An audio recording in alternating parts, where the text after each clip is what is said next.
Hey there, hi there, cozy folks. Hello, hello. And welcome to another edition of the Baylor Show. Hope you all had a wonderful weekend.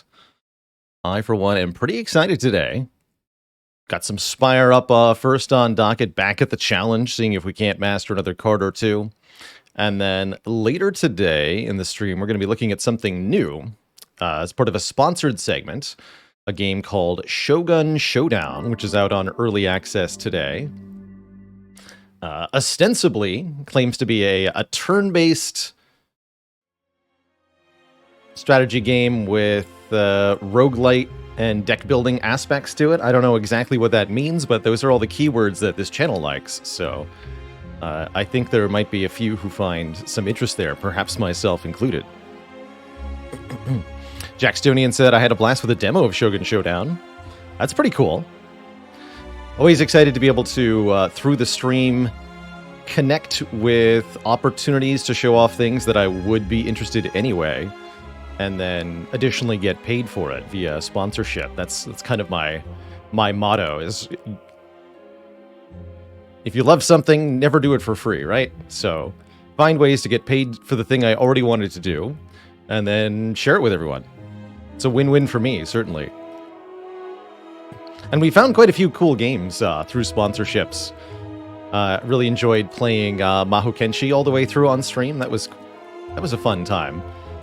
I really liked how that one turned deck building on its head by giving you objective-based play, which allows for really, really radically different missions. It's pretty fun. Wow, Knave Greed. And a 10-0 and then a 9-0 back to back. That is indeed some consistency. I gotta say, just keep at it, keep slaying. The Spire will give you more opportunities to win streak. Wild Frost was initially sponsored? No, I don't believe I took any sponsorship for Wild Frost. I think I just played that out of broad viewership interest. And given the extensive roadmap the Wild Frost devs have put up, I expect we'll see a return of Wild Frost in the future, because there are many updates planned for that game. So that's pretty exciting. Yeah, I don't think I took that as a sponsorship initially. Congrats on getting all achievements in Spire, Hippie Hop. Well done. Let me just get the Spire properly captured here.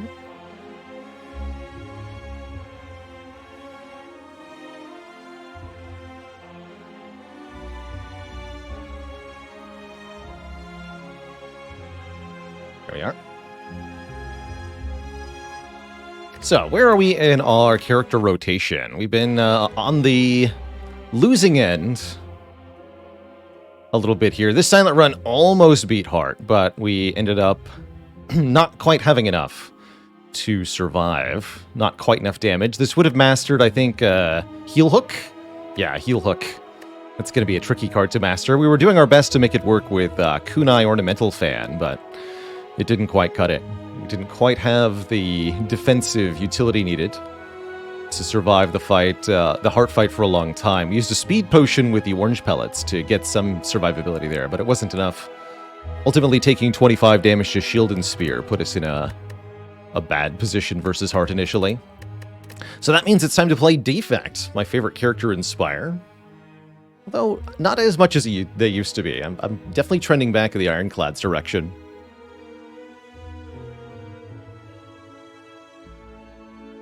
Do I know if anybody else has done this Mastery Challenge? Not to my knowledge.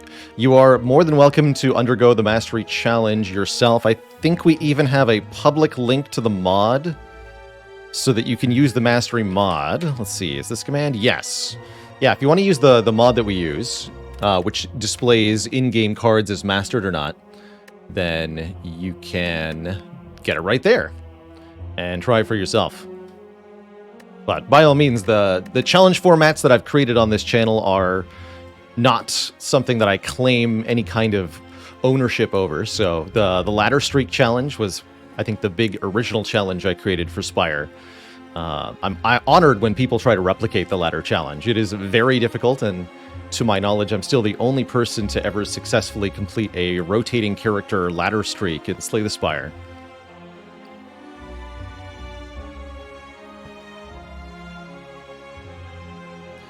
With the ladder streak being a challenge format where you start on Ascension 1.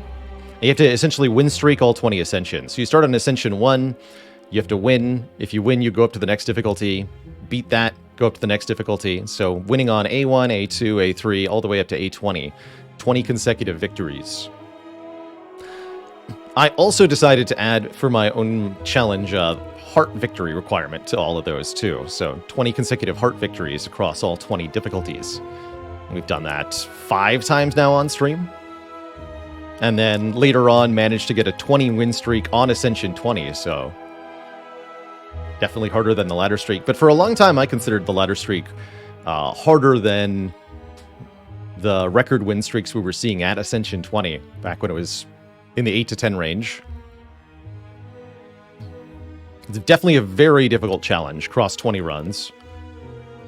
Haggard Falcone, thanks for the 5 months of support. And yes, Brig Gold, that ladder collections link there has VODs to all of the successful ladder challenges. I think the main YouTube has 1 or 2 of the ladders as well.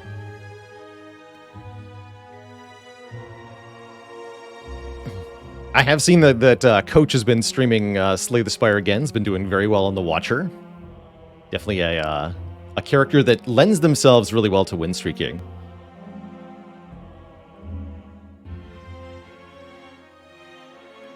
How's it going, Callium? Longtime YouTube watcher, first time on stream. Recently beat the heart for the first time on 820 with 3 fire breathings. Reckless charge and a feel no pain combo. You're welcome.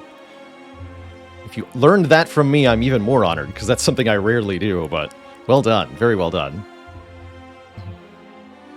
No Pay, No Pray says, for the ladder challenge, did I plan to do certain ascensions on specific characters? Yes. I had to follow the same rotating pattern, but I picked, in most cases, the character we started with in order to make for the easiest Ascension 20 run. Typically, I did not want Defect to face Ascension 19 or 20. Ideally, actually, only Defect is the last run, facing Ascension 17 only. Just because Defect has so much trouble with shield and spears, specifically, before the hearts. And if you play on Ascension 17, they're not actually that bad, as they don't put the burns on top. So if I could give Defect the little edge there, and that would make Ironclad the Ascension 20 run. I had a lot of success with that. We've also done different characters that won the ladder by rotating it a little bit differently. So we've had a nice mix. Shalalara, thanks for 5 months. And for having a username that's fun to say. And No Pay, No Pray. Thanks for the tier 1. Welcome to the Cozy Sub Club. Why does Defect have a harder time with shield and spear? I think Defect just struggles in general with fights that require you to deliver on damage immediately. Defect's class-specific trait, the orbs, are all about overtime effects.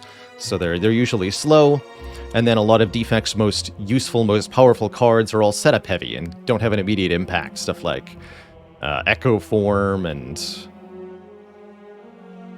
many of the different powers, loop, machine learning, all that stuff is delayed. So you often have to spend 2 or 3 turns getting situated on Defect before you're really, really powerful. But the shielded spear sort of just stab you in the face before you get to do that, and the Defect dies. Orange Mango with 32 months as well. Yeah, short answer, longer setup times, and less front-load options. Defect has a lot less ways to kill shield and spear on turn 1 than most of the other characters do.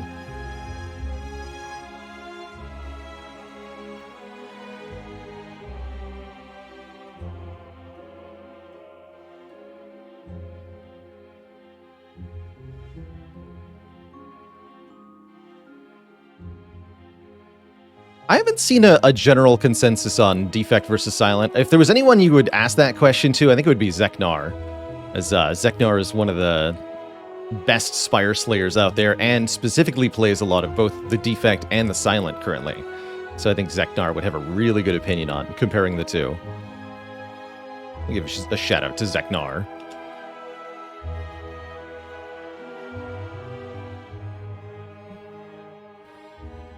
Hey, he's even live.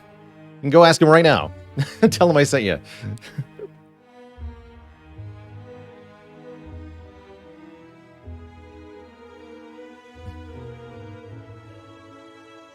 But I think ultimately that's going to be a matter of personal strength, right? Whichever character you've invested more hours in learning into is whoever's going to perform better between the two of Silent and Defect. Definitely feel like Silent and Defect are the quote-unquote challenge characters in Spire. Watcher has consistency, Ironclad has raw power, and both of those give those two characters a higher win rate overall. Ironclad feels like he's got the most broken synergies, the most ways to overpower the game. Watcher has just high-value cards and the ability to manipulate her draws really well, as well as a very good starting deck. These are both great strengths for Ironclad and Watcher. But Silent and Defect start the game, at least on Ascension 20, from a position of being behind, and so they have to take risks in order to eke out advantage.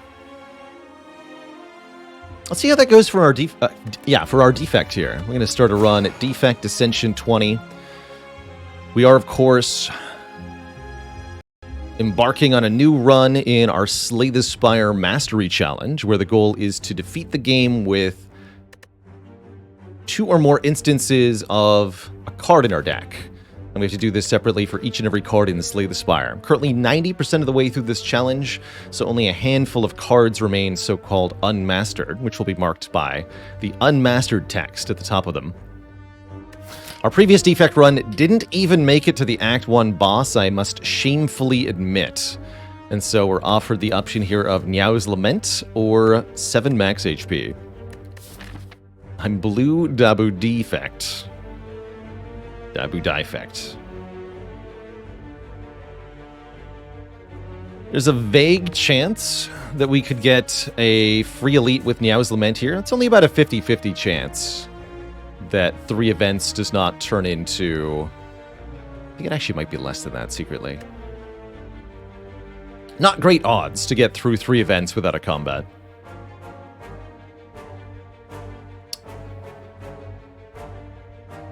Taking a max health start, meanwhile, is reasonable. I like max health for the late game on Defect, especially. We could do 3 elites, but that would mean no upgrades, right? I think I'd rather do the Burning Elite here. I definitely would like to do this series of nodes. Upgrade, Elite, upgrade or rest, get a relic, face the Burning Elite, cash out the money so that we can beat Slime Boss. So to prepare for an early elite like this, you don't want to take events. If you're going to go elites relatively early, that is floor 6 or 7 in Act 1, you must take really as many combats as possible along the way to get card rewards and to get potions. Let's take 7 max HP. Yeah, indeed, not accounting for correlated randomness. Do not put me on pizza. The correlated random... I'm not even sure this qualifies as correlated randomness. If you get a shrine event, then your next question mark room is always going to be a combat. I think that is correlated randomness. So... does that change the odds? I'm not sure. I think it might. Anyhow, I'm blapping that slime. Let's see, does Zap dual cast strike it there? No. Take 7. Well, that's why Niao's Lament could be valuable, actually.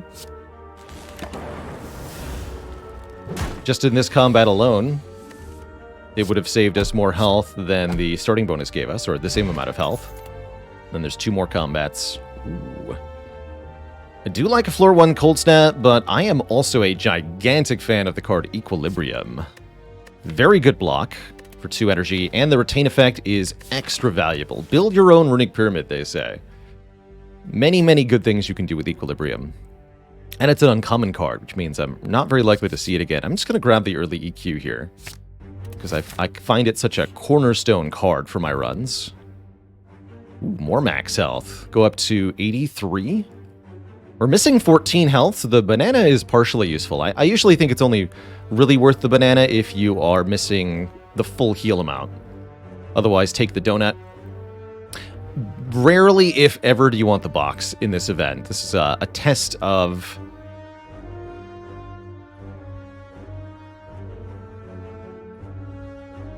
can you calculate your option value? Can you understand... or opportunity cost, rather. Can you understand opportunity cost? If you take a curse for a relic here, you're already making an iffy deal, right? Curses are bad when added to your deck, and the relic that you get may or may not be worth it. But you're also losing out on the opportunity to take one of the no downside options. So I like to think of this as lose 5 max health, obtain a relic, get a curse. That's a lot to pay for one relic. It had better be a damn good relic if it's going to be worth that, and I don't think it will be. Keep taking combats. Now, if you have Omamori, that can be a little bit different. I would consider burning a charge there. We might also use it eventually to get Regret Mastered, although I don't think this run is the time to try that. I'm going to go slow in this fight. I think we can. Because of the equilibrium. Because of the equilibrium. Although I might want to play Strike here. This turn looks a little iffy.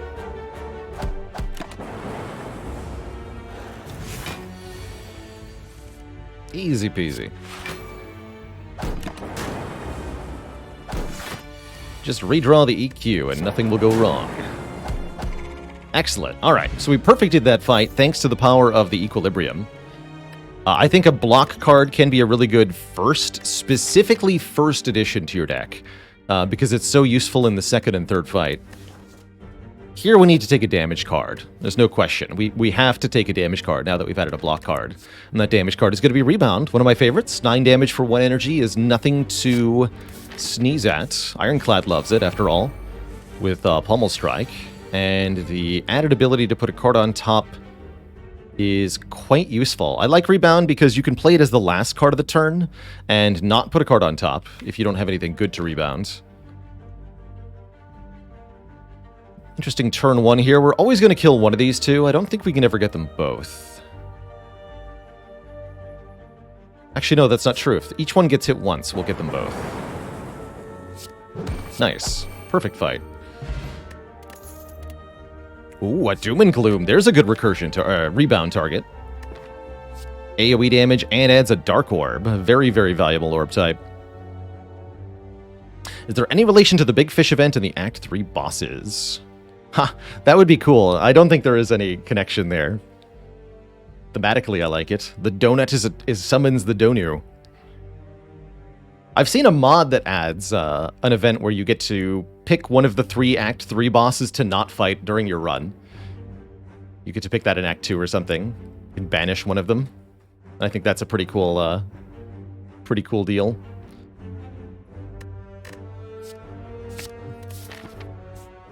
Give me the Doom and the Gloom.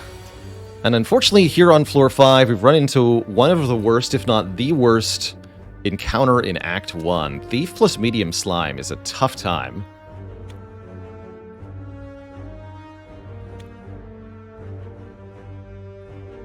I want to say the mod was Replay the Spire, but I'm not sure.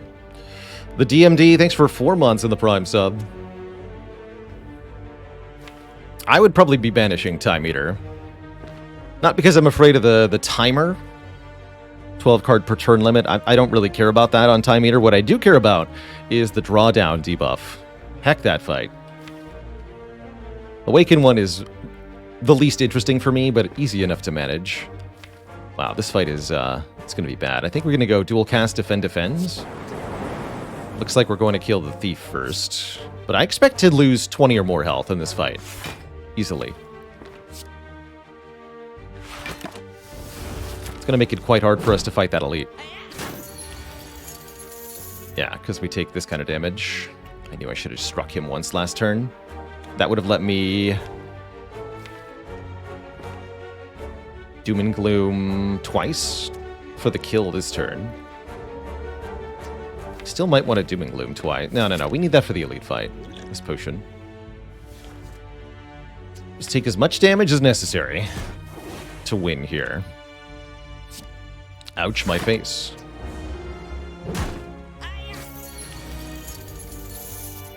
Oh god. Why?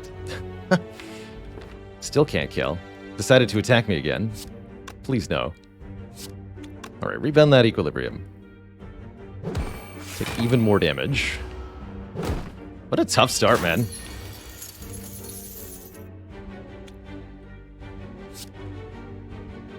Sometimes your floor 5 fight really do be like this.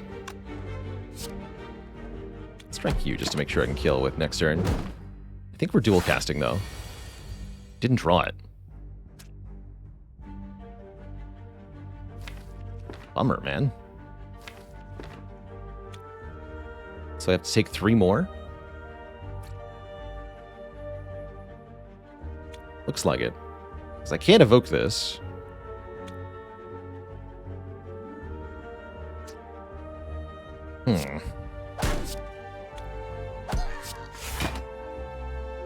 Down to 30 health from a lot more than that. Very, very painful fight. However, get some really good rewards. Hey there, Juba Juba Killer. Juba Juba says, I need to channel 9 plasma in 1 turn. How do? Very few options for making that happen in Slay the Spire. There's only 3 cards that can channel plasma. Fusion, which channels 1 plasma. You need to essentially make an infinite combo with Fusion if you want to use it to win. You can also use Recursion on a Plasma Orb to channel a new Plasma. That does count. So a Fusion and a Recursion together can do some shenanigans. If you have Recycle in your deck, you can recycle down to just a few cards like Skim, Hologram, Recycle, Fusion, and Recursion would be enough, to, for example, to channel 9 Plasma in 1 turn. You can also use Chaos, which channels 2 random orbs. When upgraded, those random orbs have a 25% chance to be Plasma. Again, you'd have to play it a lot of times in 1 turn in order to get 9 Plasma, but it's still doable if you can make a loop. Much more easily, though, is the card Meteor Strike. Meteor Strike's by far the simplest way to get the Neon achievement. You only have to play Meteor Strike 3 times, although note you need to play Meteor Strike 3 times and not have the opponents die, which can actually be a little tricky in earlier fights in particular.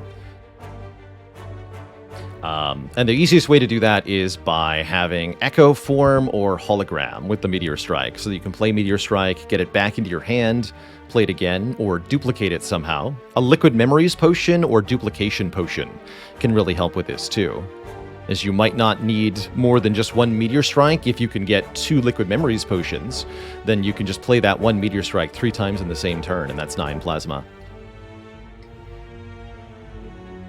We're taking Ball Lightning here, by the way.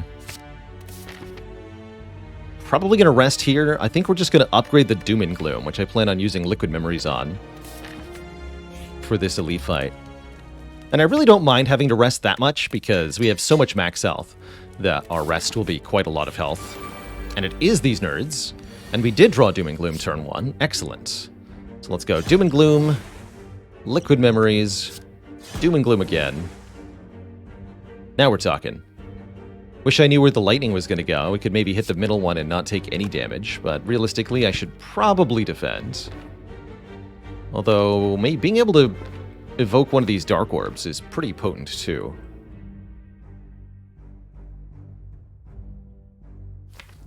Actually, no, I would like to be able to evoke a Dark Orb. I am going to slap the middle one. There's a 1 in 3 chance we end up taking 0.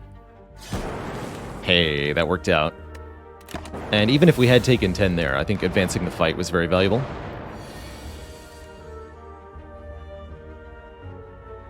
Here we take 5. So we're going to take 5 and win the fight. That's good. Easy every time.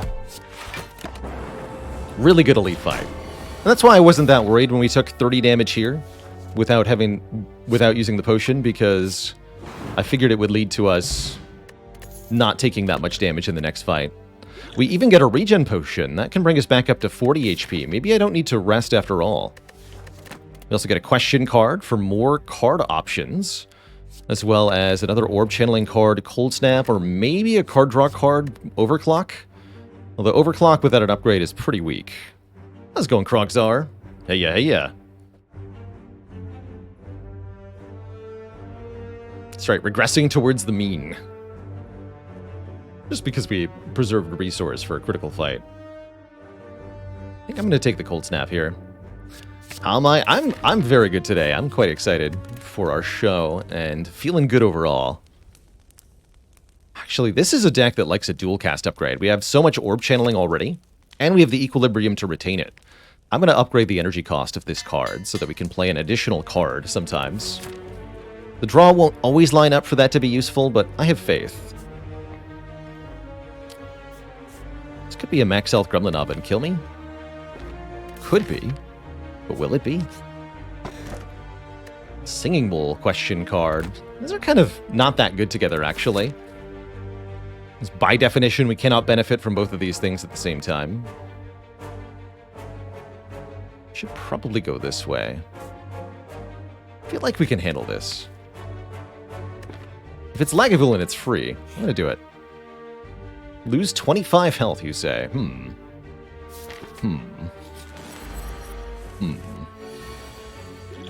Alright, it is Gremlin Knob, unfortunately.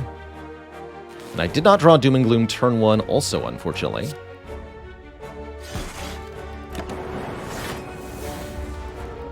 But I think we'll still be able to survive here. Although these draws are most assuredly a little awkward.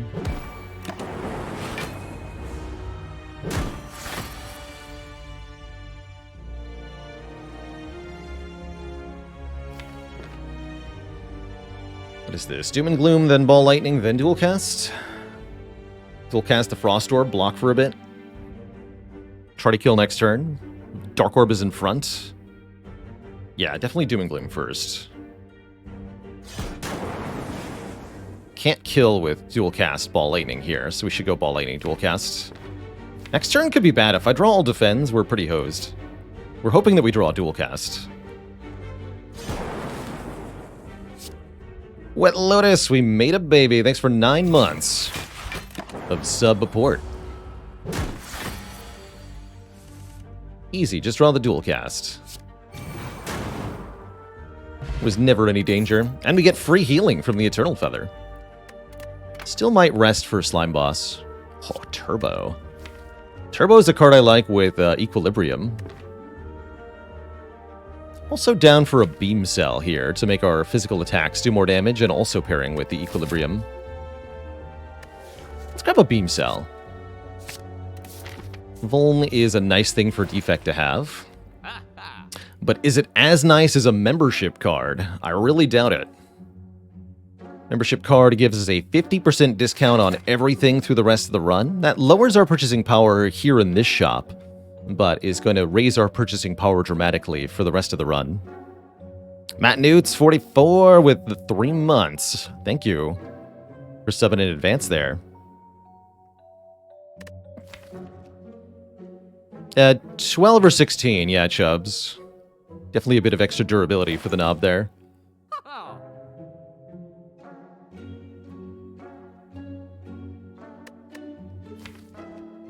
Oh, note that the knob didn't have any block on turn 1 from the Metallicize.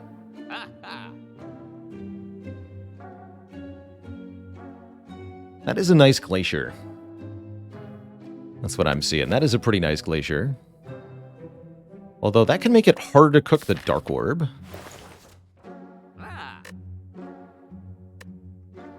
Can also remove a card, which I think is always valuable on this character. Let's start on that. Removes very strong. I've already got the 2 energy block from Equilibrium. We get the best of both worlds here. We can upgrade, which I'm going to upgrade Beam Cell, and we can sleep at the rest side. Nitrous Oxide with 5 months subbing for the Claw emote. So it be.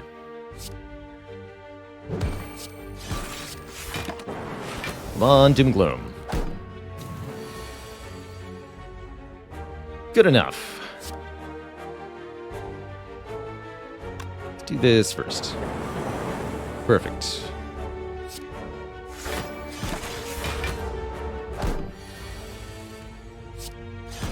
Alright, nice and easy fight. Pick up a Fear Potion. Ooh, and a Chill? 1 Frost for each enemy in combat at 0 cost is definitely nice. I could see Sweeping Beam, if we're willing to upgrade it, being pretty good too.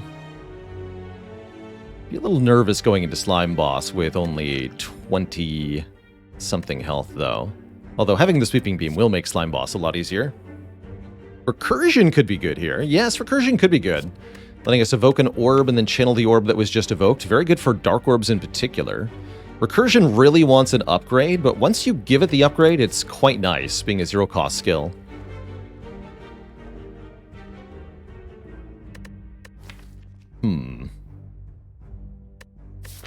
If I take Recursion, though, I think we have to rest before Slime Boss, as we likely have to tank a Slime Crush to win the fight. Guess I'm okay with that.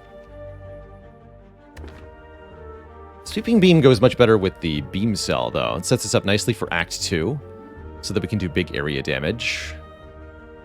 I actually really like this Sweeping Beam. I'm going to try this. This might be a little greedy. 22 health, huh? I think we can do this. I choose to believe. Oh, yeah. We got this, no problem. That was the ideal turn 1 draw, essentially. Only Recursion would have made it better, really. Looks like we probably get to dual cast the Dark Orb next turn to prevent the split, which is going to be excellent here. Perfect. Perfect. So I can do Ball Lightning, dual cast, rebound, Sweeping Beam. And I can do even more damage if I Fear Potion if I want to here. Not even sure we need to. We're going to deal 36 from this alone. Plus another buttload. I think we're winning without using this potion. Could also rebound the dual cast, Sweeping Beam into it, so I can do 16 more damage this turn. That is probably worth considering.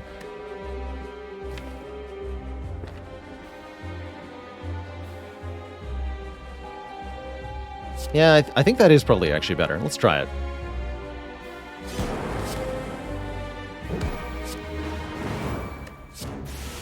So we get 2 very low health slimes here. 19 HP. And each of these splits again when they reach half HP, so we can mostly negate their damage.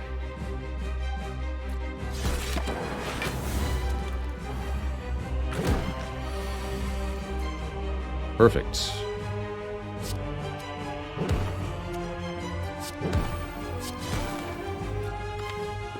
Blah, blah. Okay, glad we greeted the upgrade there. That worked out really well. Ooh, choices, choices. So, from left to right, Echo Form lets us duplicate 1 card each turn. Really good with Equilibrium, really good with Doom and Gloom. Bit expensive to get in play, though. This deck is definitely a front-load aggro defect. We're going to go Act 2 Elite Hunting with this set of cards, probably. Reboot is the only unmastered card. I like that it lets us redraw into Beam Cell and Dual Cast. I like that we can use Equilibrium to retain the rebooted cards. Meteor Strike is very powerful if you can play it. Currently we can't, so it's a bit awkward. Hyper Beam does really great damage to every enemy. We already have ways to do that, so it's kind of more of the same. And the minus focus is bad for us. I'm thinking maybe we take the reboot here. Let's do it. How's it going, Dather? Glad to hear you love the streams and YouTube. What a fascinating choice we have here. Gain energy, but we can no longer gain gold. Is really bad with membership card. We're giving up one of the biggest bonuses we have to get more energy. Frozen Core. If we end our turn with any empty orb slots, Channel of Frost. That's definitely a fascinating relic. I'm not sure that's actually all that helpful here. Or we take the Inserter, which gives us orb slots every 2 turns. That's also questionable. It's going to make it much more difficult for us to evoke the Dark Orbs in particular. Wondering if I take Frozen Core.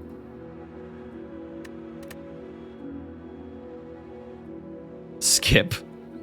No, I think I take Frozen Core over skipping here, at least. Free Frost Orb generation is welcome. I don't think that Lightning Orb is all that valuable. It lets us set up Dark Orb in the front slot sometimes. If we draw Doom and Gloom turn 1, it helps us evoke the Dark Orb by filling up the orb slots. Hoot Hoot says, Inserter has ruined so many of my runs.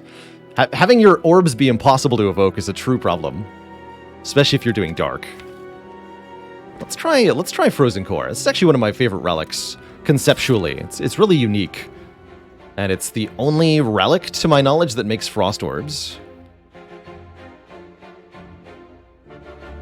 So that's pretty cool.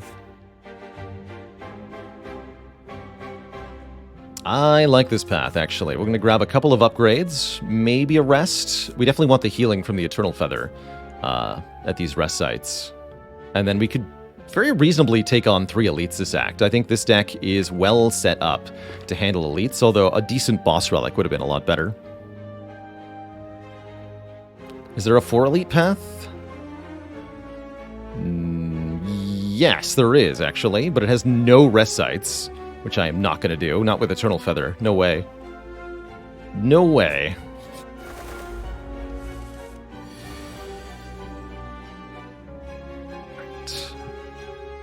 Rebound that equilibrium.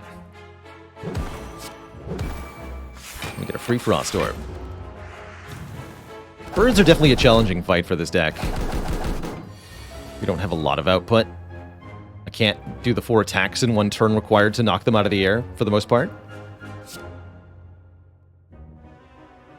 For the most part.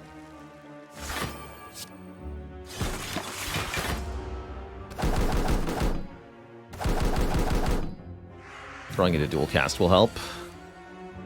Or will it? Or will it? It's an awful lot of damage from each and every bird. I don't really have the means to kill them because they are resistant to physical attacks.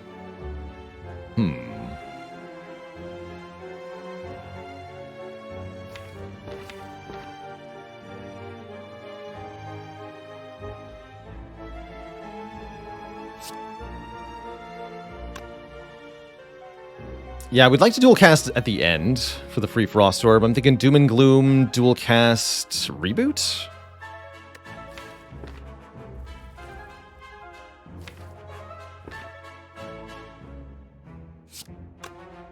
Could also do Defend, dual cast, reboot. But if I don't play a damage card, we're just going to have the same problem next turn. How's it going, Izadox? Been enjoying the YouTube content for almost a year. Conceptually, what is my favorite card in Slay the Spire? I would say Searing Blow, the Ironclad card that can be upgraded multiple times. I like that you can form an entire run around it and have it work out pretty well. Very, very fun card. Bummer. It's actually better to play the Rebound than it is to play the Cold Snap, because we get a Frost Orb either way. Let's Rebound for slightly more damage and take a ton. Dang birds, man. And then they go for triple buff because they are truly evil creatures.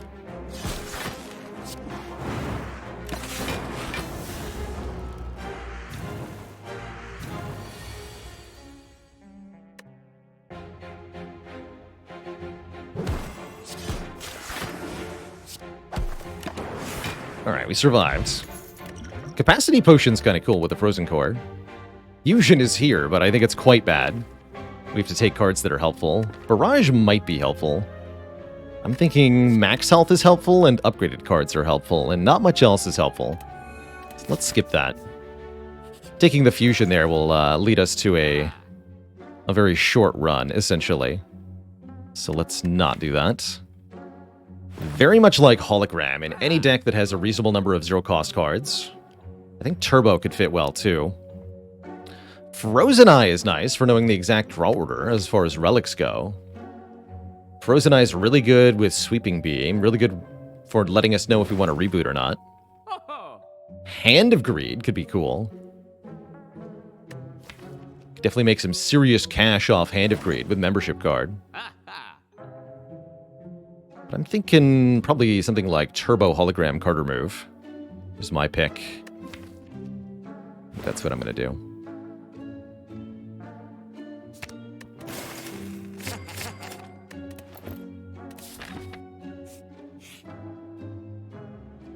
Shame.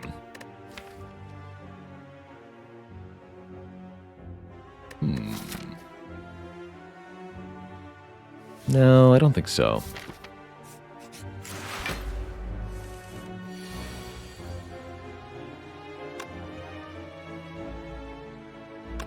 Take one? I'm okay with that. This is a really good fight for the Frozen Core.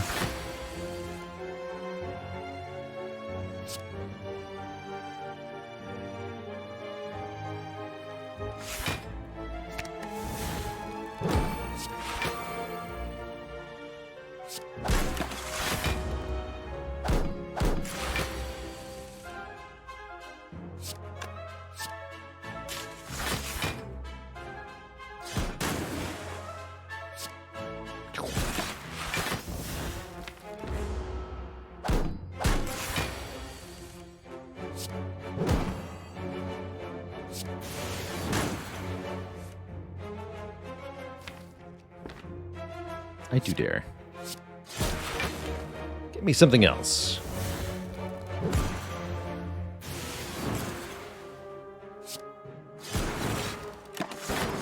So close to killing. So close. Yet so far.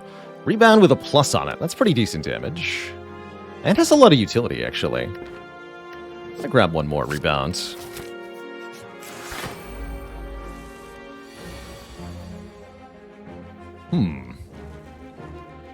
Spooky.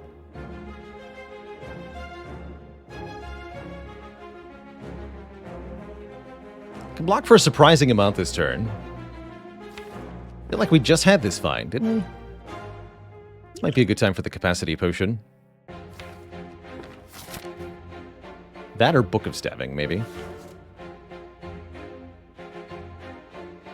Use it here.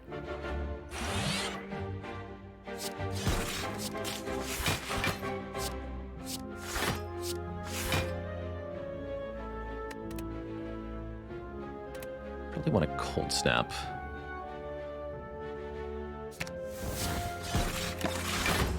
Take 5 here.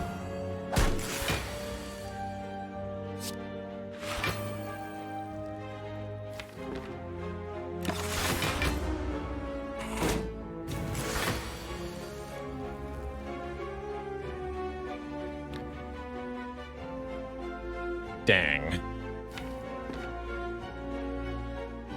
It's very rude that you would attack for 21 again. While I'm still frail, and this thing's also attacking, if we kill this, we become vulnerable. This becomes 31, which is still a minor improvement. Ugh.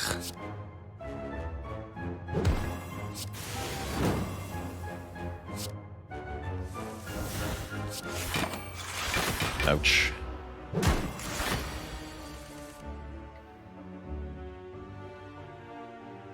And still.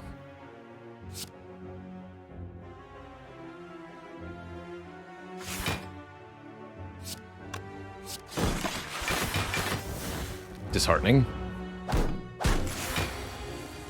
Please stop, though. Come on.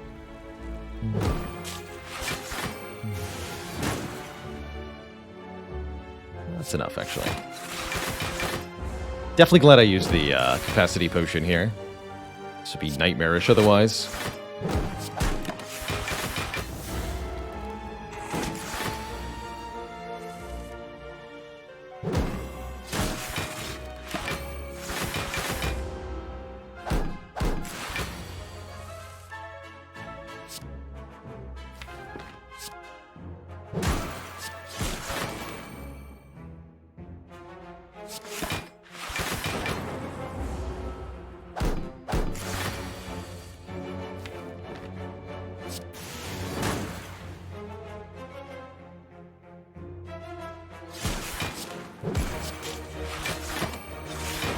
Like the dual cast effectively gives an orb back with Frozen Core. Makes it very strong. Alright, we're through that fight. We do get some healing. Might have to sleep. Reinforced body with an upgrade. Yes. That's an excellent block card. Even more excellent with the speed potion. We heal to 30. That doesn't feel like enough. Let's go to 55. Upgrade would be the turbo or the reboot. Reboot upgrade is pretty good. But I think we can do that here. We need enough health to survive turn 1 slavers if we encounter them, which is 34 HP specifically. We do encounter them, and they do a lot of damage to us. So yeah, that's pretty bad. I think we speed potion, equilibrium, defend. Block for a bunch, keep the offensive cards, try to do something big next turn with the fear potion. That's my hope here. This is a pretty tough fight overall, though. So if we end up in a really bad situation here, I wouldn't be surprised. Okay, that's a start. Getting entangled would be pretty bad. But here's Sweeping Beam, at least. Unfortunately, no sign of Turbo. Or Doom and Gloom. I think I'm just gonna reboot.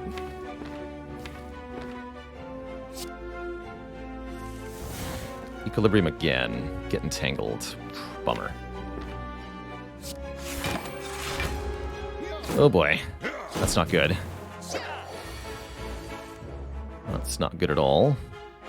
No, I can't play any of the cards in my hand, really. And we're vulnerable next turn, which means incoming damage is going to be huge. The good news is we can at least block. I should probably get this lightning channeled.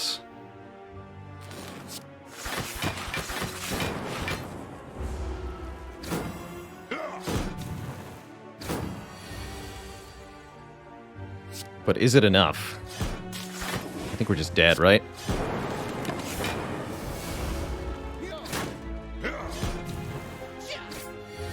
Ouch. Dang. GG. That was a real nightmare draw versus these three. No luck. GG. We even had the AoE damage options, and it wasn't enough for that fight. That is a real highlight of why Defect can be such a struggle, particularly in Act 2. You really do have to be able to deal with multi-enemy fights very swiftly and very decisively, and Defect has few and far between cards for that. Missing out on a real boss relic also very much hurt that run. Let's try one more as the Defect.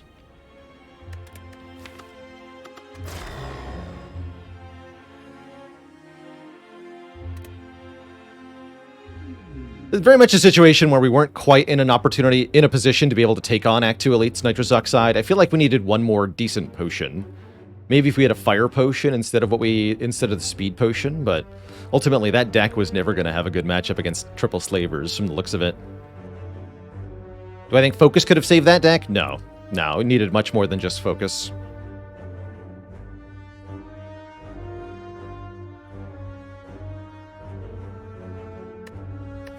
Spicy Noodle Bucket with 43 months.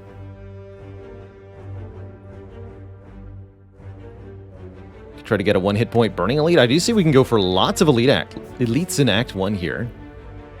That's kind of tempting.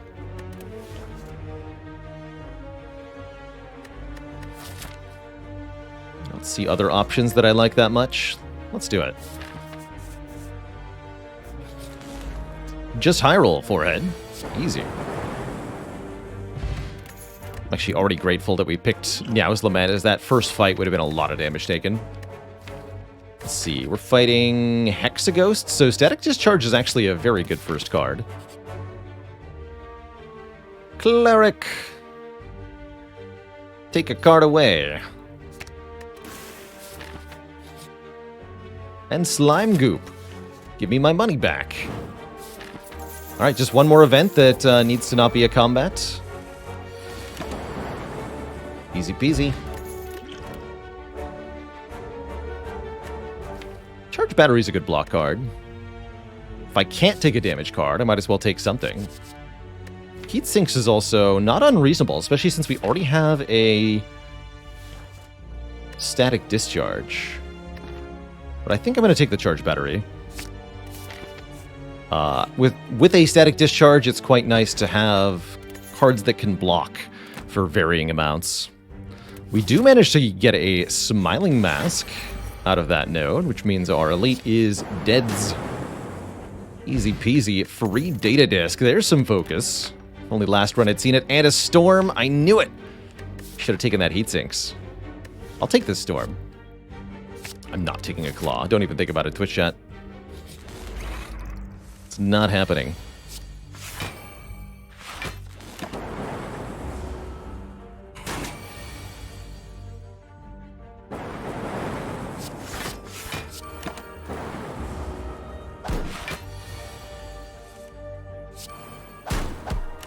Play the storm just so that we don't draw it again. Powers, of course, attached to your character. They don't go to the discard pile or the exhaust pile, so you will not see them again. Aha! A power! Perfect. The start of your turn, add a random common card to your hand. Actually, exactly what you want. Early game as Defect is more cards per turn, and, well, common cards are pretty good, actually. It's a really good Blessing of the Forge. Get to zap, dual cast, defend, strike, strike. I like that. Is it overkill to use both potions here? Maybe. Doesn't matter. Guess you're dying first, huh?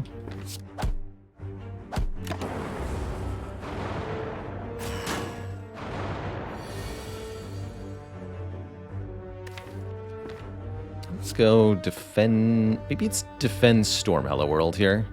I think I'm going to keep this explosive potion. Go defend Storm Hello World. Take 15. But then we get a claw. The power.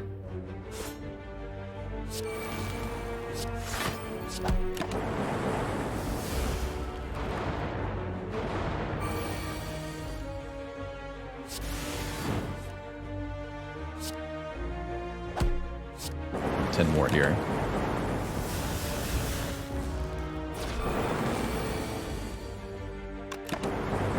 Okay, that elite wasn't easy, but we got a meat on the bone, which will heal us for successive combats, so we can keep up this aggressive line and keep upgrading without any consequence.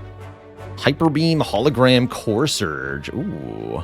Hyper Beam is kind of nice as a power deck complement, giving us a way to deal with multi-enemy fights nice and easy.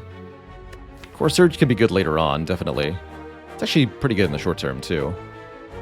I'm taking a Hyper Beam, though.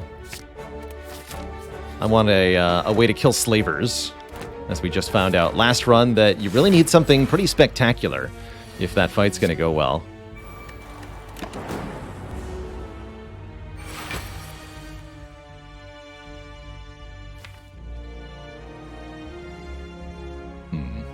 Just going to play this.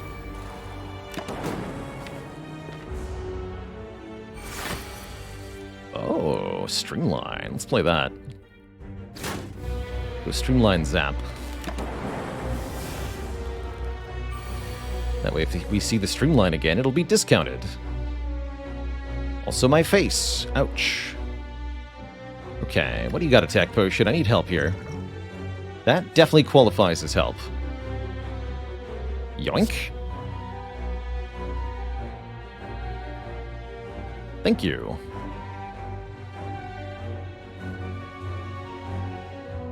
Guess we'd like to dual cast a lightning, huh?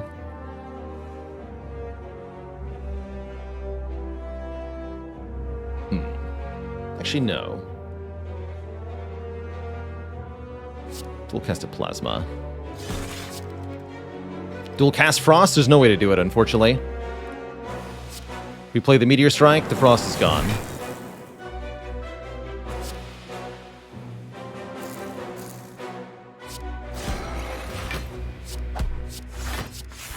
But we can full block, so that seems fine.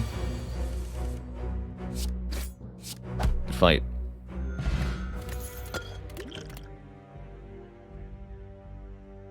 Sunder.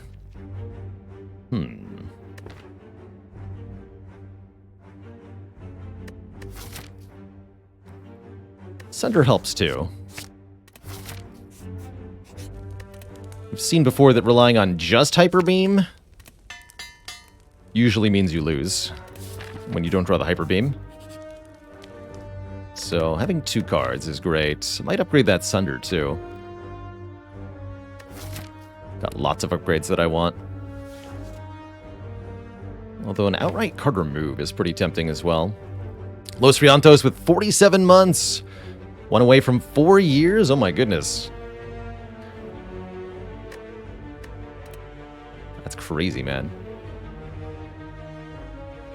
Just gonna go with the straight up remove. Less cards, better. Gremlin, I'm not afraid of you today. You are no threat to me.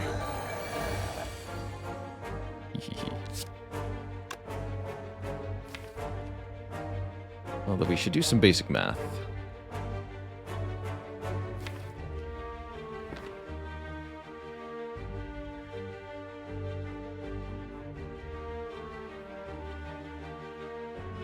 What if I dual cast then Hyper Beam? It would do 18 plus 34.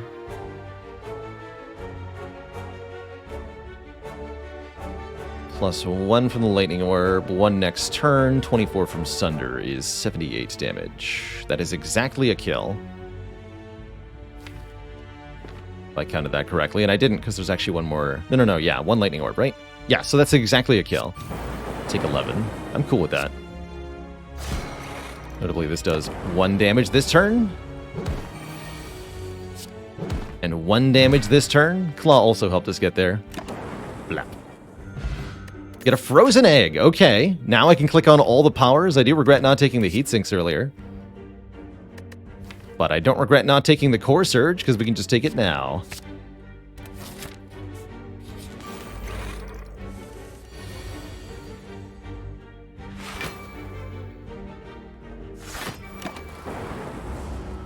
Yes, Relic Bar is juicy. Ow. I guess take 11, heal 12 is fine, right?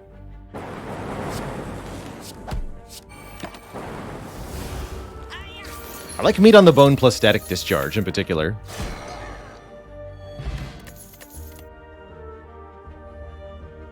Genetic Algorithm. Early enough algorithm to be pretty good. Cool-headed and Ball Lightning are kind of whatevs. Let's grab an algorithm here. Let's do it. Is Storm a good upgrade now, asks Chubbs. I think it is pretty soon. For Hexaghost, we should probably upgrade the Static Discharge first. But I think we can upgrade Storm after we get 1 more power, which will probably be from the boss. I see we also drew Discharge on turn 1. Excellent. Prepare to get zapped, Hexaghost. Absolutely blap zapped. Block 1 time, but only 1 time. Hit me.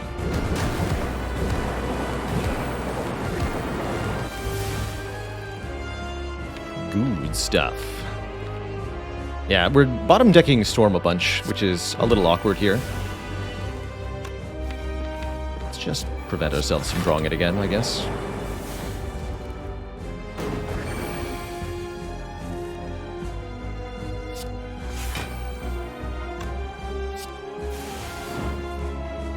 I don't want to full block this, as I'd rather get some free lightning orbs, so we're just going to do 10 block, take 2.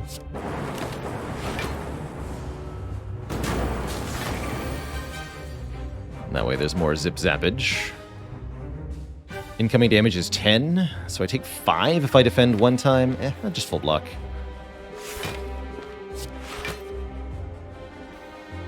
Dual cast, then rebound. So I don't want to put that dual cast on top.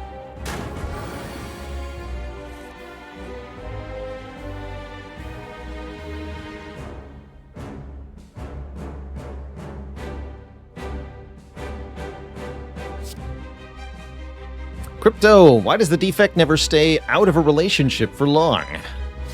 Because they're excellent at the rebound.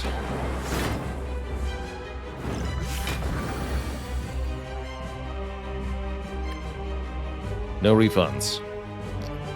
But rebounds, just no refunds. Let's see, 9 by 2. Block 16. We will take some. That's fine.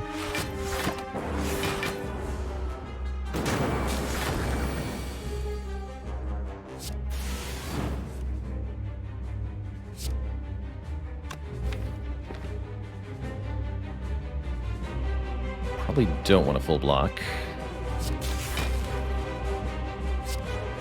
6 plus 7 is 13, which is the exact incoming damage, huh? Oh well. Can always explosive potion if we need to. We don't. GG, Hexanerd. Give me an upgraded power.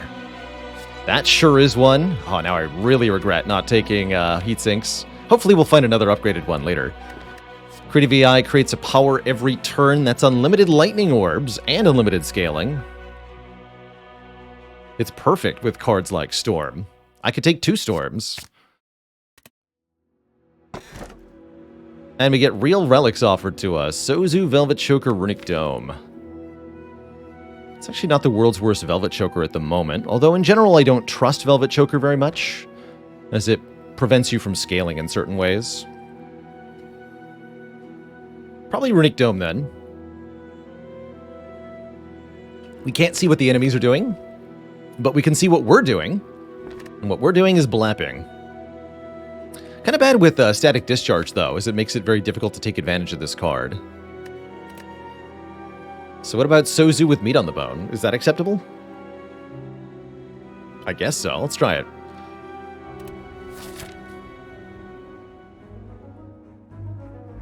Let the power of Zeus compel you. Surely we're good at elites this act with meat on the bone. Right? Winky face. I do think with over 300 gold and a smiling mask, we should get us to a merchant post-haste. 2 merchants would be appreciated, although is not required.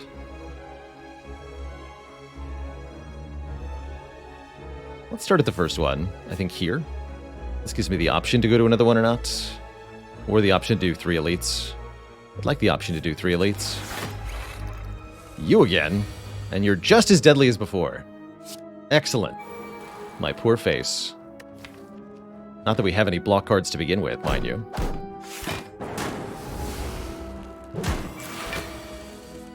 Oh, that's cool, Aria.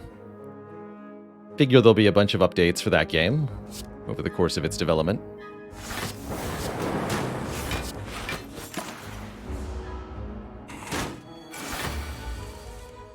Oh, we are so dead, man. Why? Why do you do this to me? Avocado man.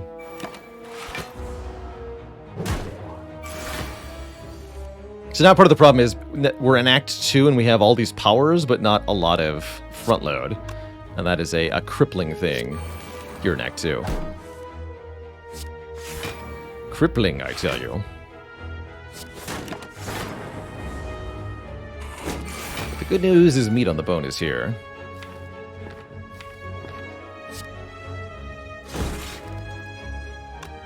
Ugh. What a difficult enemy.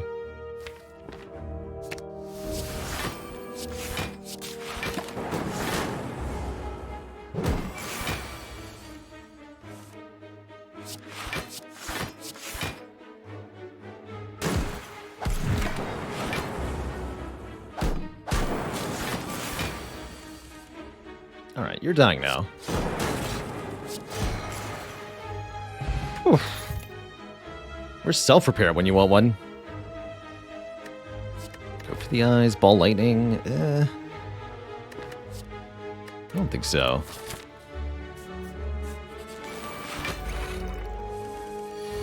Meat value, save me. This fight should be a bit easier for us.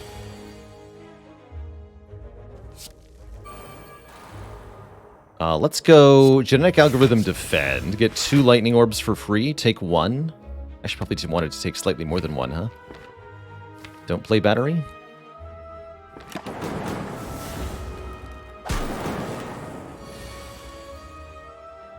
And then we might not get a choice.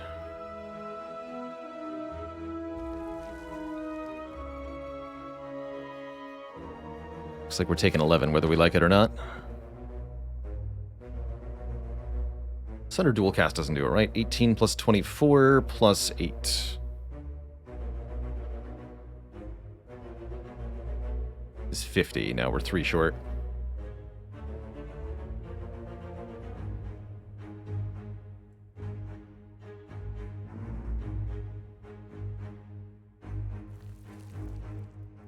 Potion would do it, but remember, I only have these 2 potions for the entire rest of the game.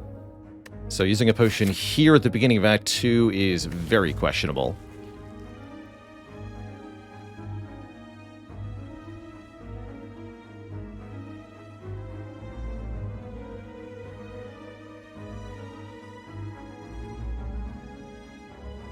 This is enough, though, yeah? Yeah, that's enough. Although, is that better than taking the hit? No, it's actually worse than taking the hit. Because we lost 1 hit point that way. By not healing for 12. Maybe that wasn't the right move. Oh well. Give me a reinforced. Will I play the Fox game again? Tunic? Yes, we'll be playing more Tunic on Saturday this week. I think I'll make that a Saturday regular until we finish it. We are going to play the entirety of Tunic on stream. Really like that game so far. Ooh, Apotheosis. 2nd creative AI? No, that's ambitious. I do like Art of War a lot for Defect. Art of War is really good. Fun options here.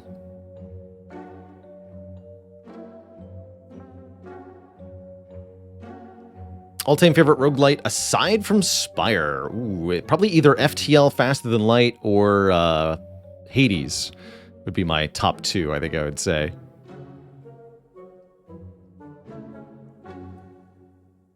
Can do Art of War and Apotheosis. It's actually not that many important upgrades. It's yet another setup card. Heck. I also like Monster Train quite a lot. That's another really good one. I think it's also absurd to not remove a strike here. So let's forget the Apotheosis. But I probably want to consider... No, we can do Toolbox. Let's do Toolbox. Better turn 1s. Carter move and Double Relic. There we go. Knew there had to be a way. Let's go here. Uh-oh. Secret Tech will definitely help me on turn 1. Thank you. Or will it?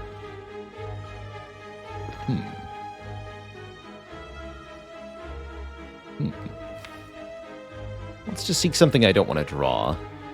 Which I guess is going to be Zap. I really hope I'm not getting attacked next turn. Let's take 3 here. They're not getting attacked. Although maybe it would be better if we had been. Heck. Life is hard.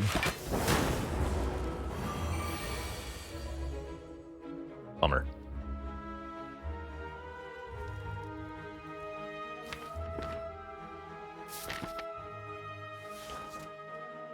Alright then, do your dirty deeds. This is only 18, huh?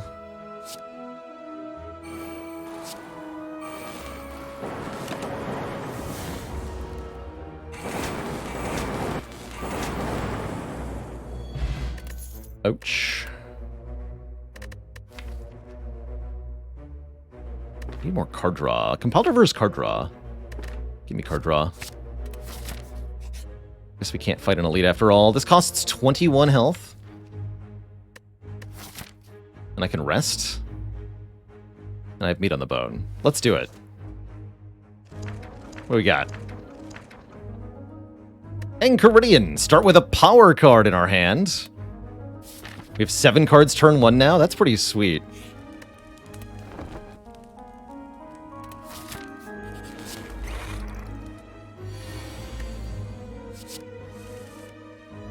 Core Surge is really good. in this fight. Still a difficult fight, even with the curse, though. Or even without the curses, excuse me.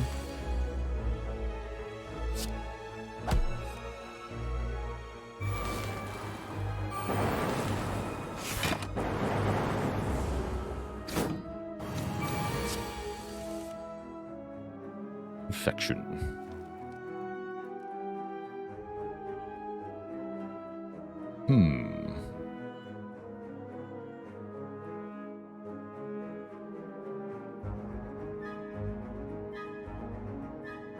Beam Cell Hyper Beam will not be enough. That's a shame.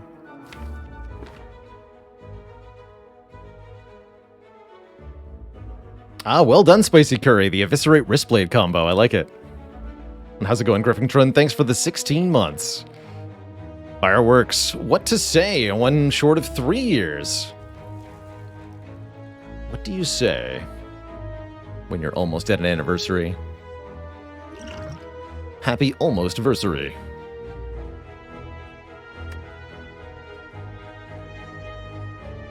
So is it just loop, discharge, algorithm, defend?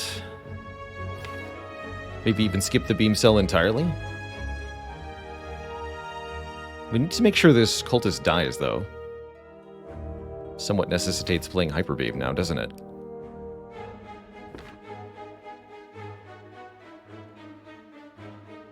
Let's do 10 damage apiece.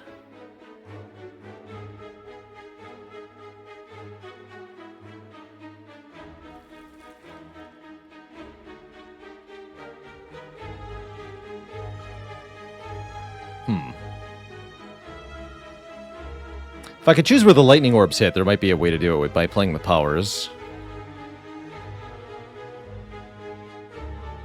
Did we upgrade dual cast? That was our previous ill-fated Defect run in Act 2. Okay, I'm going to play Beam Cell here, then Hyper Beam, Algorithm, Defend. So is that going to be enough damage next turn? I guess we're going to find out. We have lots of energy.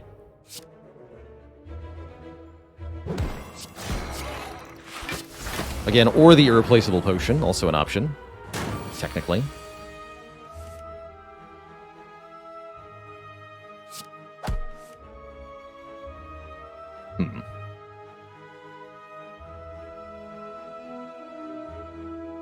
Evokes for 7.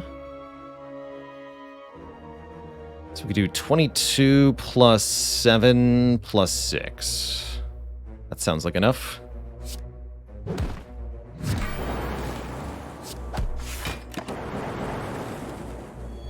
Barely holding on, but we are in fact holding on. Problem is, our next fight has to be an elite. Let's hope we get a heal of some kind. Well, if we fight these 3 and win, that is a heal. And we can block the Bear No effect. That's kind of cool, too. This definitely might be the situation for... Definitely might be, yeah. That's a way to phrase things. This could well be the situation we need to Explosive Potion in. That's what I'm trying to say. Hopefully Hyper Beam shows up. There it is. 34 damage to all. Well, that conveniently kills 2 out of 3, actually.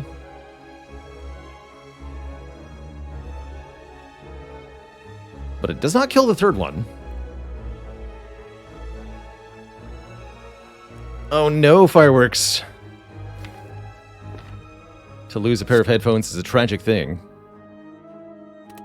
Is it worth playing Sunder first? Not really. I mean, we can kill Romeo with it, but what does that actually accomplish? Nothing. Can't get to 3 attack procs.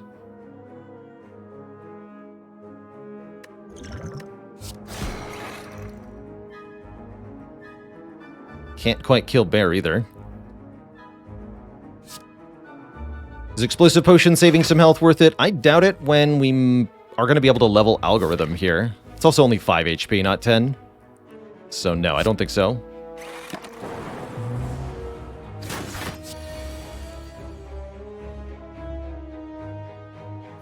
I do not think so.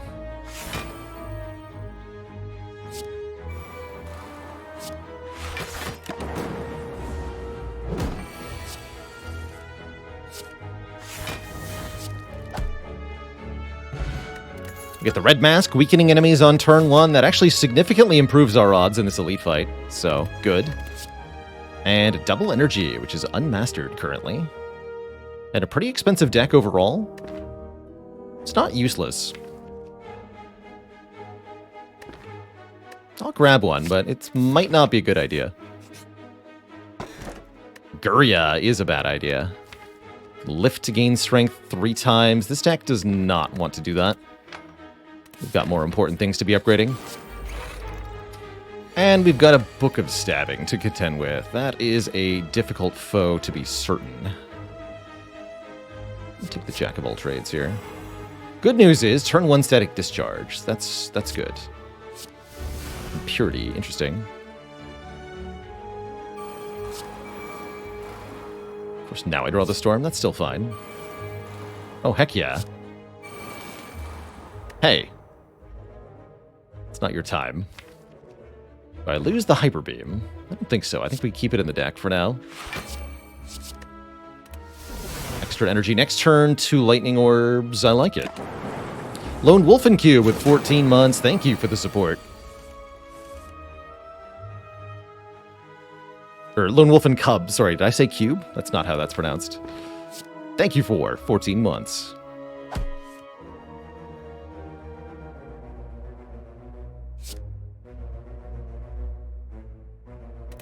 So we could perfectly full block by playing a Reinforced Body for 3. I do not want to do that. Because I want to take a little bit of damage. So I'm going to intentionally underblock with Defend Reinforced Body for 2. Get 2 Lightning Orbs for taking 2 damage.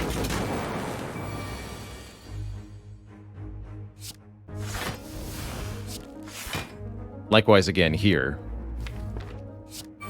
Same deal. Take 2 damage, get 2 orbs.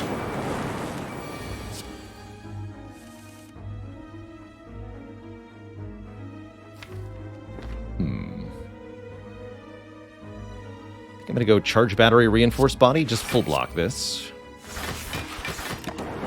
Deal 12. Take another turn. This time I can kill. Mummified Hand. Here we go. I really regret not taking that Heatsinks. Come on, Heatsinks. Cool-headed. Mummy Hand is crazy. Anytime we play a power, a random card in our hand becomes free. So card draw becomes really important. Let's see. Incoming card is 74 to 91. We could maybe afford a card in the shop, and we can always afford a removal if we don't. Okay. That's gotta be worth it. Easy every time. That's exactly what I was hoping to find in that shop. Perfect. There's our card draw. Now, Heatsinks plus Storm plus Creative AI is a constant source of card draw and orb generation. It's pretty good. Take the extra power, why not? Show me the power.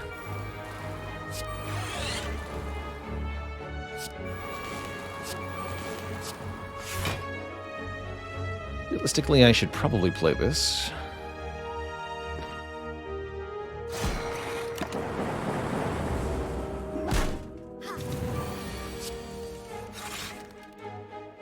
Nice.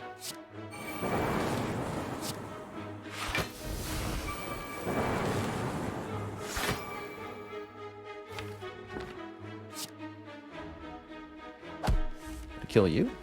Question mark. Question mark indeed.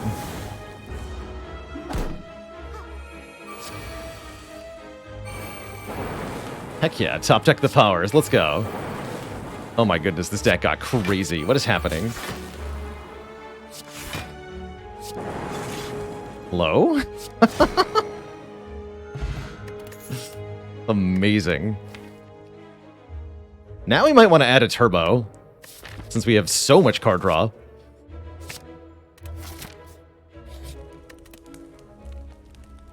And I think it might be time to upgrade Storm.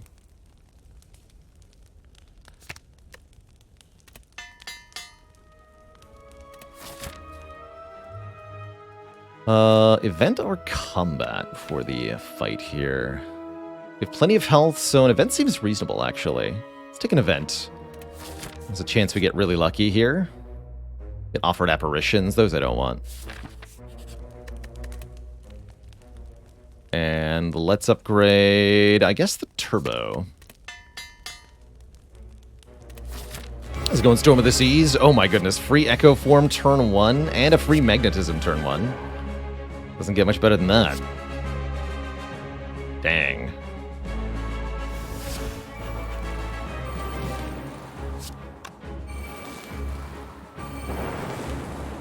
Don't even play the strike.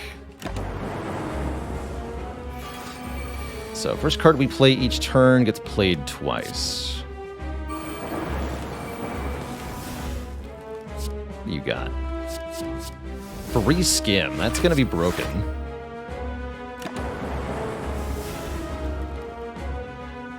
You can take that Hyper Beam. I don't need it. I've got other stuff going on.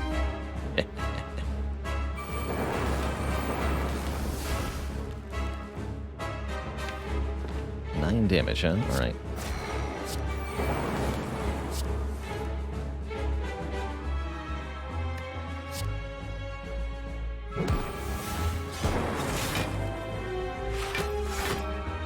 And zap. Don't think I want to play Turbo or Overclock yet.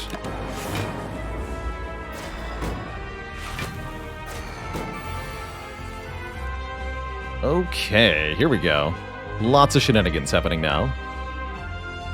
I'm going to double Algorithm to boost it twice. Then we're going to play Heat Sinks, Bias Cognition, Capacitor,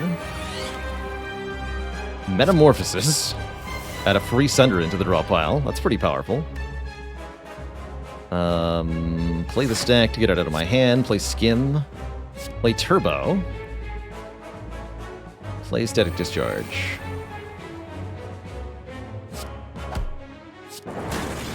There's Sunder for free. Heck yeah. Give me 3 more energy.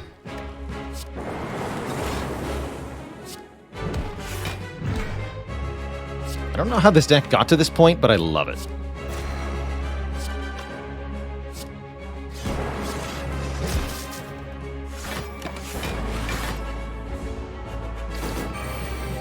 And yeah, this is pretty fundamentally why I didn't take Velvet Choker.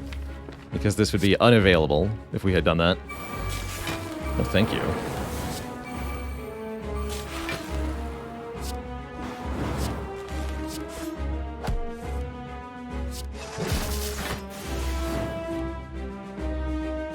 Bonk.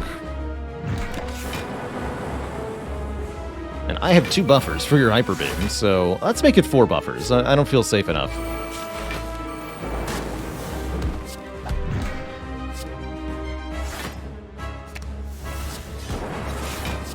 Bonk. Dang. Dang. We can take a second Creative AI or an Electrodynamics. I think this might be the deck that wants 2 Creative AIs. Let's do it. All powers all the time. What about the Awaken one, they say? What about the Awaken one, I say? Astrolabe Busted Crown. Or Calling Bell. Already got some of the best relics. Seems hard to improve. 3 transforms could be very nice. Doesn't seem like we need more energy at this point. So I'm not going to take Busted Crown, that's for sure. Astrolabe could indeed be powers. I would transform Strike, Defend, Defend, and feel pretty good about it. I'm pretty good. Feeling pretty good about that. Bird-Faced Urn could be a great relic, that's true. We get another power, Machine Learning with an upgrade, a Compile Driver, and a Barrage. Those are all pretty decent. Not amazing necessarily, but pretty decent. We're delighted to be informed that there is a 50% chance that we will not have to fight the Awakened one. That would be very convenient, that's for sure. I see a very reasonable path here. 3 elites. Shop for a card remove. Many more upgrades. We'd love to upgrade what? Reinforced body, double energy. Actually, not that many important upgrades. We could pick up a card that wants an upgrade, though. That's reasonable.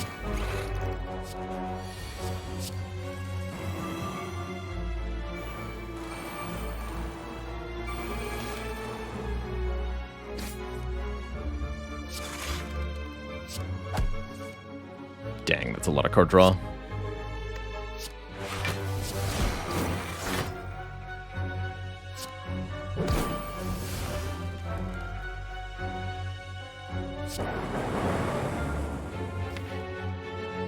We played the thingy? Yeah, we did.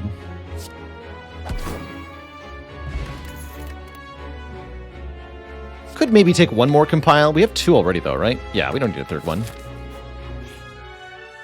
Ooh, glowing Tesseract. Give me some colorless cards.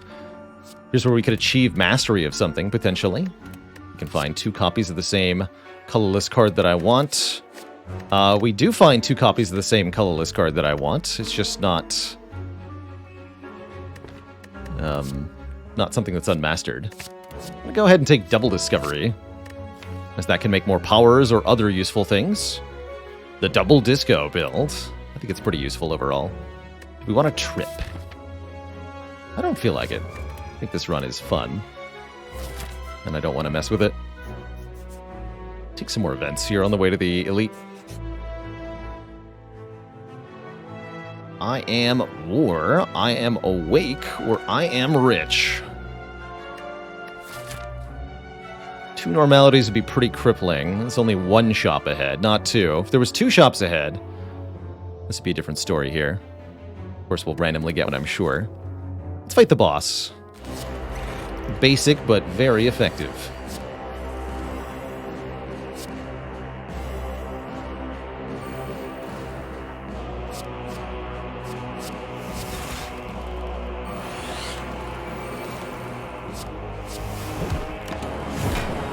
This could actually hurt me a bit.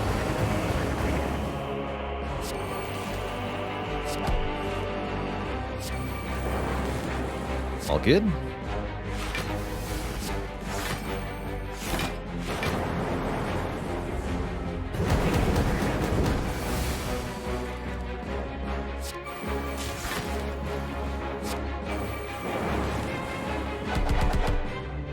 Blippity blappity.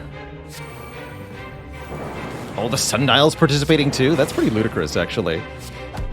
This deck can definitely activate sundial a lot because of how much draw we have.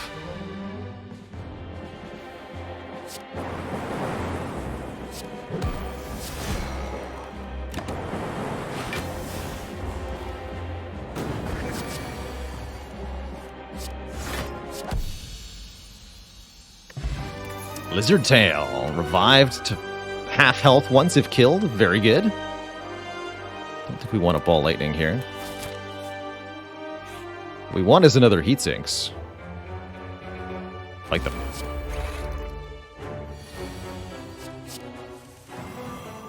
Alright, we might have to eat some damage turn 1 against these 2 chumps, but this will pay off, don't worry. What do you make? Another power. Powers are good, last I checked.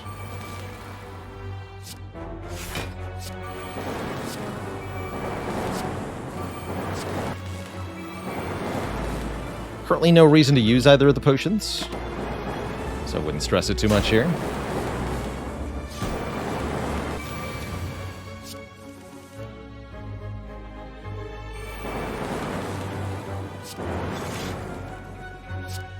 And just like that, they're already gone. Didn't even play the algorithm? We can change that, maybe.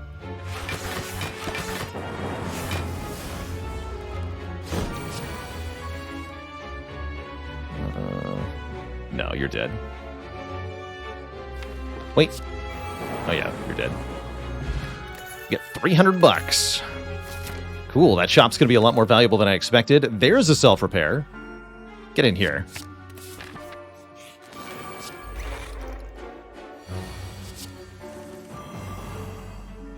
Disco time.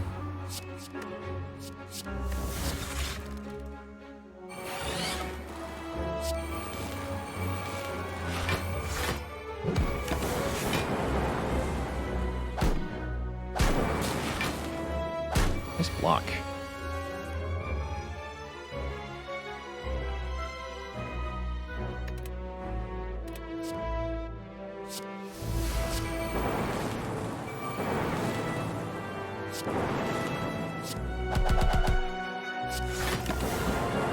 See if we can get meat on the bone and self-repair to go off here. We have to take a little bit more damage. Perfect, actually. Be back for that algorithm, hopefully.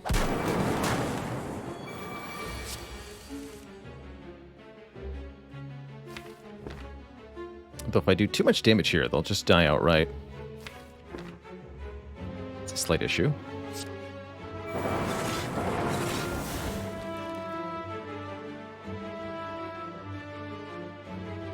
It's definitely a problem.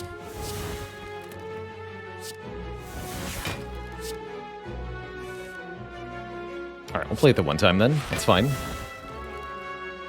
Guess we're not playing this now. Issues. Yeah, so if you're wondering why I didn't double self-repair there, it's because the storm would have killed the enemies upon playing double self-repair. Although now they're actually just all dead, right? Ah, shoot. I thought you were going to revive this turn. Damn it. Too much damage from our orbs. Crap. That was bad.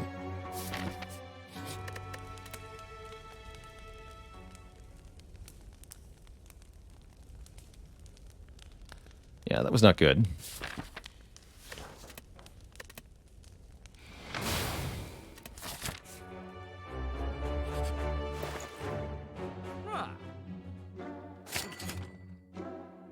Now I think Overclock is a good card for this deck. What about Enlightenment or Thinking Ahead? Not the worst, actually. Thunderstrike could be actually pretty good. I think the Abacus is very good, especially as we remove... Let's remove Zap now.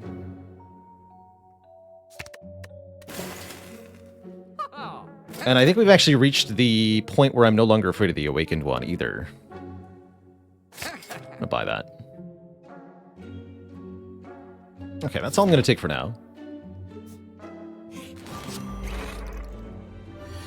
I like that I got a good upgrade too. That feels particularly great.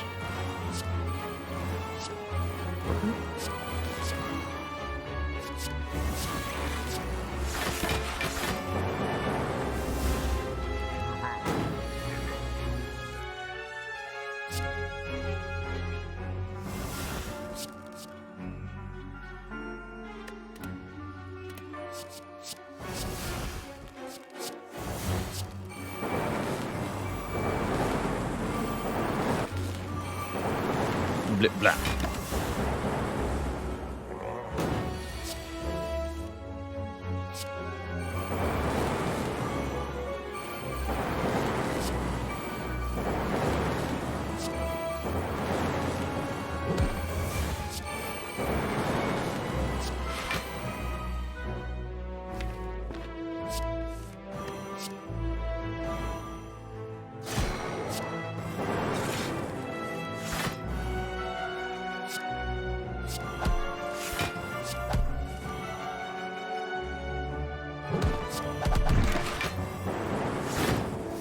We get 2 new powers each turn to continue the shenaniganry.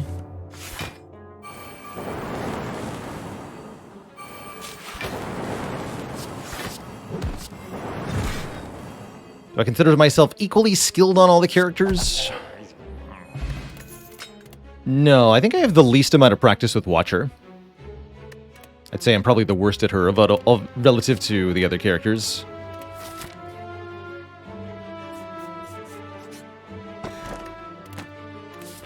Morning Paradox.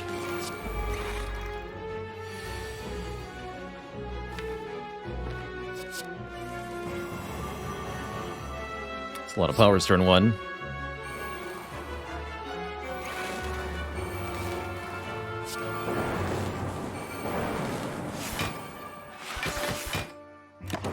This could be the explosive potion, potentially. Oh, you actually die. That's good. Yeah, we got a lot of attacks headed our way here. Definitely the time to use Overclock. Okay, we've got Hyper Beam. That's passable. We're definitely going to take some damage here, though. Don't love that. Ugh. Alright, I'll be back for that self-repair? I suppose so. Of course, we'll miss it again, probably, right? This fight's not going to last very long. Doubling it seems hard. Okay, just play it.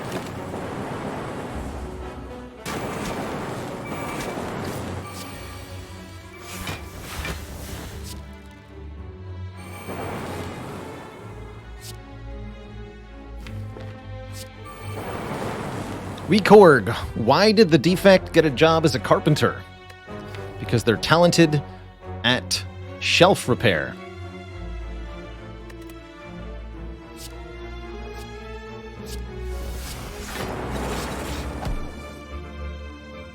Boo this man.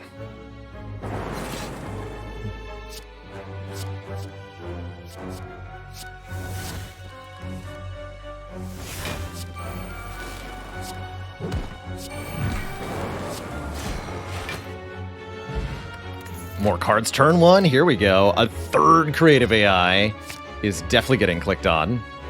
I don't think I've ever had a deck where I wanted triple creative AI before. But here we are. Lose Barrage. Don't mind if I do. Every card we can remove from this deck makes the Sundial and the Abacus more powerful, ultimately. That's pretty spicy. Giant Head, the rematch. Random bullshit, go!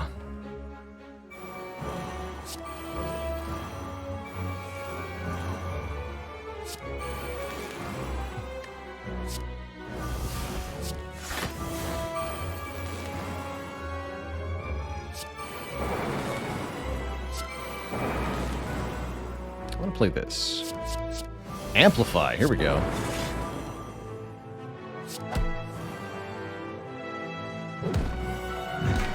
Back for you, Amplify.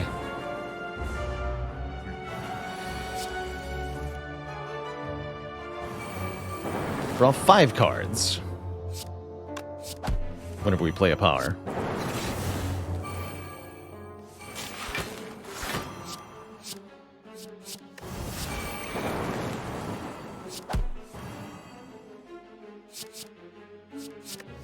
Amazing how often Discovery makes powers, too.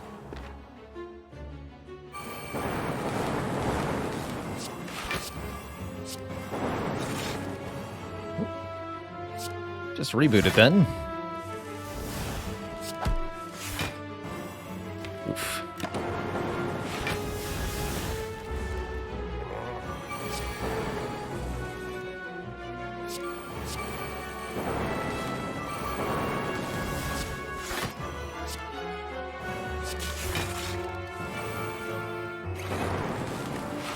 Two more creative AIs.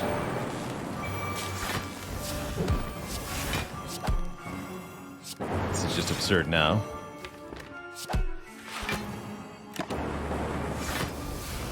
Deck wants a recycle, though. To be really absurd.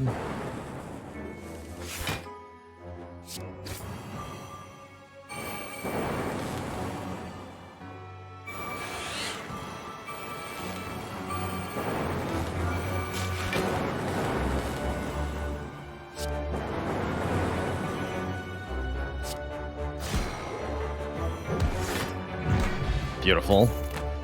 Simply beautiful. Another cool-headed or another white noise. Oh, that's a tough choice. I think I actually want this cool-headed. But yet another random power is pretty sweet, too. I agree. Frost is good. Frost is very good at the moment. We're going to upgrade our double energy and our overclock.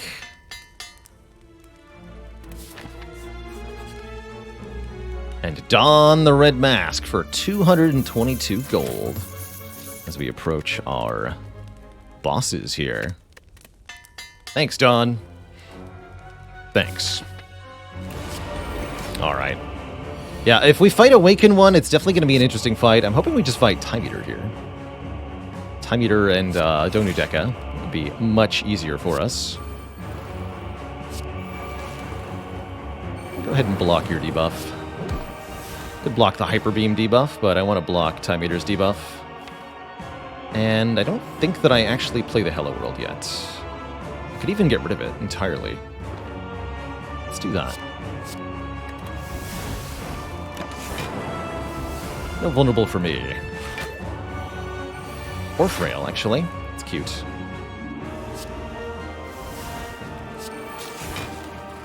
Oops. It's fine.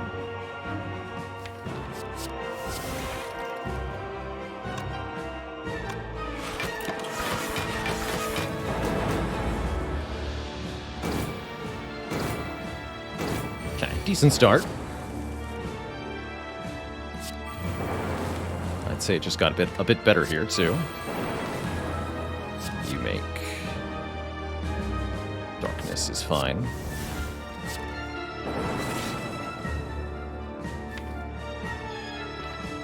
It's actually not a lot of block in the draw pile, though, huh? Let's go Darkness Dual Cast. Charge Battery. And then play Self-Repair. Defect. 3 cards next turn? That's kind of iffy. Or I could go Overclock and get more energy.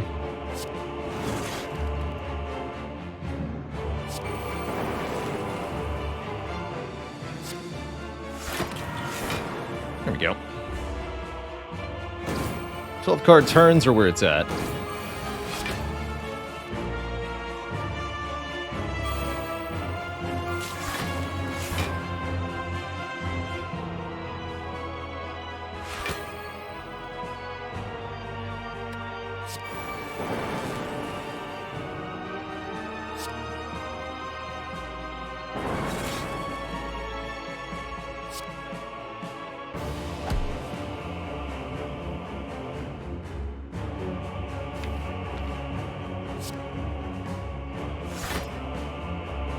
Don't want to go down to 1 orb here. Let's just stop the turn now.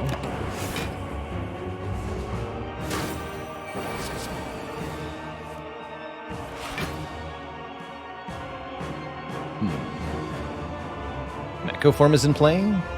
Yes. I'll double this to start.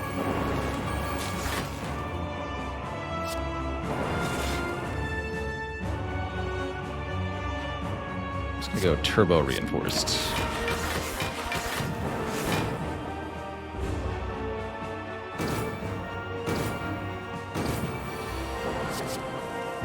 Here we go. Now we can start blapping.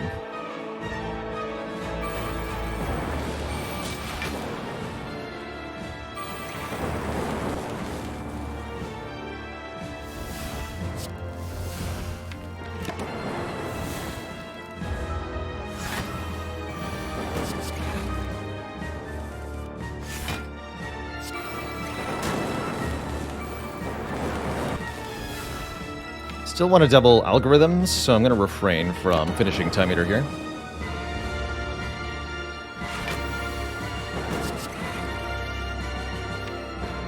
Maybe just single algorithm.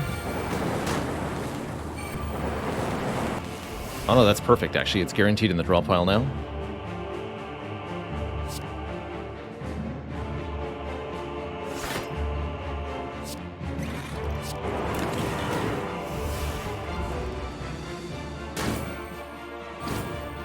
Buffer. Double.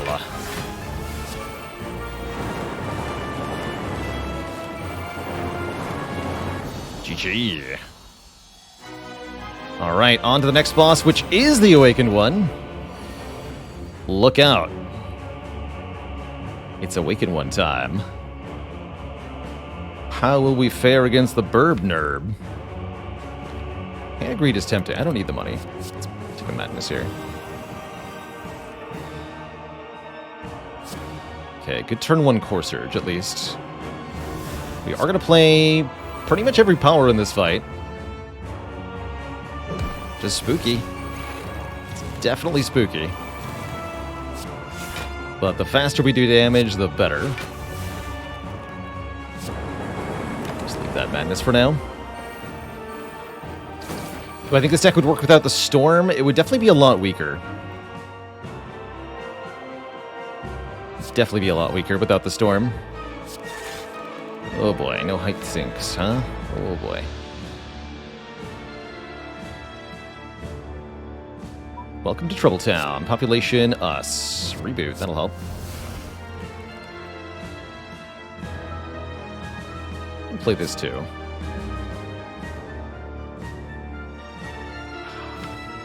I don't want a static discharge right now. Let's just do this. Is it time for the explosive potion? Maybe.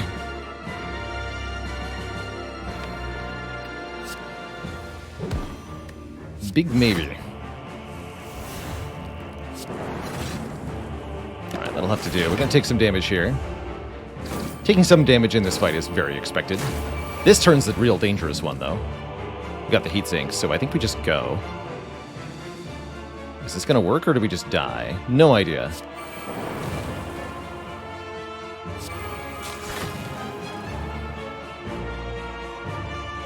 Madness on Thunder would be very nice. Damn it. Pretty hosed then.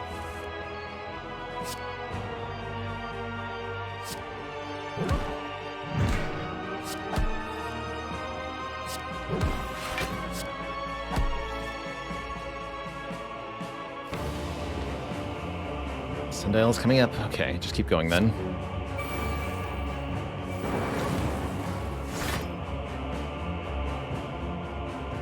$80 damage incoming.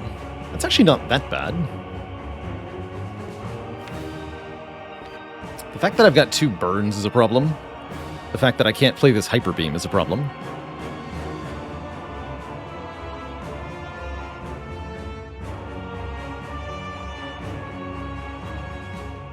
Haven't played either Creative AI, huh? No, we need to play one more.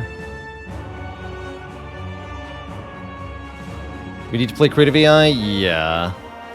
Although we can play this one. And stop this turn where it is here. Let's do that. Take 15 this turn.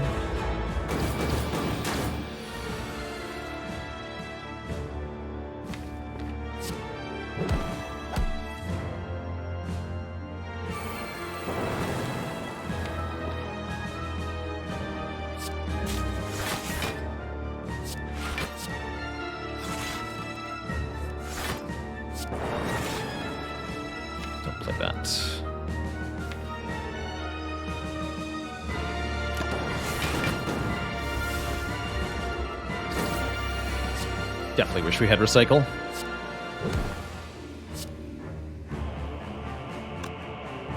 Is this a charge battery reinforced? That's an awful turn to draw into, or is it though?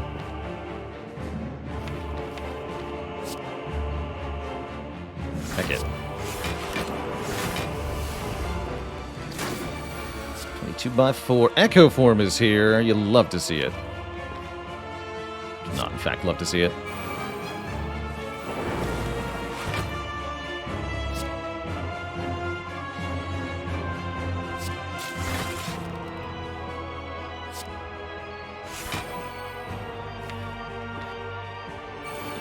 Playing cards to survive.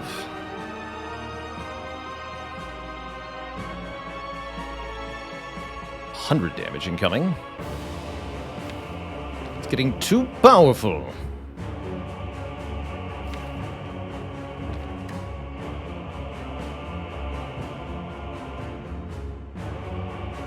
Hand being full is our primary problem. Although we can cycle more aggressively if I keep playing powers. Just gonna say that. It bears repeating here.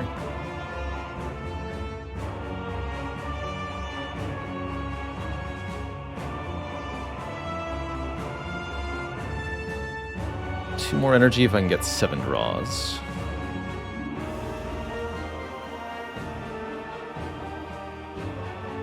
Probably have to play Overclock to do that. Currently we're blocking 40. I can make it 60. That's actually not enough to even survive, huh? Shoot. Sounds like I gotta keep playing powers then. And it either works or it doesn't.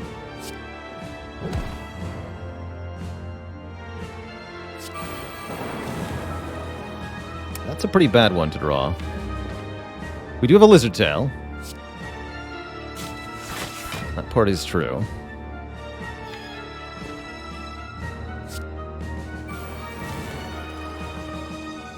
So only draws one.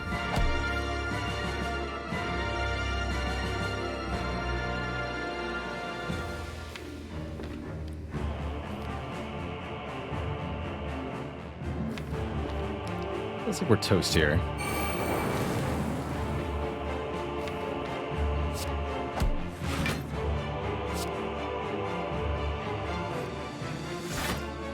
We only got one energy off that too? Bummer, man. Alright, so I think we use the lizard tail here, looks like. And then we try to win before the next multi-attack. Using the lizard tail here to win this fight is pretty reasonable, though. Let's see, 32, 32... 32. I need a little bit more health to survive.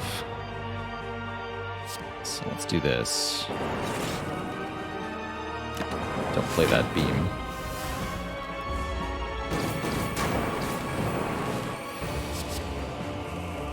Perfect. And we have Echo Form in play now. Okay. Should maybe consider avoiding adding additional powers, at least for the moment.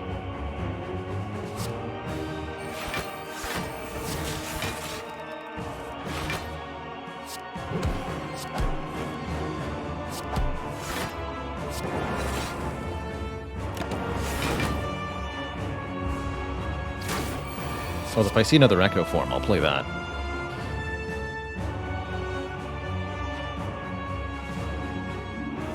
No, I think it's time to go completely ham.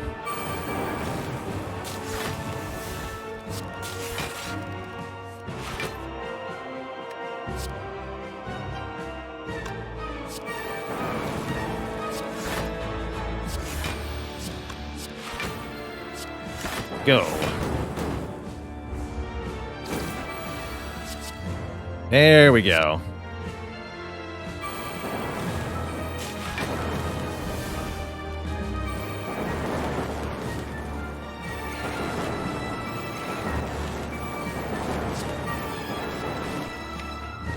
There we go.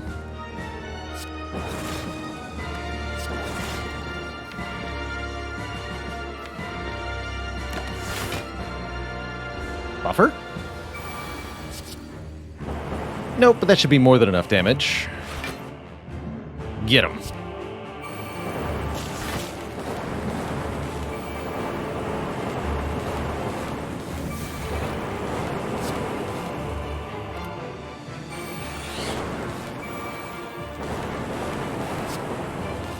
GG.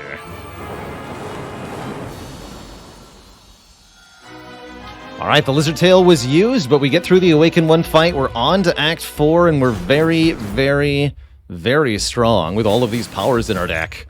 2-thump, 2-thump, 2-thump. Deep pulsing dread can be felt throughout the room. Is this the heart of the Spire, the source of all this power? Ultimate power. Let's upgrade this. Well, I don't think many of our upgrades matter at this point. The answer was indeed just play more powers. Until you can't anymore. Could have had mastered thinking ahead this run. What a shame. What a shame. What do I feel about Strange Spoon? Works on the discoveries, mainly. That doesn't seem that important. Purity could help us get rid of some stuff during the fight. Purity actually seems really good. Take a Purity to delete stuff. Ornithopter is 10 health versus Hearts. That's not bad. Let's take Ornithopter. I think we've got very good odds here. Although better odds if we draw Heat Sinks in the early turns versus these two. There we go.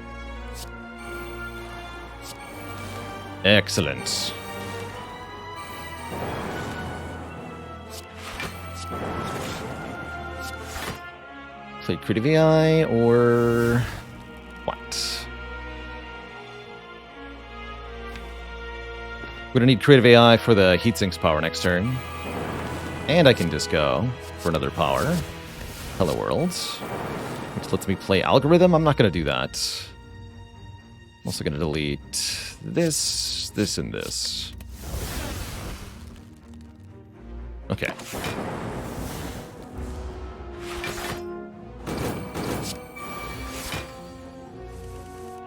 Very good, very good.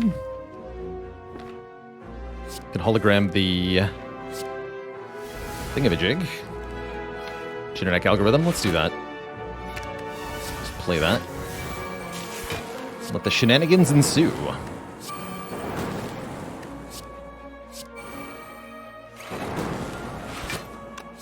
Play all the powers, please.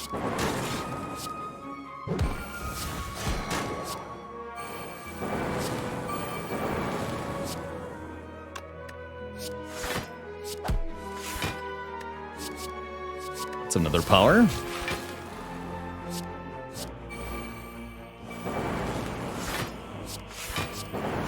Turn keeps going, why not?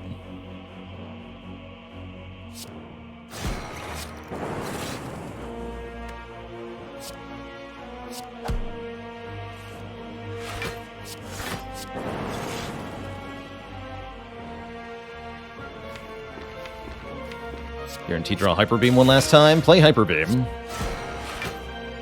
Hyper Beam justifying its existence in the deck right there. Both teams fought hard. Well done, well done. No recycle or mastered cards, unfortunately, on this run, but it's a freaking awesome run, so I can't say I care that much. Onward to glory versus the hearts. Let's take another purity here. Removing cards is definitely the easiest way for this to go well. Really glad we got that random heat sinks. Don't want to drink this until we're missing at least 5 HP.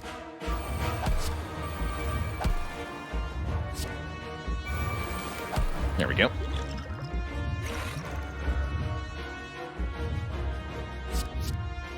Heck yeah, discover a creative AI. Discovering an aggregate is also not bad, but not as good as discovering the creative AI. Surely. Seek! Seek one of those heat sinks, please.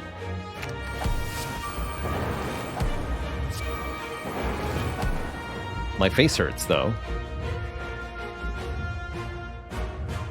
Have you considered the fact that my face hurts? Beat of Death is definitely taking us on a ride here.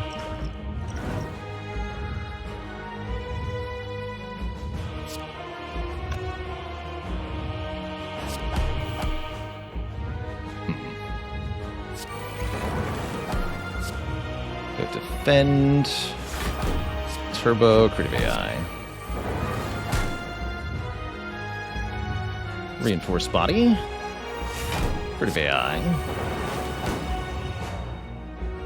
Sunder. Pile driver. And then I could purity away some cards if I wanted. This looks like a pretty good draw. Get 3 random powers next turn. It's pretty exciting. Script check-in. Dead. Here is a link. Looks like server disconnected. Here's your log for you.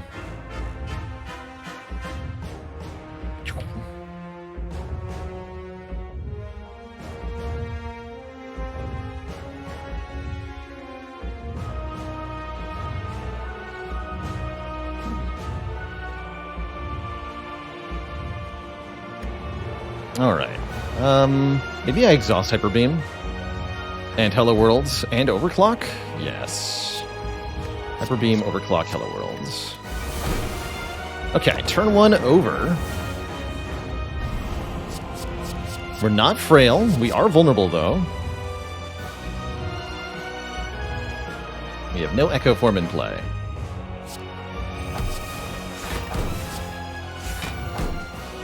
Just gonna go ahead and play Bias Cognition. I don't think this fight is gonna last very long.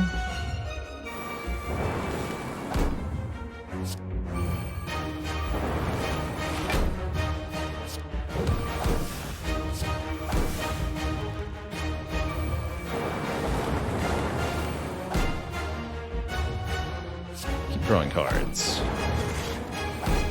Okay, Reinforced is here. That's a pretty good stopping point for this turn if we want to.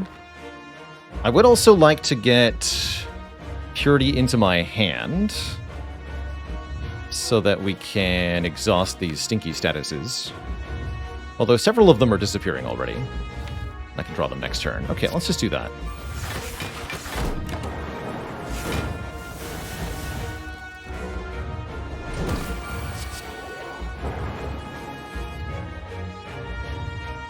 Echo form is here.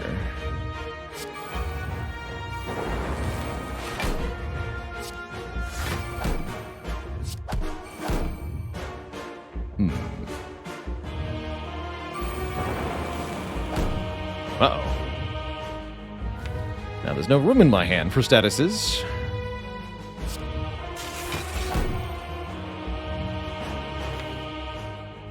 Guess the wound is fine. I can get rid of Defend, Burn, Dual Cast. That's acceptable.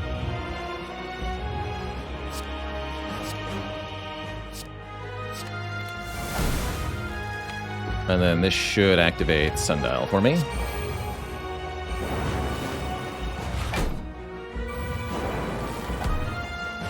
So the idea with these two Purities is now that we've deleted so many cards,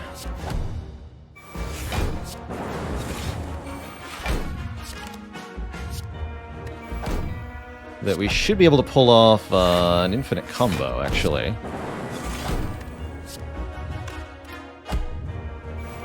Or at least very close to it. Close enough.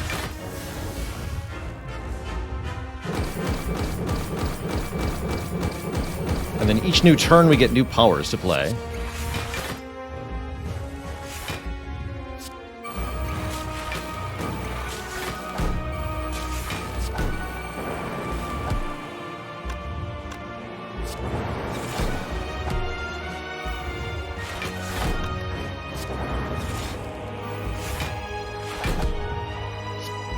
Oh, we just cycled the compilers, actually. This is a proper infinite combo now. Not that we needed it. What a great run, man. GG.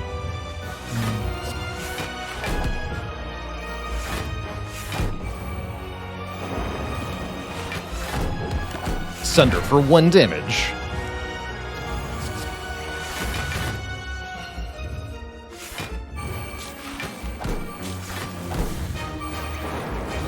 GG, Mr. Hart.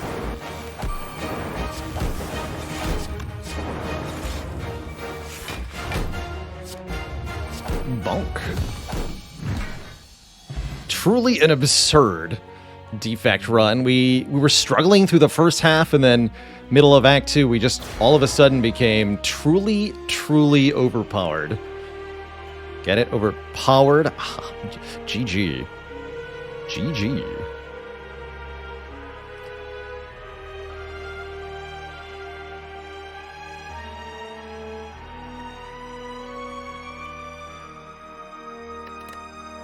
Not too bad, everybody.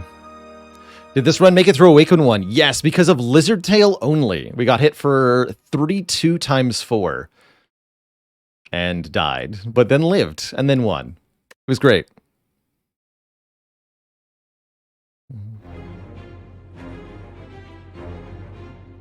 Let's see what the total damage taken was to Awaken 1.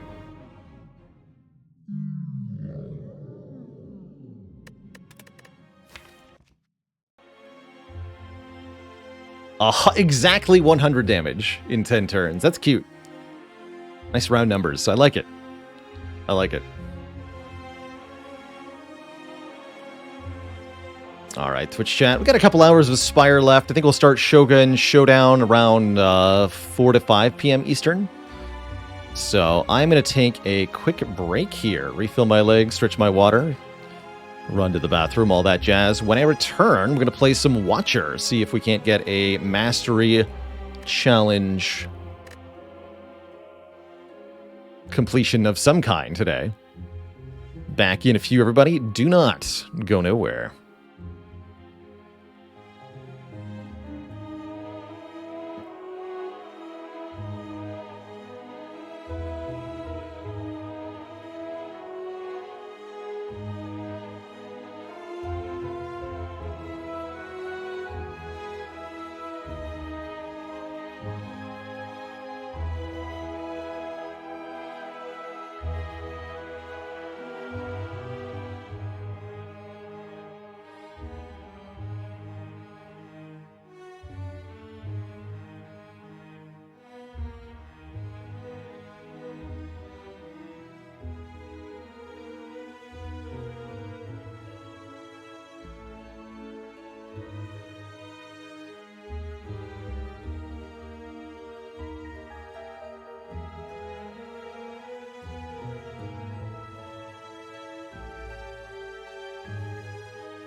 All right, Twitch chat, we are back. Despite the lack of masteries here, we did have 3 candidates. The double energy,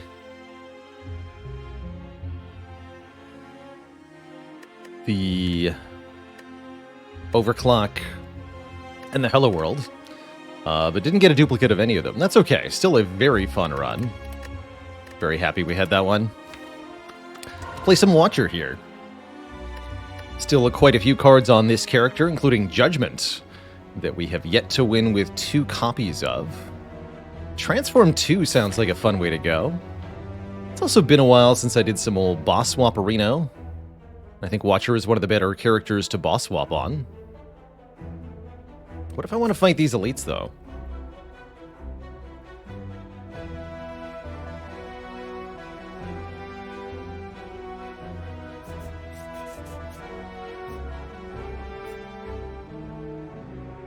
Let's mark you in red.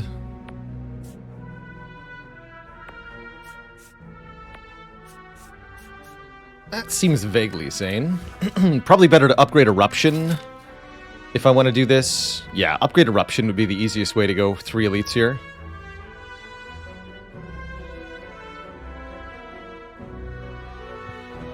Let's go on Radioactive Crow. Got your first A20 heart kill today with Watcher and a deck of all upgraded cards from Lesson Learned. Well done.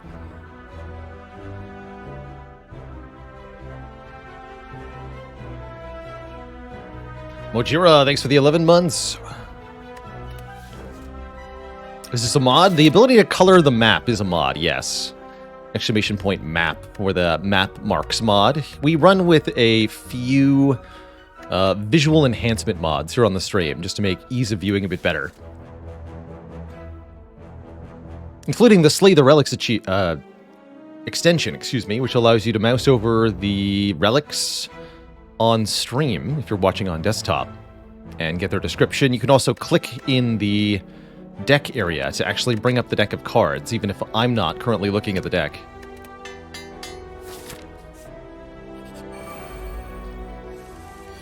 Watcher does love to be aggro in the early game. Very, very excellent at it.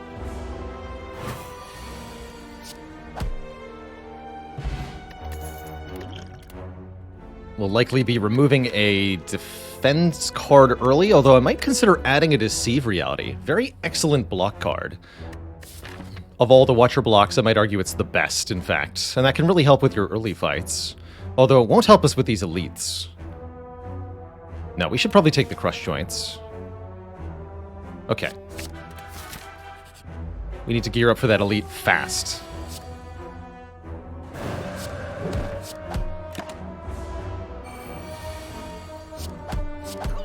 Hard to argue with an extra attack card.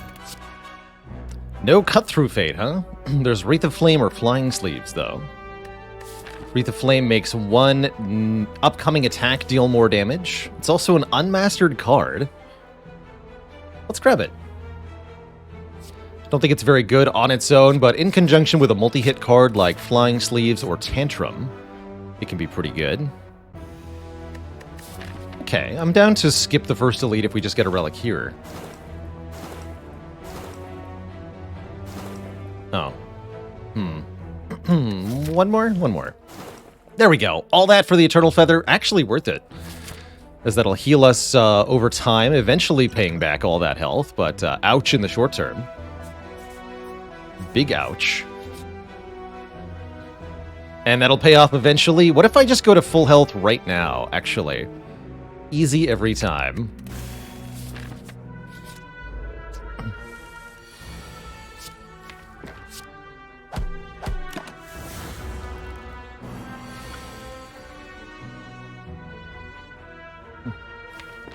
Can't keep getting away with it.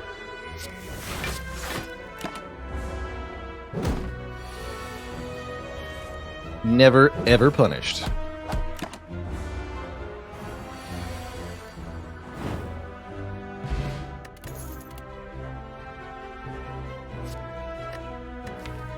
Follow-up might be better than Talk to the Hand for this elite. I think it is. Talk to the Hand is better for Hexaghost. We're actually very bad at this elite fight, though. I think we need some help. It's Gremlin Knob. We didn't draw Eruption turn 1. That's not good. Make sure we play Defend as the third card, just so that we can play Crush Joints for Vulnerable. Like so. Although I think I'm going to go Eruption, Miracle, Crush Joint, Strike. That way we can kill Gremlin Knob next turn, hopefully. I will take a ton of damage this turn, 22. But we can afford to lose some health.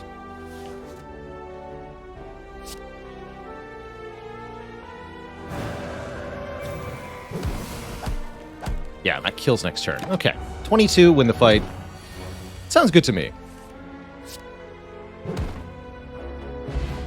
Especially when we get a meal ticket, which will heal us again, immediately, for 15. Sounds like a winner. How do I think Watcher would play if you retain stance between combats? It would be all Wrath all the time. Even more than it already is.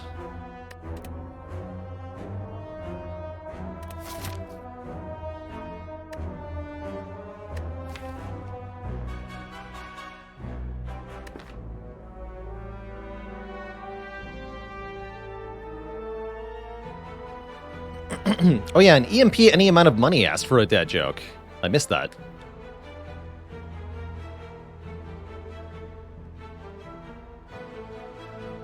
This reminds me of an oldie but a goodie money-related pun here. Why do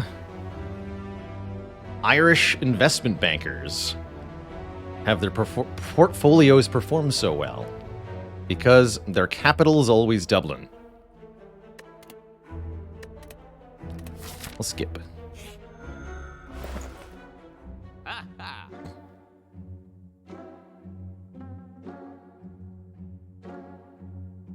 Not a lot of great attacks being offered here. Why don't we mix things up? This has already been a very unusual run with the event that happened. Let's keep it unusual with the Prismatic Shard. We can get cards from any color, and that, to me, is fun. Also, this elite might kill me, so maybe we have to avoid them.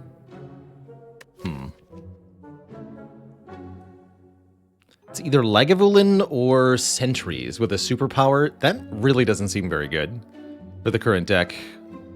We simply did not get strong enough.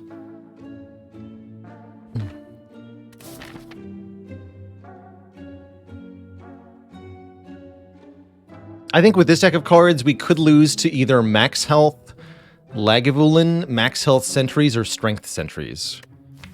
Anything else we should be able to win, but it would cost a lot of hit points.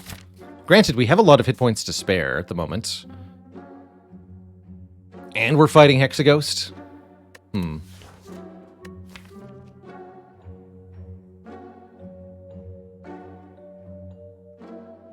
I have Dexterity Potion for both of these fights? Alright, alright. It's only a regenerating Lagavulin. Easy.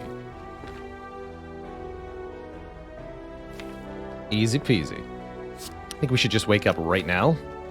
Deliver Eruption, Crush Joint, Strike. Probably use the Miracle? No, don't use the Miracle. Just do the damage. And if we don't draw Vigilance here, we could be in a bit of trouble. We sure are. It's gonna hurt, but that's okay. Make sure we play an attack last, because of follow-up next turn.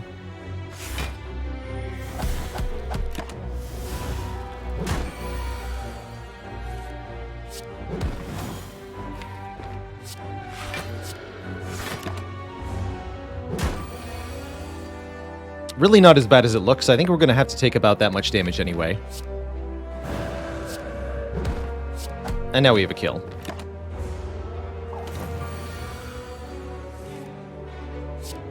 Yeah, that was not too bad. We score a duality. Every time we play an attack, we get 1 temporary dexterity, which makes a card like Slice decent. It's like a follow-up, but slightly worse. Huh. Charge Battery is also decent. I guess I'll try Charge Battery with the duality. They call me Strider, thanks for the half year of support. Grats on A6 with the 3 characters. And Guthar Parzival with 31 months. Hey ya. Hiya, hiya. Shivs, now that's what I'd like to see. And I think I theorized that I should start skipping strawberry. I think I theorized that I should. Let's do it.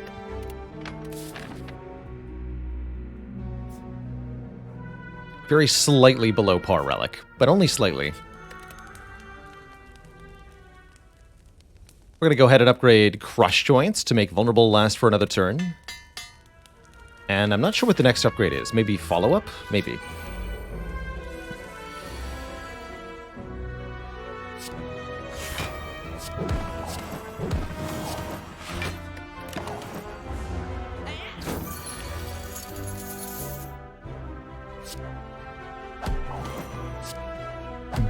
So why the change on strawberry? Because I've had a couple of runs where I took a strawberry that ended up having to skip a really important relic later. And you can call that results-based thinking, but it just made me reevaluate that maybe I shouldn't be taking it all the time. Overclock is back. Overclock on Watcher is interesting. Still unmastered, so let's do it. It's really bad against Hexaghost, though. Like, really, truly bad. Take it anyway.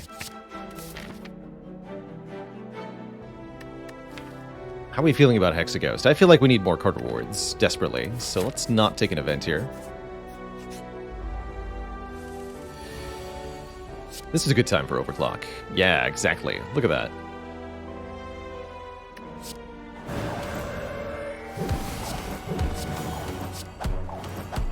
Good job, Overclock.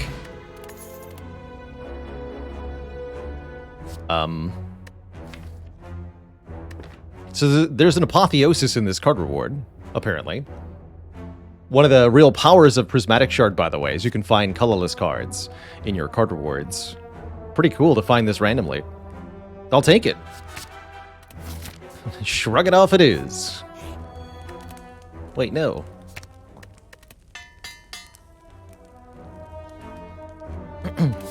GamerCat says, how do you decide when to take event versus fights? I think the easiest way to phrase it is, do you need more cards? Does your current deck beat the threats that are upcoming, or do you need to look for answers to those fights? That will tell you whether you can take events or if you have to take combats. Anytime we need more cards, we take fights. And this is one such case. We don't have a way to scale in the Hexaghost fight, so I need to look at more cards.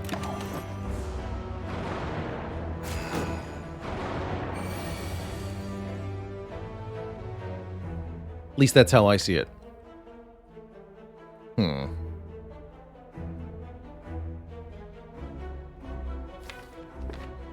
We go... Eruption... Crush Joints.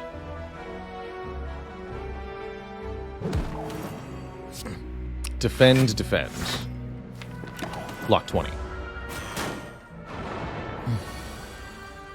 That's right, with a miracle in your hand, the apotheosis is essentially free. In that you can just refund the cost with the upgraded miracle. True stuff.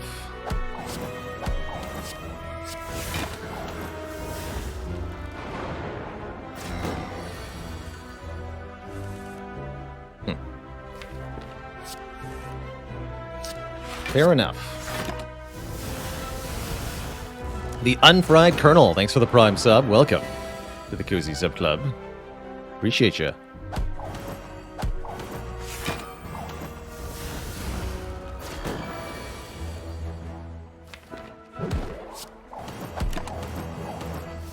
Very good fight overall.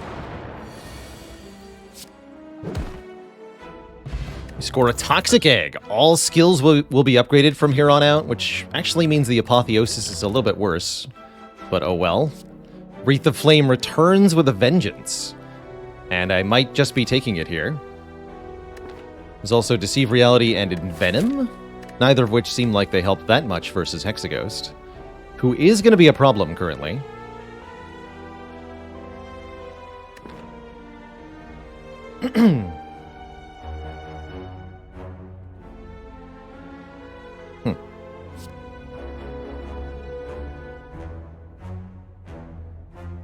Hey, glad to hear it, Grant the Red. Thank you for those kind words.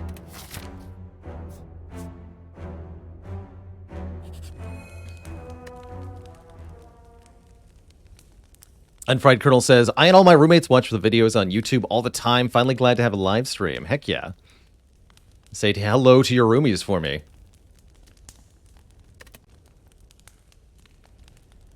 I guess upgrades don't matter much. Do I want to rest going into Hexaghost?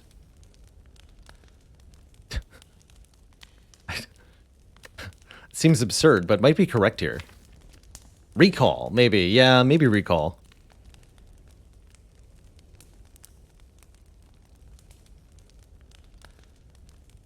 How do duality and orange pellets interact? Really well, yeah. You can keep the dexterity as long as you play a power.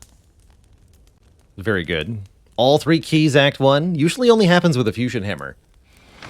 Pretty funny. I'm definitely a little worried about our matchup in this fight. Definitely not going to play this turn 1. It's crazy.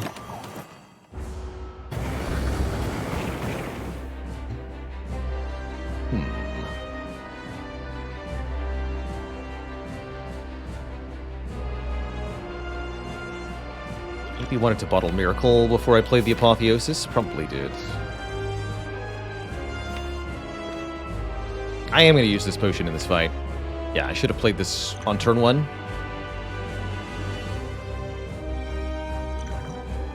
My bad.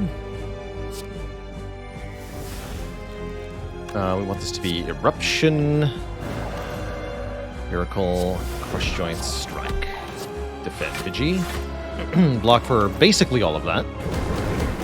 Could have even perfectly full blocked with the Essence of Steel, but that felt like overkill to me.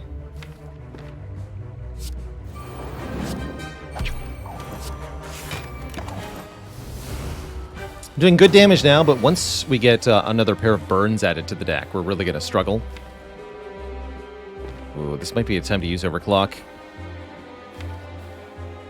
Heck. Really want to draw either Crush Joints or Eruption here. Let's do it. Oh, that was so worth it.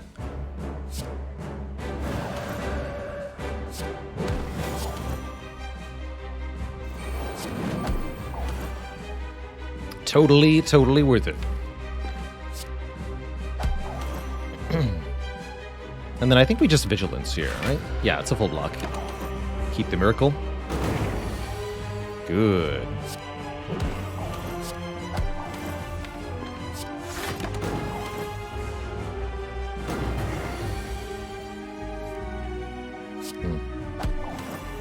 Bad draw here, though. And we're in a lot of danger the next couple turns. Fortunately, we have a lot of health. But it might not be enough if the draws are particularly bad, like this. That's pretty spooky.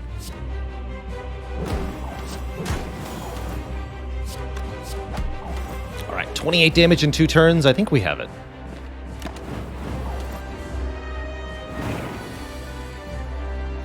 Yes, we're there.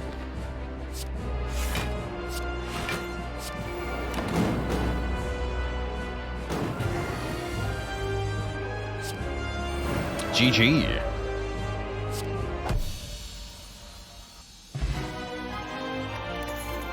That was a little close, but we managed to make it work.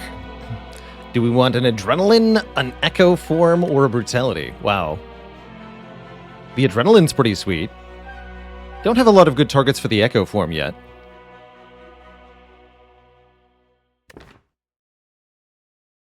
Probably just Adrenaline.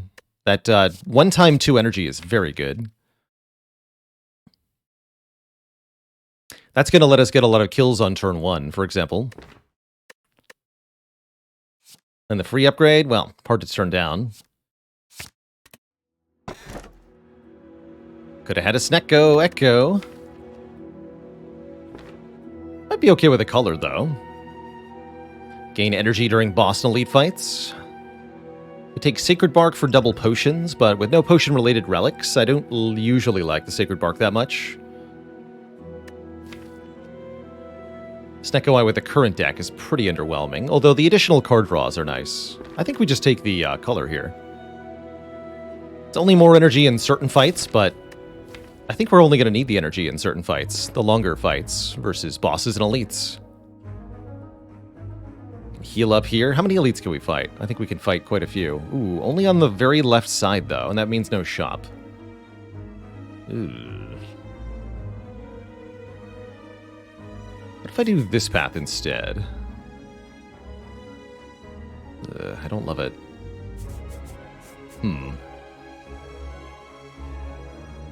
Wish there was a shop on the left side. Dang.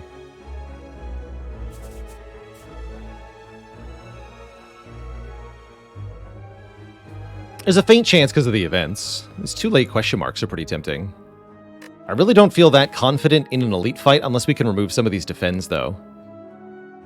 Needs to happen sooner rather than later, and the only way to guarantee that is a shop, so thus the problem. I think that means we take less elites this act, and more shops.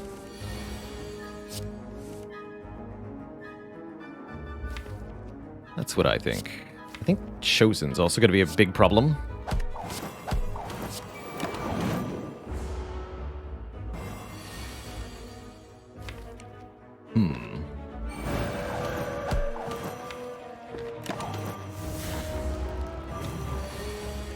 18 by 2. And the adrenaline is on the very top.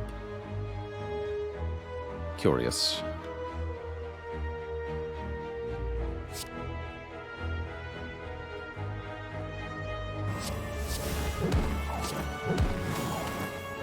Oh, I have to use this? Okay.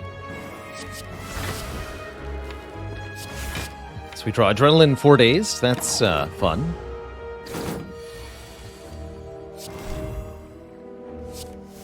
Hey, Overclock. Good work. Really good work, Overclock. Nice.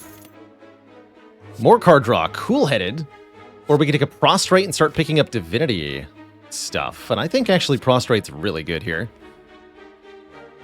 Blind is also nice for AoE weakness at 0 cost. We have a small enough deck and large enough card draw that I like Prostrate.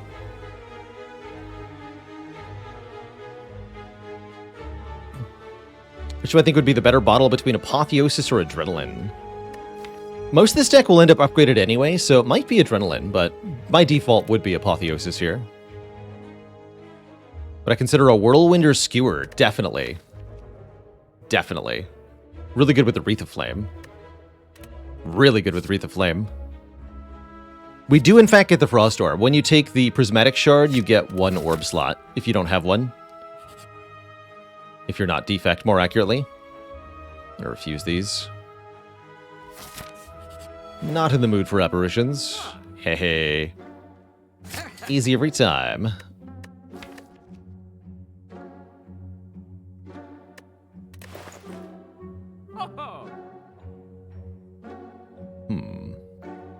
So, do we do the 2 removes, or do I take Frozen Eye?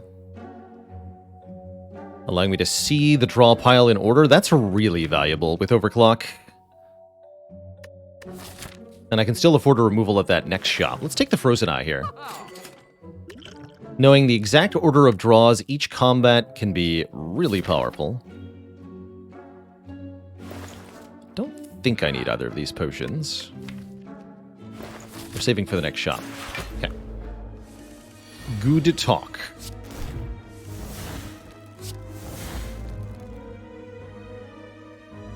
Thanks to Duality, we get to Fold Lock here.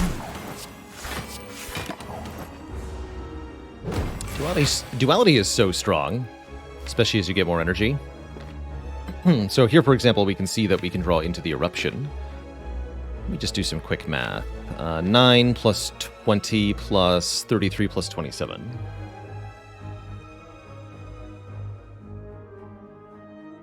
$89. That's a kill.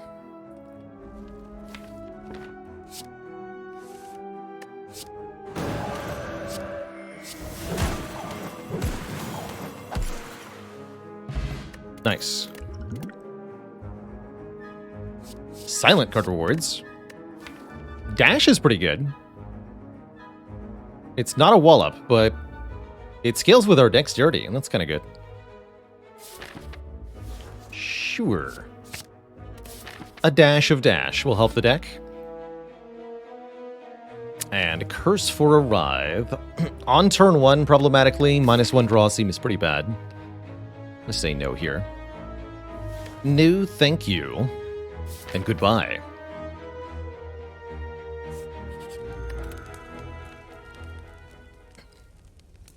I guess we upgrade the Overclock so that it can help us get to Apotheosis easier? I guess so.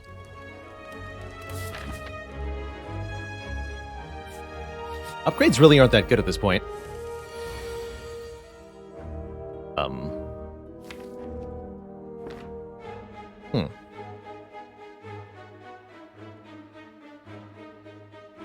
Actually, not too bad here.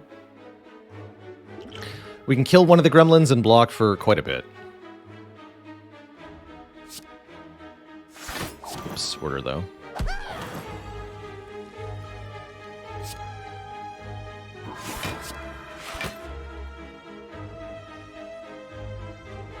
Could have perfectly full blocked with the Essence of Steel if I had done that in the correct order, but I did not.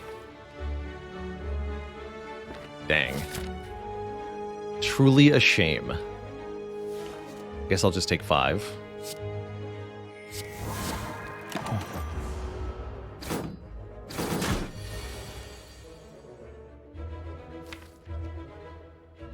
We have a stance potion, so it's not too risky to enter Wrath.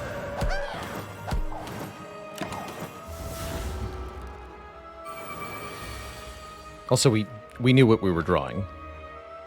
Don't forget. Can't kill them both, though. That's a bit of an issue.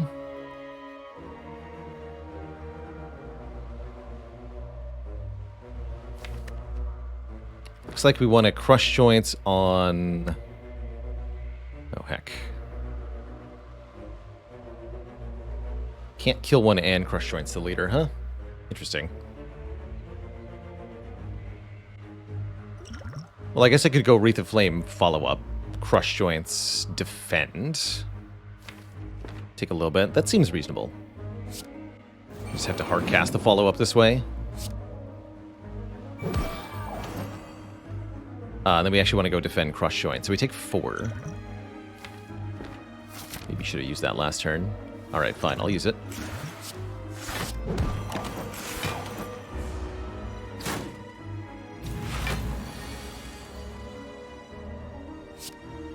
Upgrading Insight's pretty badass. And now we can just find Divinity, I assume. I assume wrong. Well, we can still do a ton of damage. Who needs Divinity when you have a kill anyhow?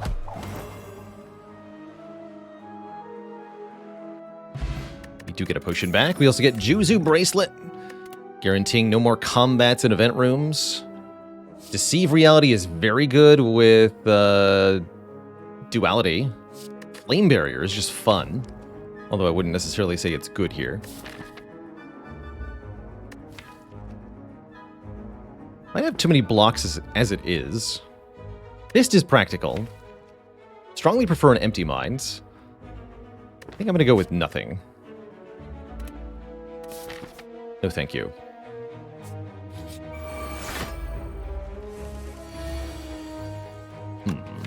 Next turn we draw Mediocrity, and then Adrenaline, Eruption. Draw all of this. So we go Wrath and do big damage. So I can even calculate how much energy I'll need. It's funny. Let's see. We have 3 per turn.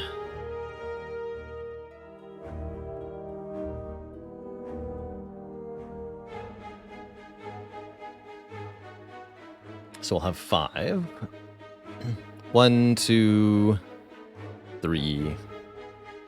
I don't need that much. Okay, so we don't need to play Vigilance, is what I learned. We can play Charge Battery, Strike, Wreath of Flame. Or Wreath of Flame, Strike, doesn't matter. I think we're killing the baseball first. From the looks of it. Should have also mathed damage, but I'm too lazy. Definitely too lazy here.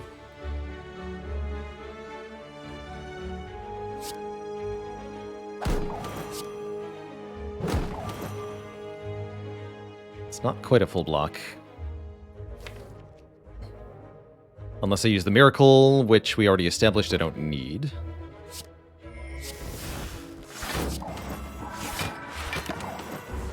Question is, do I do 55 damage on this turn? That I didn't do the math on. Let's take a look here.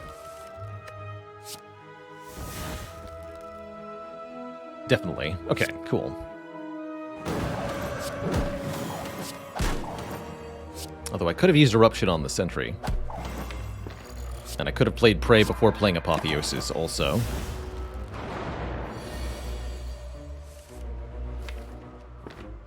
Does that actually matter? Looks like it might. Yes, it mattered. Actually, no. This is Divinity. Easy. Ooh, Algorithm versus Sanctity. Ever scaling block or block that is also card draw? I'm going to take block. I think I want it to be card draw too. Take a Sanctity here. Incense Burner. Intangibility every 6 turns. Fantastic. Rarely does it get better than that as far as relics go. We have full health. Pressure points are here. Jack of all trades is here. Card remove is here. Poor orange pellets. Out of our price range, alas. That's alright. It's always more where that came from. In other runs, that is. Not in this run. Ouch. Ouch is fine.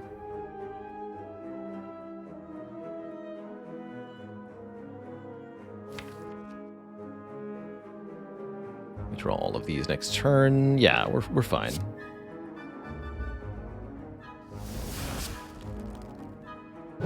Take quite a bit of damage this turn, but that's fine.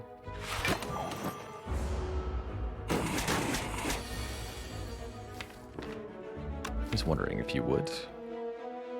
So does that change what I want to do then? I definitely want to at least Adrenaline here. Some Prey. So this is a pretty good turn. This is a pretty good turn. Yeah, let's just do that. Don't play Overclock.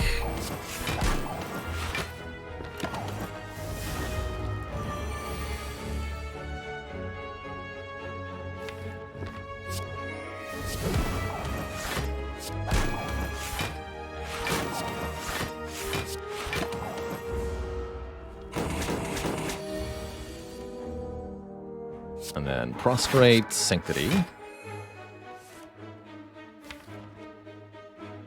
Strikes are on top.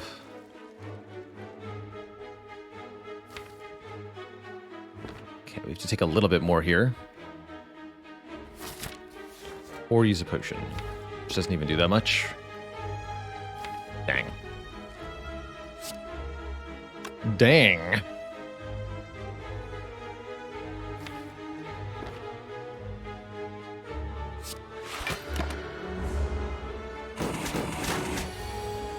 But we set up Intangible turn 1? That's correct. That's very valuable. For the elite fight. Nice. Likewater is here. That's one of the unmastered cards. Pretty bad in this deck, though, as we have very limited access to Calm, and we're not very likely to see another one. I don't think I'm going to take this. Or any of these. Claw's not terrible, actually.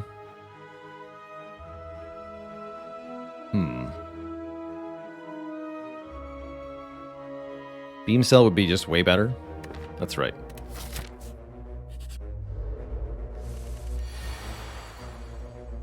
This is a good turn to be invincible. That's for sure. Ooh, next turn looks pretty bad, though. How do we do enough damage with this deck? I feel like I needed that Battle Hymn we saw a while ago.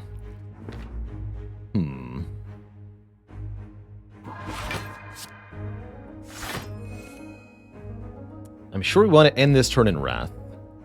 We just go Apotheosis, Eruption, Strike. Seems reasonable.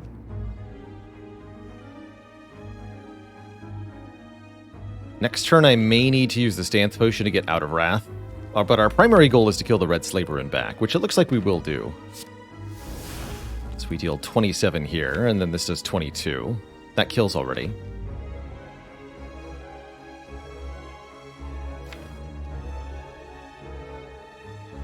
But also save the potion by using the miracle now.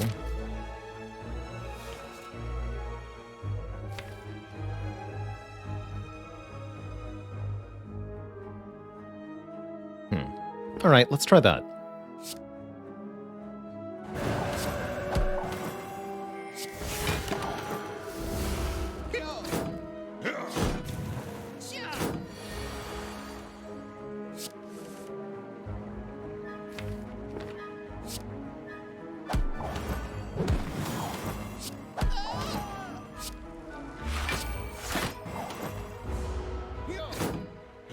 We're in a bit of danger because of the piling up wounds that are going to happen here. Might want to kill the middle guy next. In fact, let's do that. Try to prevent this from getting out of control. Reshuffle before those three get added. So next turn, we're divine. That's right. Although I wouldn't call it very good divinity. Still helps a lot. So how much damage will that be? 27 times 1.5? Okay, yeah, we get them both next turn, I think. Although, it's actually less than that. I think we still kill them both like this.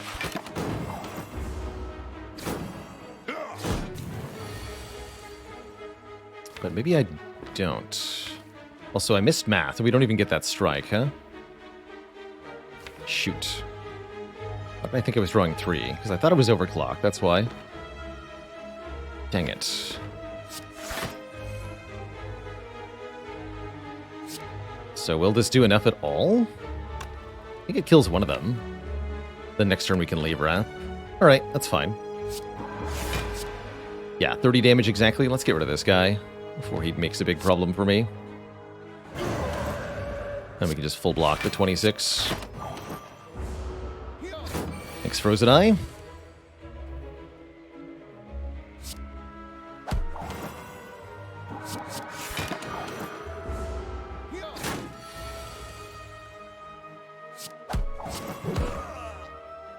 Great fight.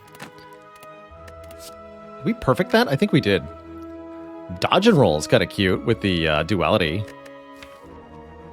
Probably shouldn't keep adding block cards. That Slaver's fight actually showed me why. I'm going to do it anyway. That Slaver's fight showed us that we're a little bit slow on damage, and the Collector could make it even worse for us. But, I don't know, I'm just feeling good about these awesome block cards. Just Brigand, thanks for 3 months in the Prime sub. Welcome to Cozy Sub Club. No, we definitely need to draw 2.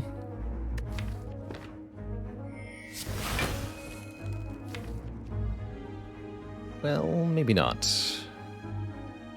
Smartest move I've ever made. That's fine. Don't worry about it. Yeah, exactly. Neither of them are going to hurt you. It's fine.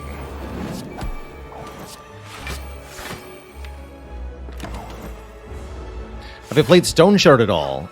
I am eagerly awaiting an actual ending to Stone Shard. It's one of the early access games that I've been keeping an eye on. Don't want to actually play it until it's further along. Until it's done, I guess. But I'm definitely interested in Stone Shard.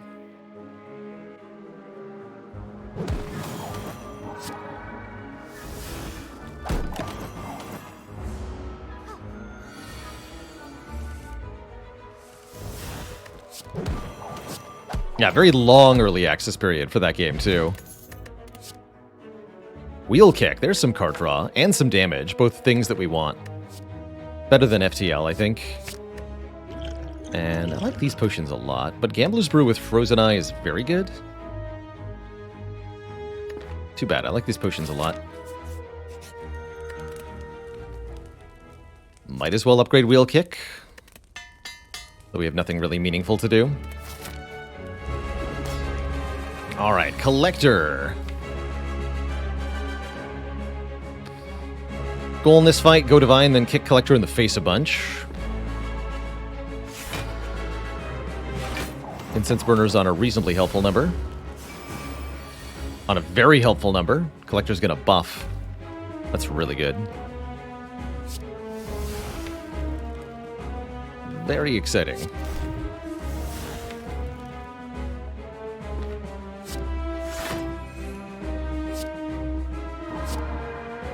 Take bonus energy and card draw and shenanigans next turn.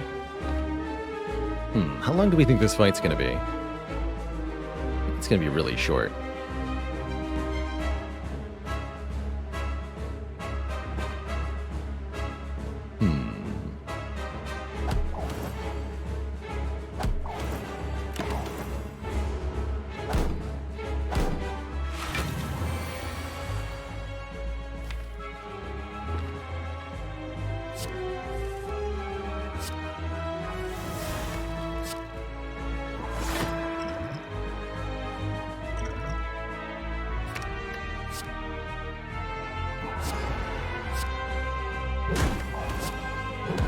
Right in the face.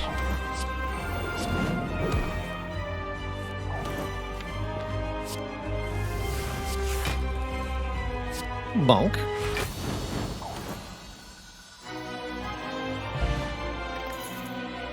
Maybe didn't need to use the liquid memories for that purpose, but it was very satisfying. Check that out. Conjure Blade Plus. Actually a half-decent way to scale this deck. Good with the Wreath of Flame, too. And an unmastered rare card besides. There's also Corruption to make all of our skills free and exhaust upon being played. We have a lot of skills, but the way it interacts badly with our Divinity plan seems kind of iffy to me. Take the Conjure Blade, see if we can make it work. Akmu, thanks for the full year. Conjure that blade. You better believe I will, and I'll take a Runic Pyramid to go with it. Excellent. At the end of our turn, we no longer discard our hand, and that means that we can set up some really powerful combos with the Divinity. Annabelle, welcome to the eternal list of channel cuties, joining the incredible array of people who have spent so long in the channel as to accumulate the required 500,000 of channel points. Thank you. Thank you, and welcome. It's been a long time coming, that's for sure.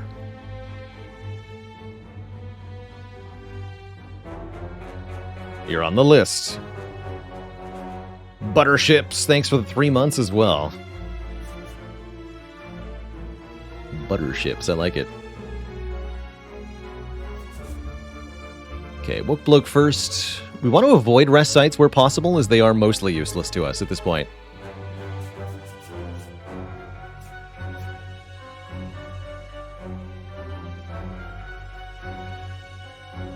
Something like this, perhaps?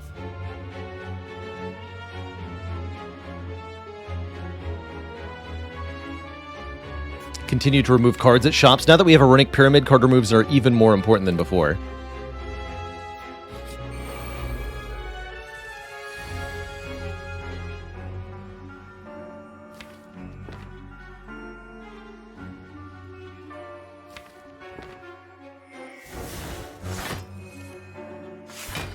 Definitely a bit weird in the non-elite fights. 3 base energy per turn is underwhelming, let's call it. Double spikers, by the way? Yikes.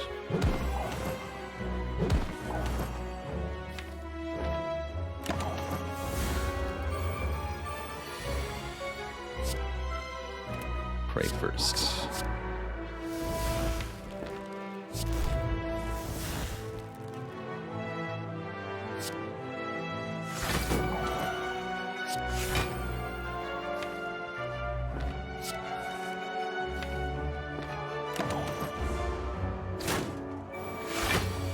Fortunately, we have an easy answer to these things, which is the incense burner. Just kill while intangible, indeed. Just do it. 'Tis that easy.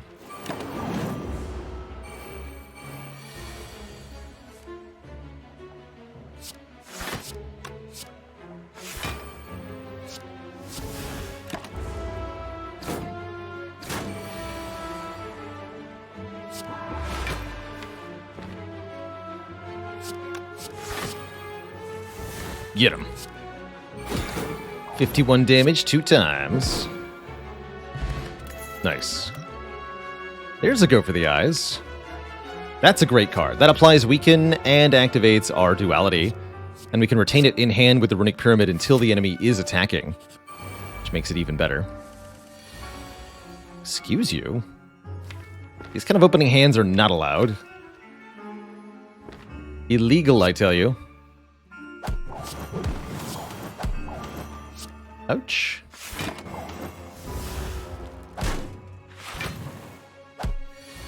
No, you have to stop now. Heck.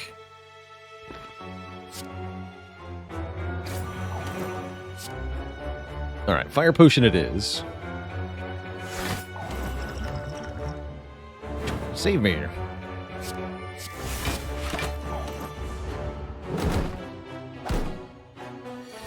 Okay, a reprieve. Thank you.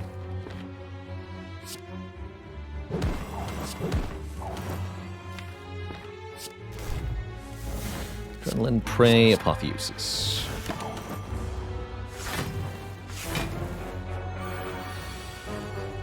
Wow, and they're even more aggro on this turn. 53 incoming damage.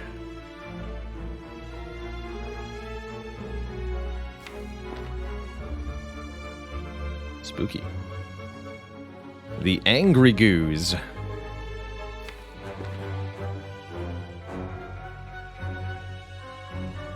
The goose or lose.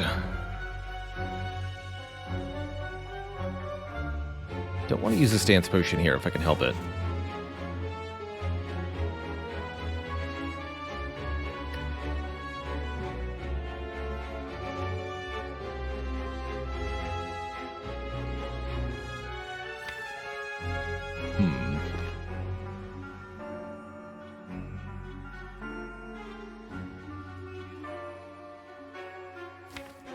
Not enough energy to do Eruption and then Vigilance.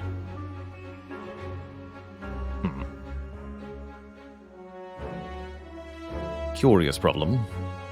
We could try to redraw into Vigilance or into a Divinity card. Guess we can try that. So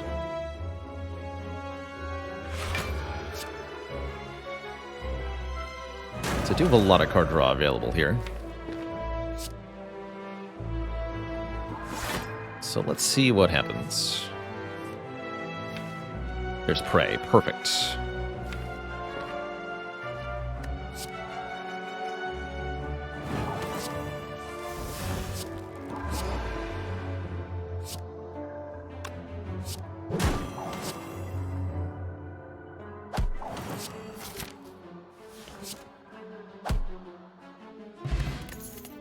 That was tough. Outmaneuver is interesting. Outmaneuver Conjure Blade is really interesting. Entrench is also a odd but effective way to block with a Runic Pyramid. Let's try Outmaneuver. Gain 3 energy on the next turn. And maybe we consider Omniscience. Panic Button is juicy. Strange Spoon is interesting. We can keep the Insights, we can keep the Adrenaline, we can keep the Apotheosis. Not that that helps me. Hey, Dark Lord present. Keep on learning, keep on watching. There's a lot to learn about Slay the Spire. So don't get dissuaded, even if it gives you a hard time sometimes. And I can afford Omniscience card remove. I probably want to do that.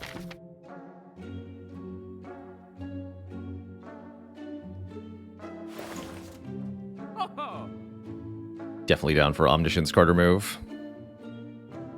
They think not. Ha! They don't know about the fish. The fools. Ceramic fish, easy every time.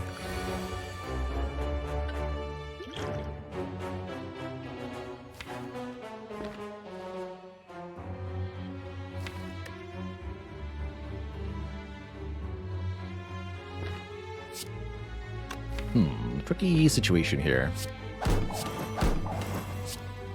We're immune next turn. Okay, that's not so tricky then.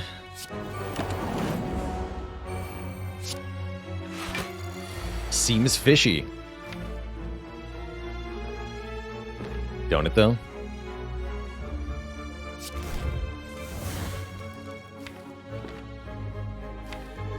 If we were to omniscience anything, would we what, outmaneuver? That'd be funny. Omniscience outmaneuver. That's pretty spicy.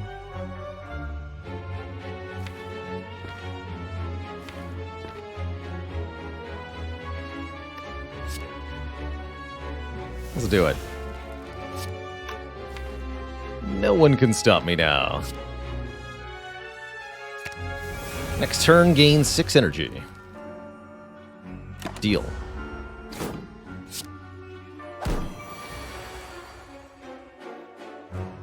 Deal. Draw 4, huh? I can draw it with the wheel kick. Okay. Fair enough.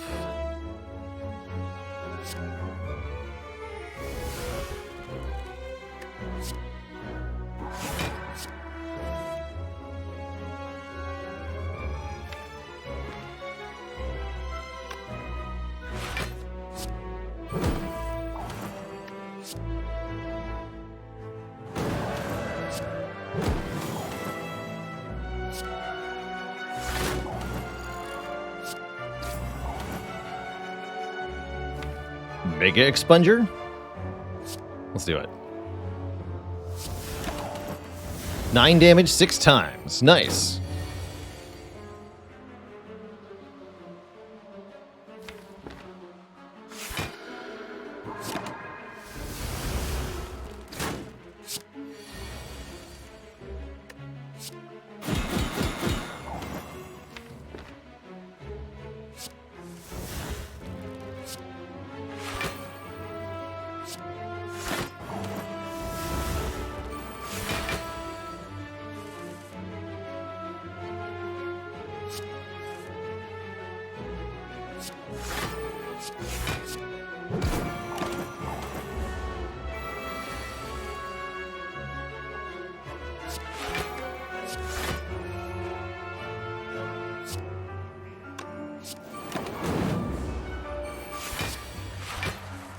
Expunged.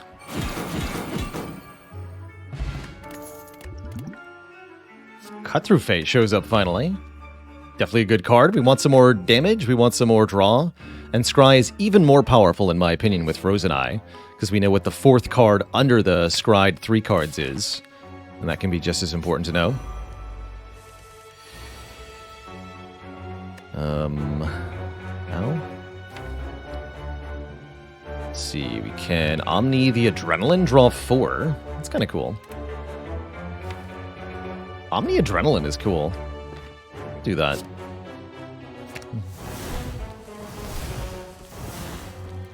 Yeah, I like that. Let's set up the Conjure Blade right now.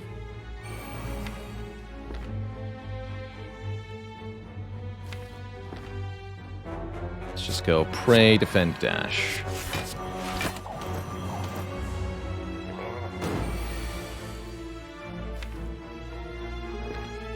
Apotheosis is 4 cards down. I can do that.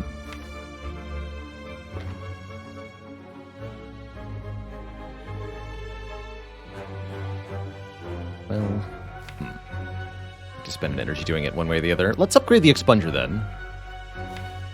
Let's do it that way. That means only drawing 1 card next turn. That's a little awkward. So let's just play Conjure Blade. 9 damage 8 times. I'm also going to discard this, just for room in hand. Okay. We're going to draw into the expunger here. Okay, sweet. Gonna set up a very big damage attack. If we do it correctly. Wrath should be more than enough.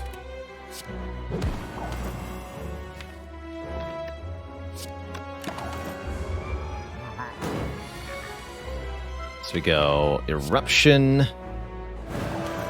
Wreath of Flame, 82 damage 8 times. Not too bad. Bye! You nerd. Hell yeah, Piercing Whale. Boat Thingy also very good. Love Piercing Whale with Runic Pyramid. This completely shuts down the heart. Also, because it's strength reduction, allows us to block dangerous attacks even while we're in Wrath stance. I'll fight these for a rare relic. Lots of good cards to want here, and we're invulnerable next turn as well. Note that these do not count as an elite fight for the Slaver's Collar, even though they are very mean. They're not technically an elite, which is pretty spooky, man.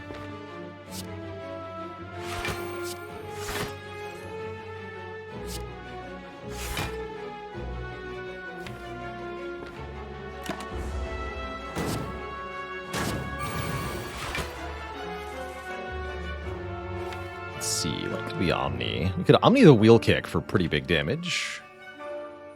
I don't necessarily think that putting Conjure Blade into the draw pile is a good idea here.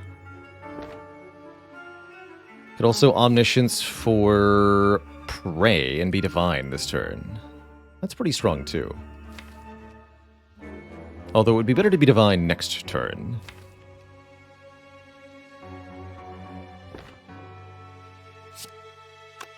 Might as well be in Wrath this turn then.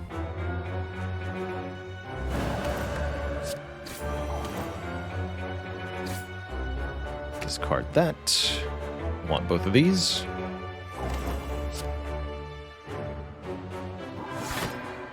Could do Miracle Omniscience here.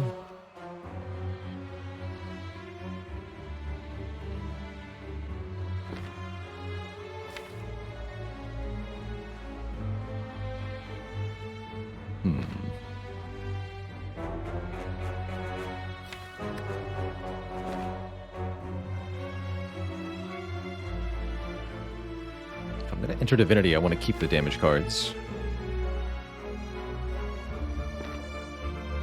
Fine. White Dog Studios with 5 months of support. Rainbow Cheese forever. And Ultimate Ann, thanks for the Prime sub. Welcome to the Cozy Sub Club.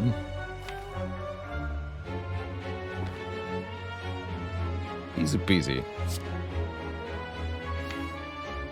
So we Omni Pray first, then play Apo? Yes.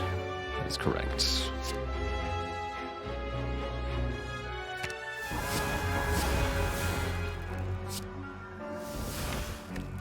Didn't get any of the card draw, that's okay.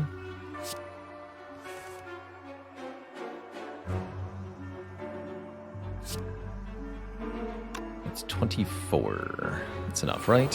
Yes.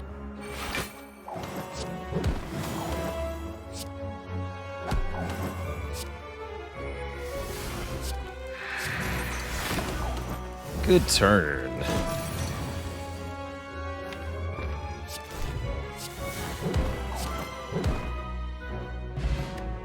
Score 300 gold, easy peasy. I'm the first person to ever say the name right. Well, I'll take that as a compliment. Thank you. I did have to think for a moment on that one. It was like Ultimation? Ultimatine? I wasn't sure. But I got it. I got it. Don't think I want to slice.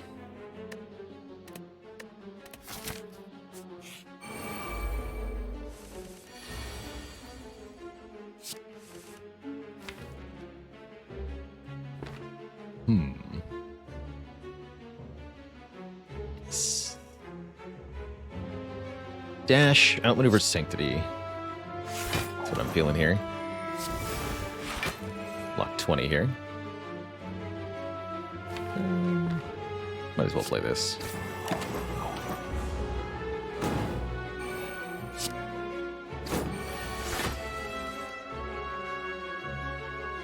Reasonable time to simply Conjure Blade. This thing has to die next turn, but that's no biggie. Let's just kill it now, though.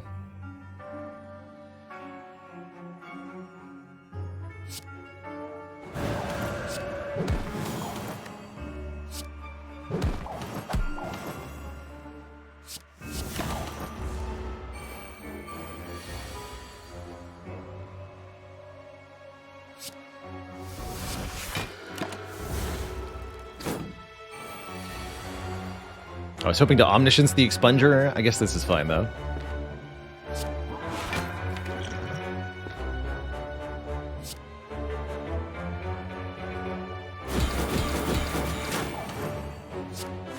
The Blocketing.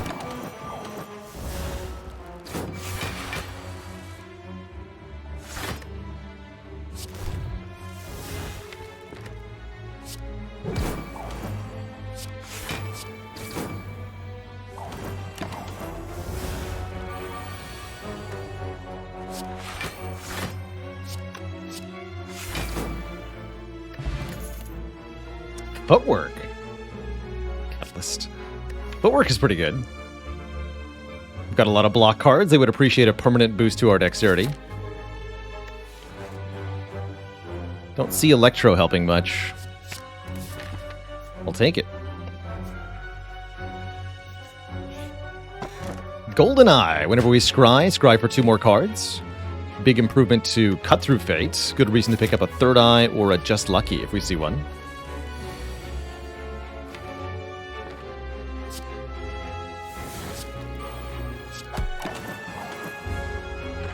Rorg.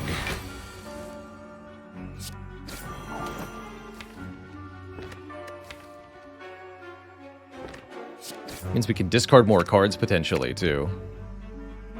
Which is also very strong.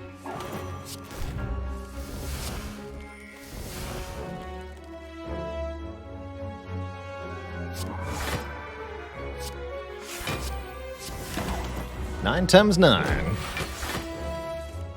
It's a big number.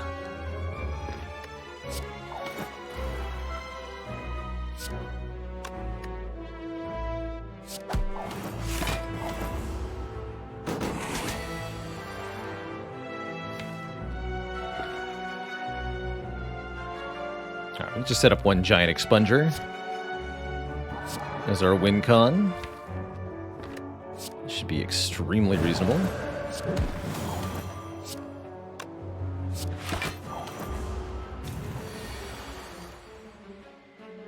Does Crush Joints Wreath of Flame Expunger get there? It might. Sure, it looks like it will, right? That's going to be... yeah, let me do the actual math. This is normally 9 base, right?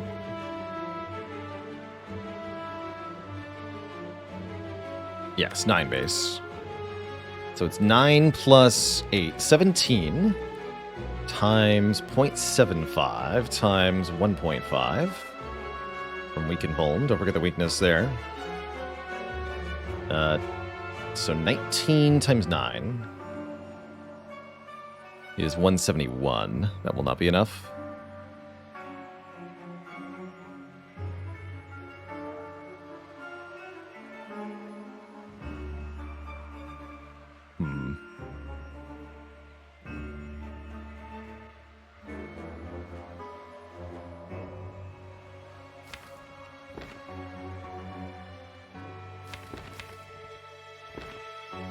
Can we go to Vine? Maybe. Probably not.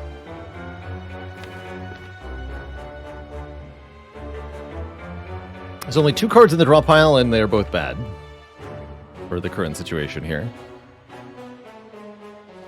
Other option is what? Sanctity Vigilance? That'll take some damage, which is not a big deal, but we prefer to avoid. Markov Brain with 50 months, the big 5-0.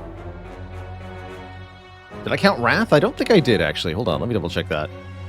Yes, we just did 19 per hit.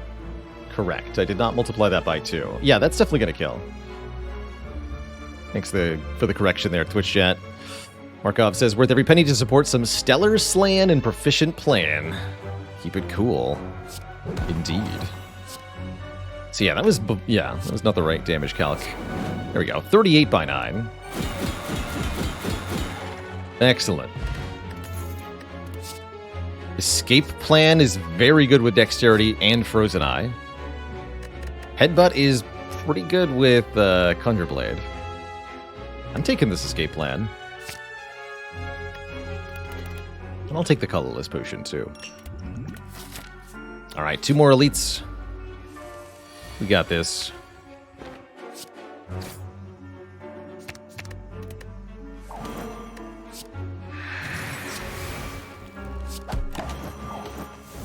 Give me the boot, Nemesis. You know you want to. You know you want to.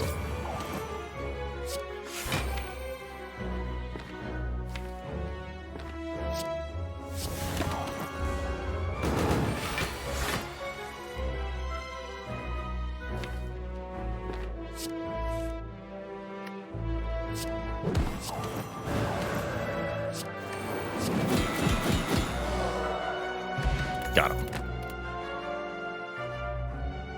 Nah. Clothesline could be okay. We don't really have the energy for it, though. This enemy could be a real problem for us. This enemy requires consistent output from turn to turn for our deck. We don't really have that. We have Burst. Fortunately, we have Incense Burner to help us out, at least next turn.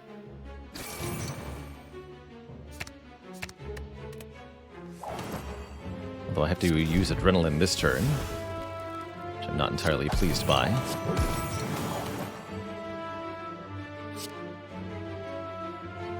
Sneak in Prey, though.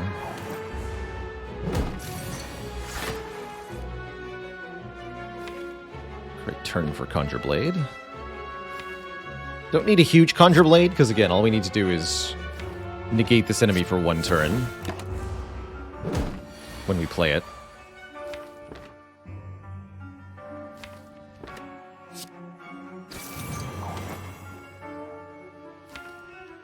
I guess being in Wrath is pretty good.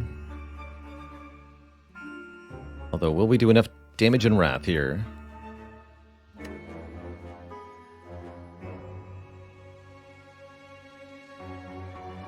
Yes? Question mark. That's 35 base? Yeah, we need more. Right? This won't be enough. 19, yeah, that's not enough. We can block, though. Let's do this. This turn we can Expunger. Hell, we can Crush Joints Expunger. Although perhaps it's better to Expunger next turn. I'd say that's probably correct.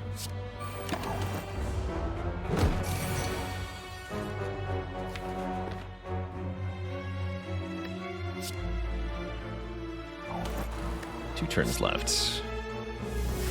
Is there a way for us to kill this thing? I kind of doubt it.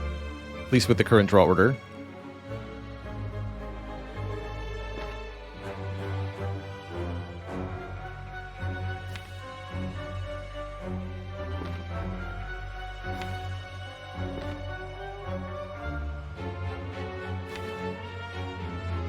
Yeah, I kind of doubt it.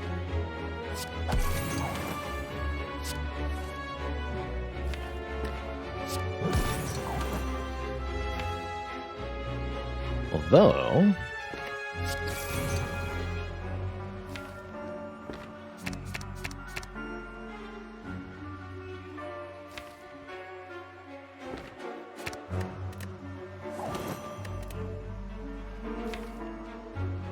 guess we're not using Omniscience this way. Although wait, if I pray right now...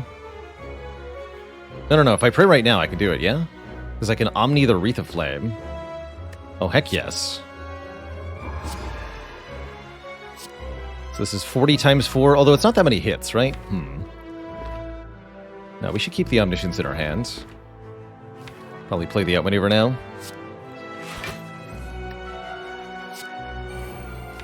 Yeah, okay. It's actually kind of lame.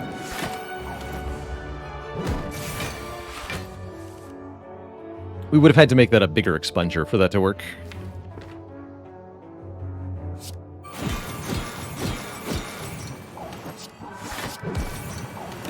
Completely okay with this. Ooh, Liquid Memories, very good potion. Rushdown, oddly not that good. Charge Battery, again, might be pretty solid. We need more energy generation, and it's a really good block. So actually, yes, please. Somehow ended up at 500 gold. That's good. I was going to go to this shop anyway. With very little money. Desperately poor. Yet here we are.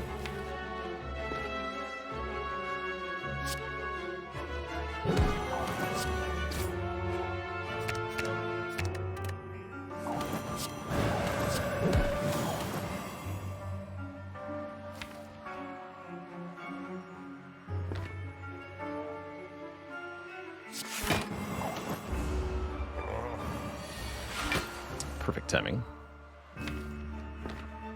Think.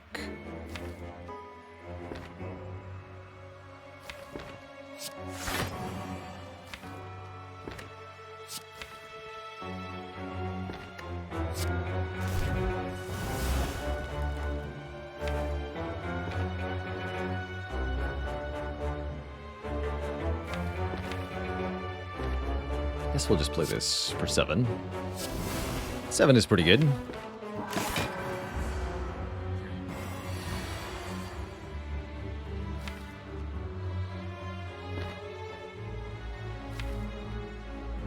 Expunger's at the very bottom. Interesting problem.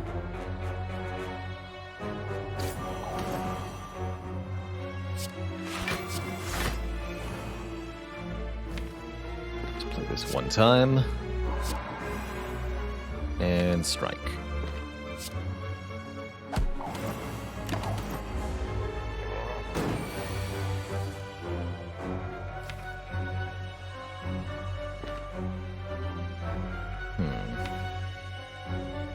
Difficult enough to get down to vigilance, huh?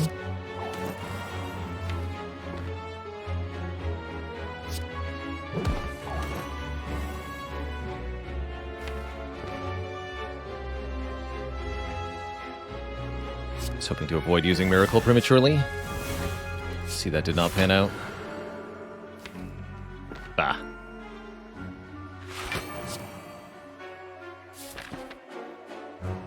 Gonna heal a bunch anyway, so we can take this hit.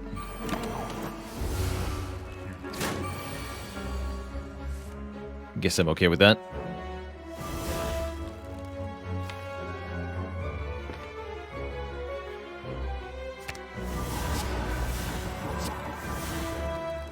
Vulnerable. No problem. This is still going to be very big damage.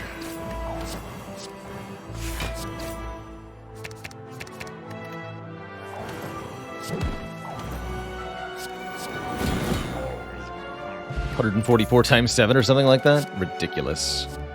Secret technique just offered to me. Let's definitely grab that, as there's 2 shops with 2 chances to get another one. Easy. Helps him find the mantra cards. Second Wreath of Flame is here. Prostrate is here. Those both seem pretty good. Foresight actually looking pretty good now as an Omniscience target, if nothing else. Could also maybe consider the Bomb. A second Cut Through Fate. Another Cut Through Fate's good. Actually, Foresight's really good because of Goldeneye, right? Let's take all the Scry sources.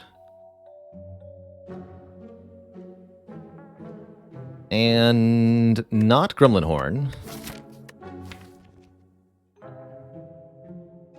Not Gremlin Horn. Probably card remove. Maybe nothing. I want to be able to afford rare colorless card at the next shop, actually. Although I can always do that, right? It's only 125. We're at 225 left. Yeah, card remove. I think defend remove. Yeah, defend remove.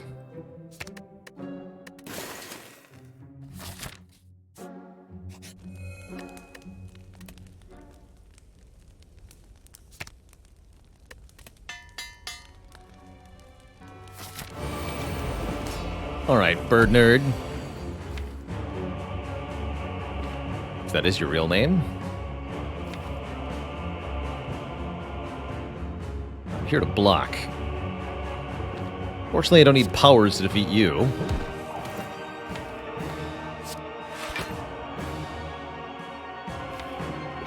Guess we should do this as well.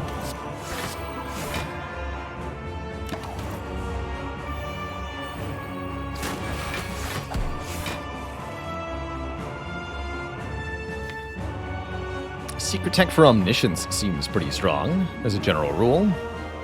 We have another prostrate now, so we can actually go divine the normal way. It's pretty potent. But I'm definitely down to just Omni for Divinity right now, so that we can get the birds killed. We're actually intangible next turn. It's pretty good. Do we master the card even if we die during the run, or do we have to win? We have to win, which is part of what's made this mastery challenge so difficult. We've had many runs with some of these unmastered cards already, where we've gotten 2 copies, but we haven't actually sealed the deal by being victorious. That part's pretty tricky.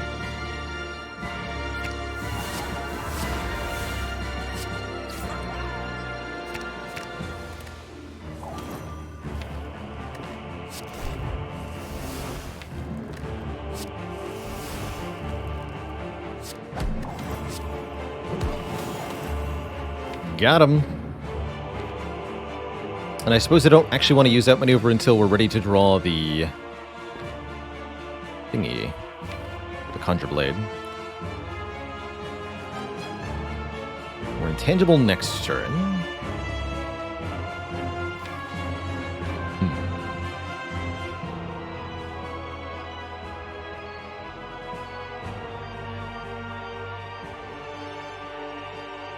It's fine. Although I'll get energy back if I do that too. So let's go dash Wreath of Flame Sanctity. That sounds right.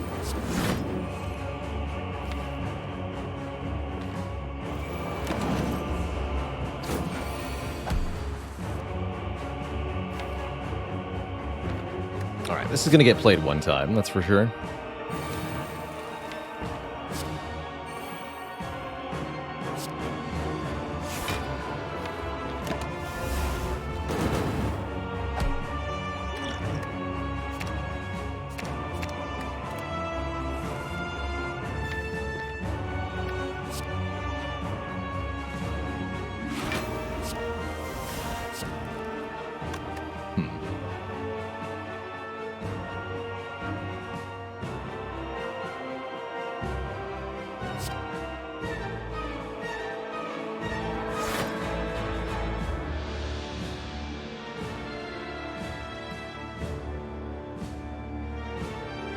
I want to Apotheosis after playing the Conjure Blade. Because yes, it can indeed upgrade the Expunger. So that means I'm going to do this. Take a little bit here.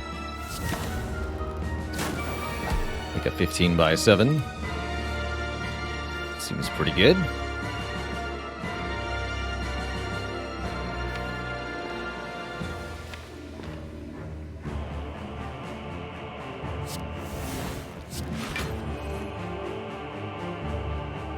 So now it's 31 times 7.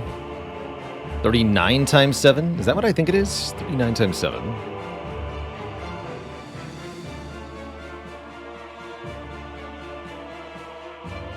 That's 273. That's very close.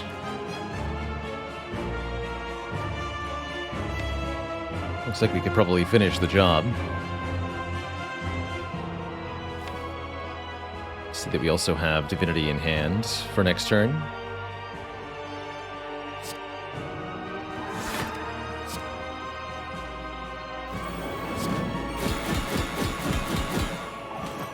Actually would have done less damage if we'd gone into Wrath. Because of Wreath of Flame things.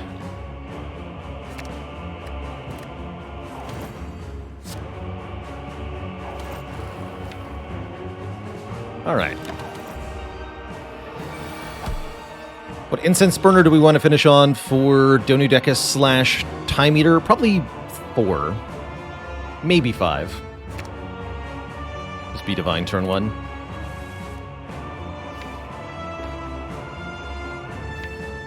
Secret techniquing here. Vigilance is reasonable.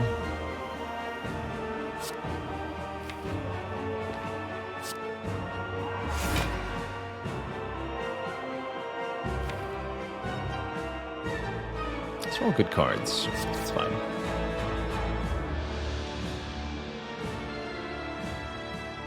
Although we should discard this so that Escape Plan can work? Sure.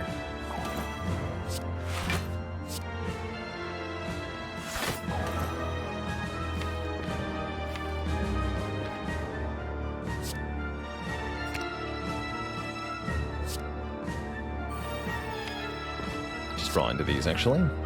Let's go ahead and do that. Sounds comfy.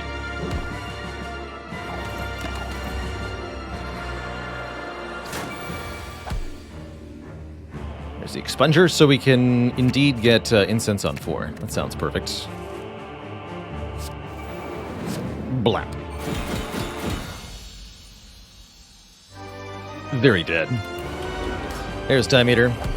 Am I encouraged or discouraged by the current number of mastered cards compared to the length of the challenge? Pretty encouraged, actually. My initial guesstimate for this challenge was about a year, with the difficulty settings I stuck on it. And it feels like that's about where we're going to be at.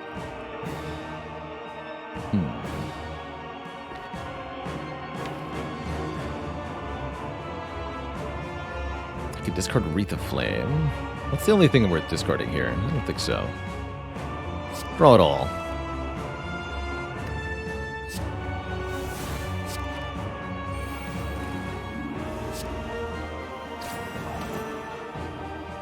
So that's already going to be most of a block.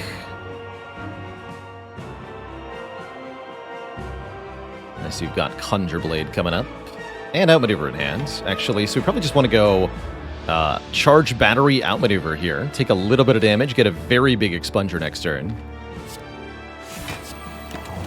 Let's do that.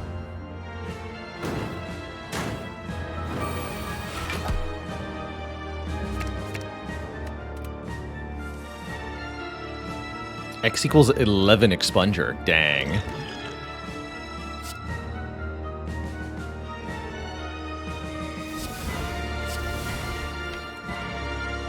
And it goes very far down. It's okay.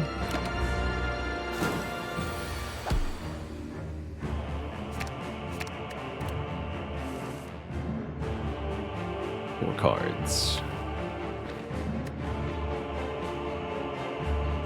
1.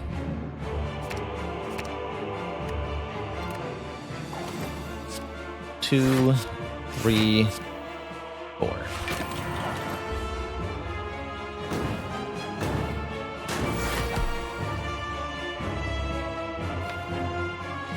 And now, you are dead.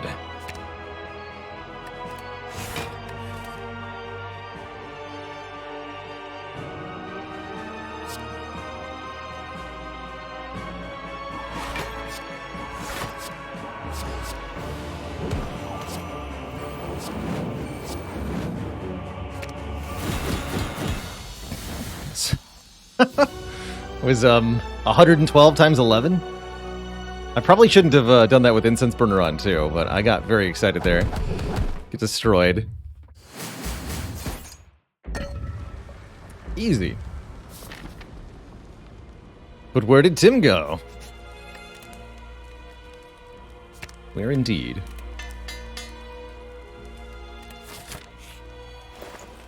But why is all the Tim gone? Oh, we get to double Secret Technique. Let's go. That's very exciting. 2 card masteries on deck here. Definitely wish we had set Incense to 4, but I'm not going to stress over it. Do I want Nirvana? No. Okay, good talk.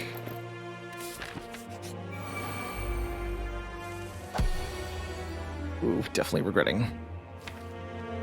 This is a good draw, at least. We can Secret Technique and Omniscience next turn. That's pretty good. Might as well just play the Piercing Whale, get rid of the artifact. Probably. Unless you think you can use Crush Joints or something nonsensical. No, that's not going to work. No, don't even think about it. Okay. Just take the 4 damage, be okay with it. Sure. Play this. Guess?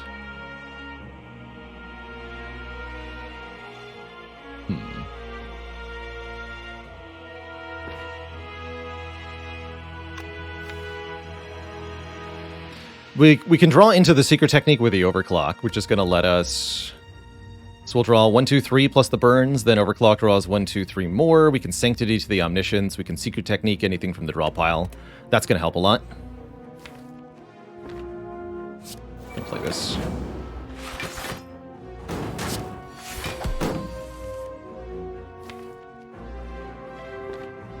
So we'll do this first. Yeah, Frozen Eye, very valuable in a situation like this, that's for dang sure.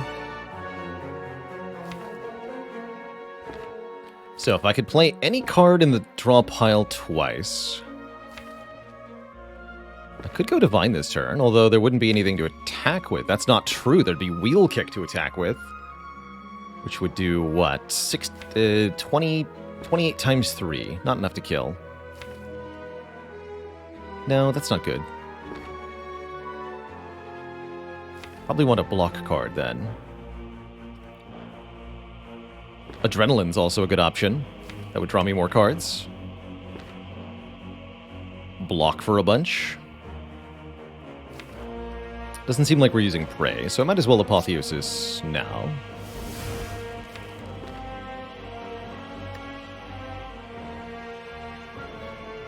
Double Dash. Double Dash is pretty good.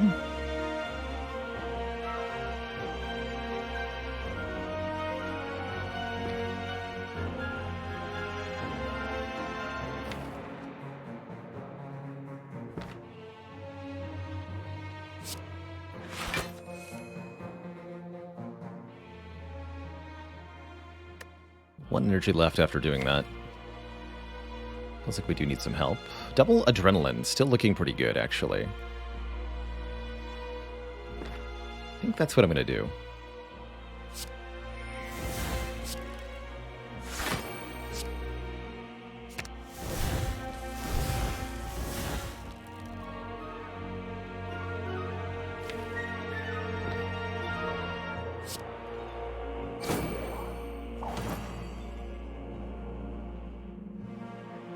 This is pretty comfortable.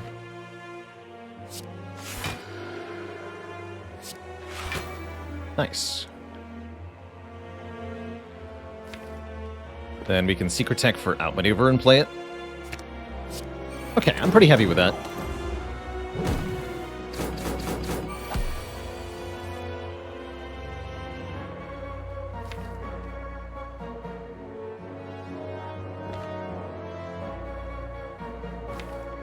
Prostrate 1, Prostrate 2.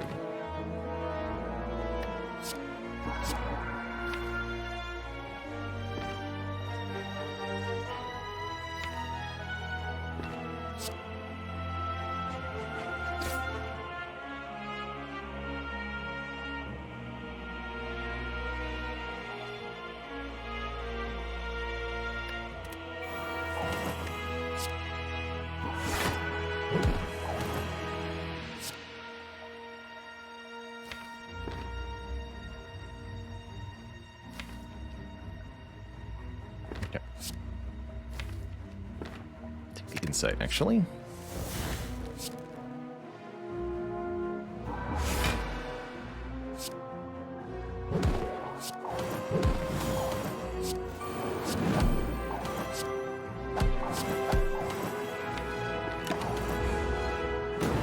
Alright, now we want Incense Burner on 3 or 4 for the heart. That's one we can't forget to do.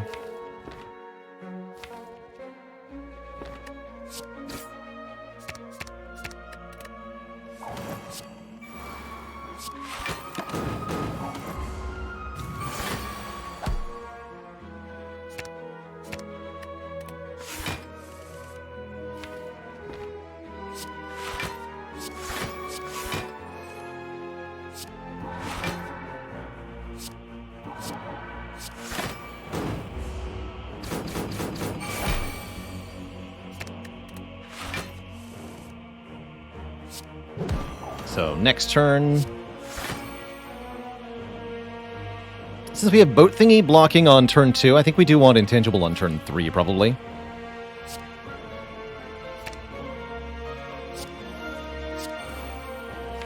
That's what I'm going to assume anyhow.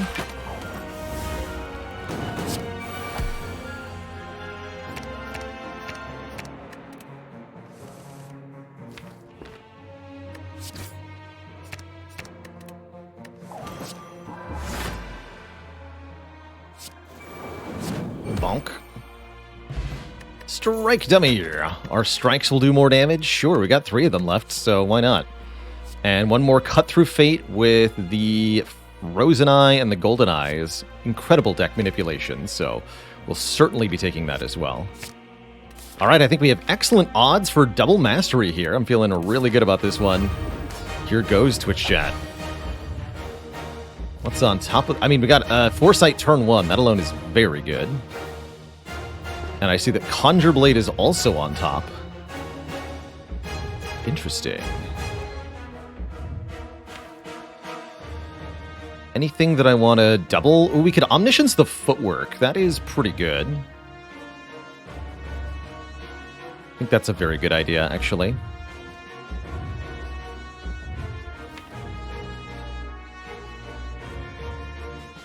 Yeah, and Piercing Wail in hand. Even better. Okay, I do think I'm going to Omniscience Footwork turn 1 here.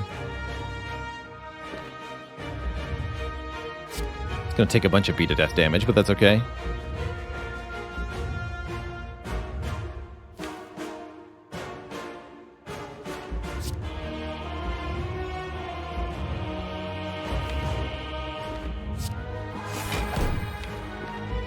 Overclock for this. Secret technique.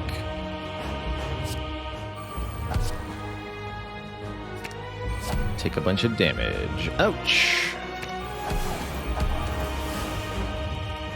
6 decks, though.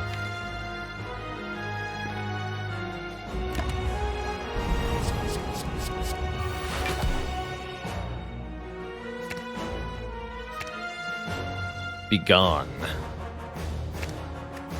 Foul statuses. So, surviving this turn, easier said than done. Even more junk statuses in the draw pile here. We'll probably want to use Cut Through Fate to just discard all of this.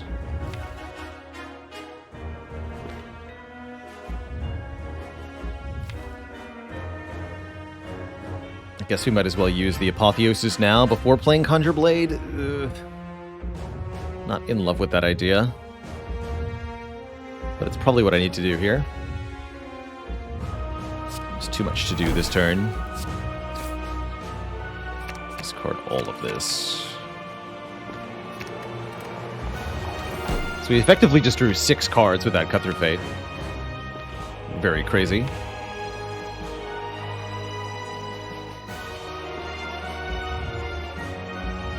And I can Secret Tech for a block of some kind.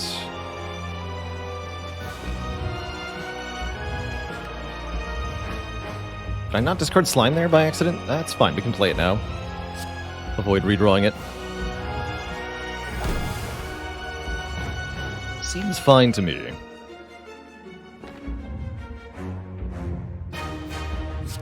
Let's go Secret Tech Sanctity here. Draw. Attack. Attack. Block, block. Ouch.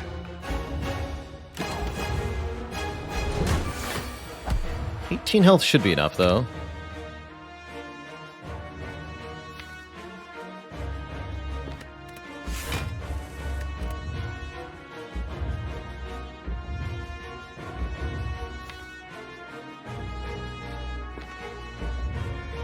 we keep the Go for the Eyes in our hand.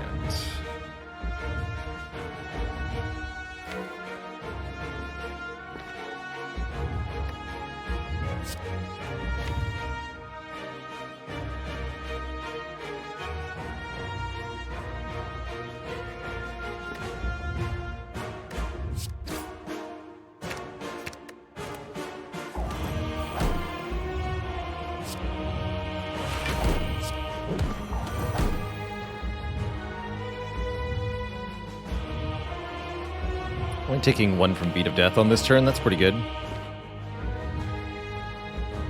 You should play this. Insight gets me to Divinity this turn. We should probably utilize that. Yeah, we should.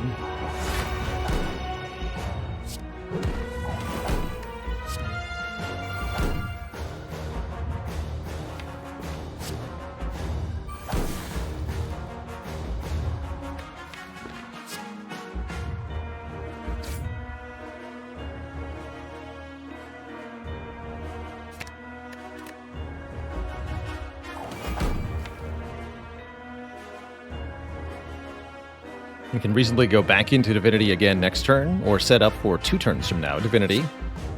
These are both good.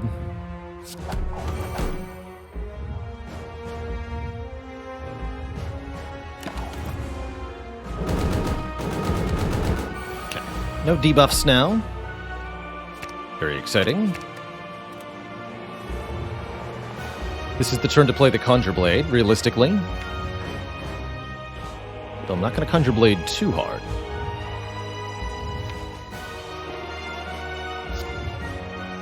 Still have 2 potions.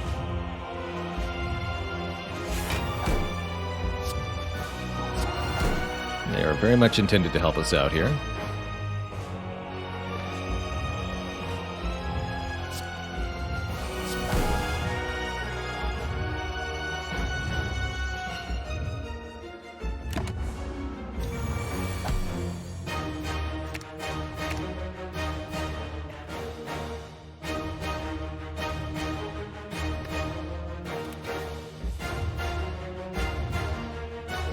Four to 7.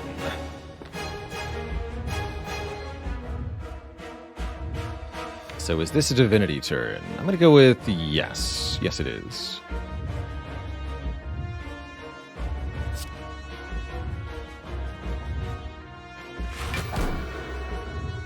It's going to let me block for a lot. Use this to discard garbage. Keep the dodge and roll. Then play this. Secret Technique for the other one. Enter Divinity again.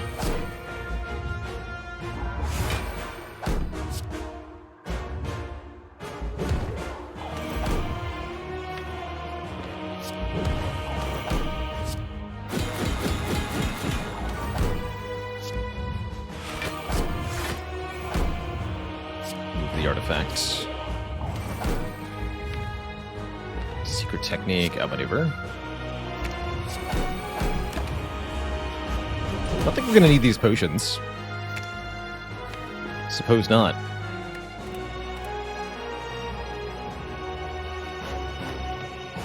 We have 16 block at the start of the turn, so I shouldn't need much here. Keep that.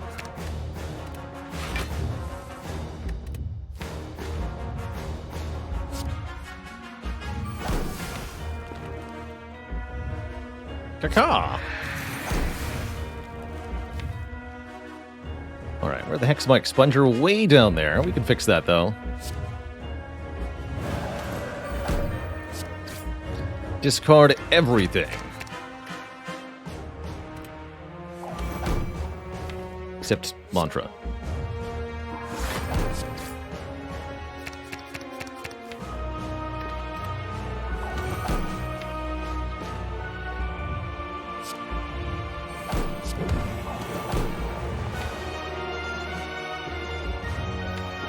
Secret Technique for Secret Technique. Then this draws the Wheel Kick.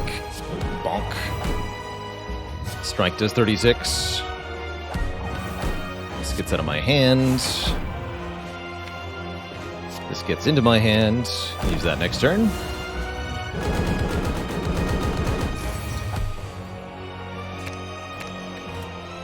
Indeed, is Piercing Whale a good card?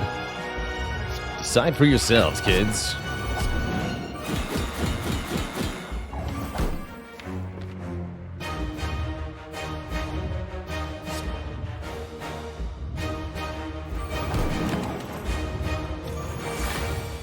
Indeed, no potions required. Excellent.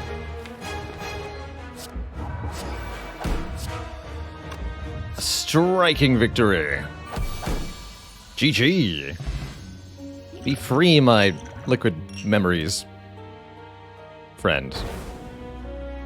GG.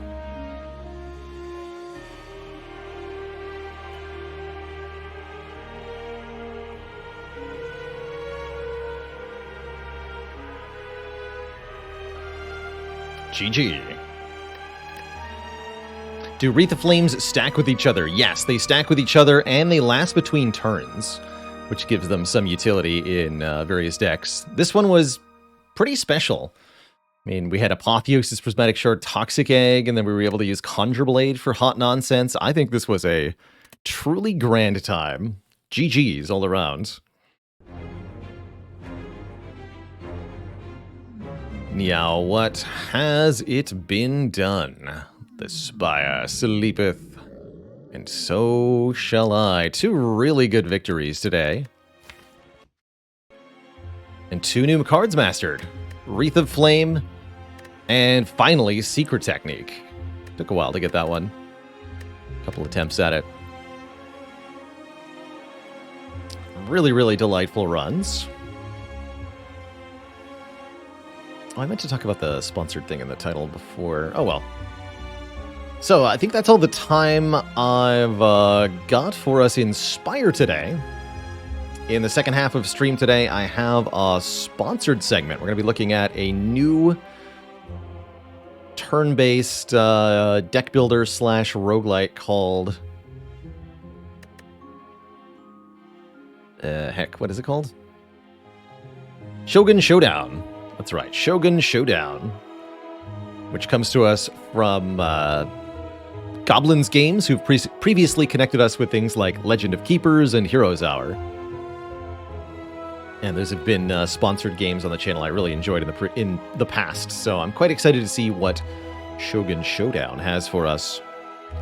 Before we switch on to our sponsored game, I do need a quick break and a refill the legs, stretch the water. So back in just a couple of minutes. When I return, we'll be checking out something new. Please, my friends, do not go anywhere. I'll be back shortly.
All right, Twitch chat, we are back, and it is time for us to take a look at our sponsored game today, Shogun Showdown. Let's kick things on over to our variety game. Once again, today's Shogun Showdown segment is sponsored by Goblins Games, who have connected us with some sponsorship opportunities in the past. So a big shout out to Goblins Games in thank you. Welcome. Welcome. This game is out in early access today for its very first initial release. Ostensibly part deck builder, part roguelite. I don't know exactly what that means, but we're all going to learn it together here as I explore this delightful game for you, Twitch chat. Just Blake, thanks for the 6 months of support. And a dad joke for the crowd, courtesy of Steve Allen B. Since I've got samurai on the mind, how does a non-binary samurai kill people? They slash them.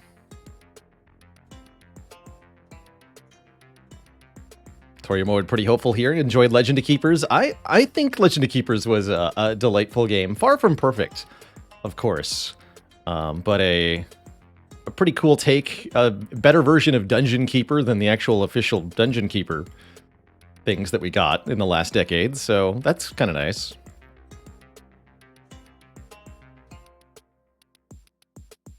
Jackstonian says, I would describe Showdown as a puzzle game of sorts. Cool. I think you could describe Spire in the same way, honestly. Although it sounds like maybe you've got less moving pieces than Spire. From what I've seen, the core mechanics of this are pretty simple.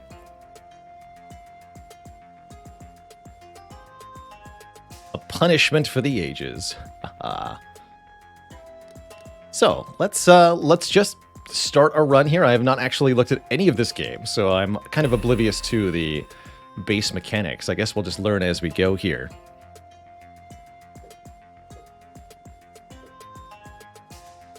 So we have a shop, archive, quests.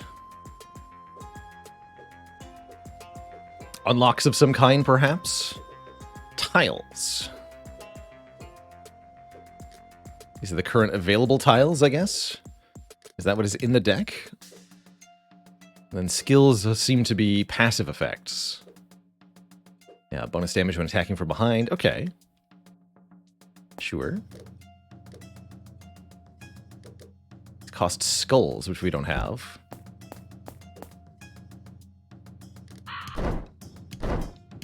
And there are currently 3 characters to play, with the Wanderer being the only one unlocked initially. And swap position with an enemy in front of her by moving forward.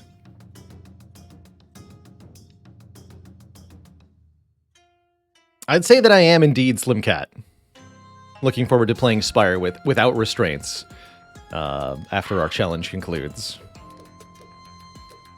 Okay, anything else to look at here? No, let's just go and see what we're in for here in Shogun Showdown. To the Bamboo Grove we go.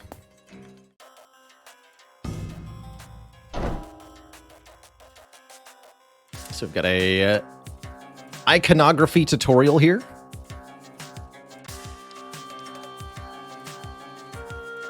And swap things around. Space does a basic attack of some kind. Curious. A little hard to decipher, but I like it ultimately. And then we can toggle info mode. Cells directly ahead and behind. Twin Tachi will stop at nothing to strike down his enemies, even if it means hitting his allies in the process. Fair enough. I'm not sure if there's any sort of full-length tutorial for this game. This, again, is my first time booting up, so you're seeing the new player experience here in Shogun Showdown. Since this game is very initial early access, it might be lacking a tutorial. Many early access games don't have one at first and then add one later. Louis the Fly says there's a tutorial in main menu under gameplay. Okay. If we find ourselves thoroughly confused, we might check that out.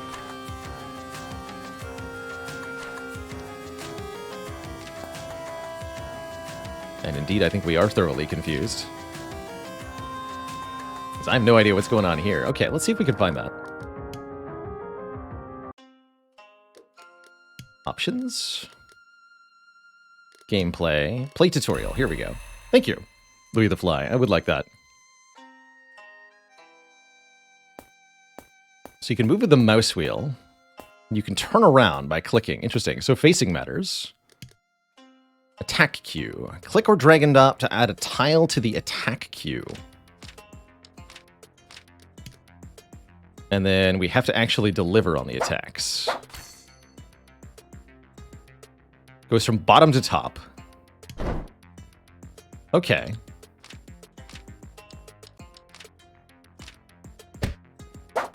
And that only works on adjacent things. Directly ahead and behind. Okay, and we can move to make this attack. Okay. Interesting.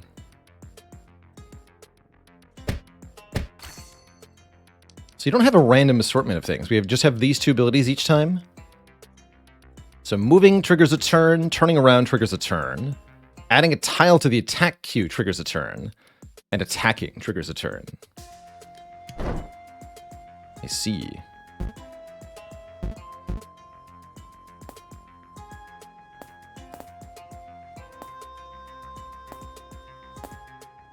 And enemies show what they're going to do on their turn? They do.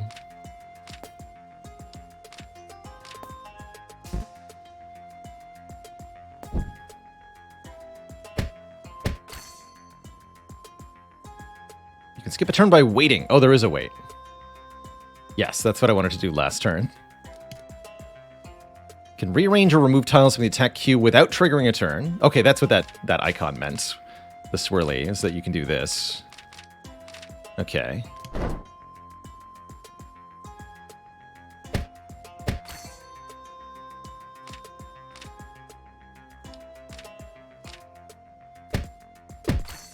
Cool. And attacks have cooldowns. Interesting.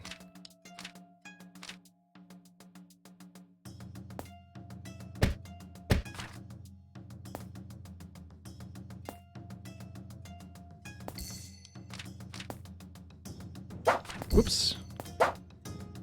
That's not quite what I meant to do.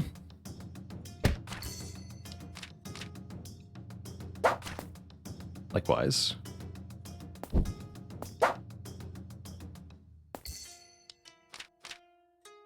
There we go. We can swap position with an enemy, which has a 4-turn cooldown.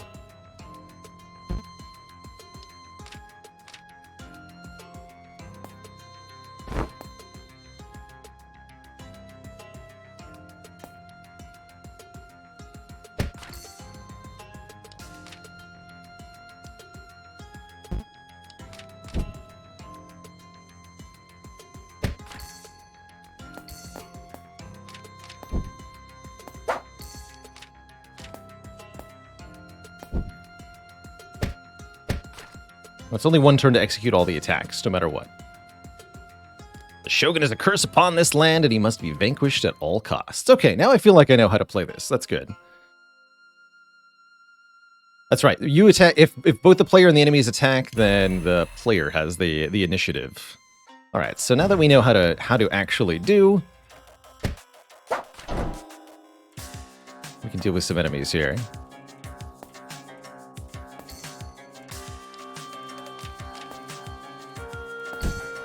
Yeah, so they ready their attack. They won't do it immediately, which seems like it's going to make most things a little easy to deal with.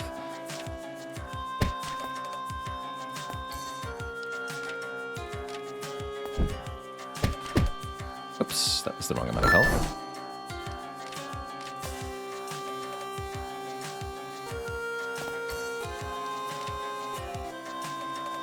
Bottom goes first.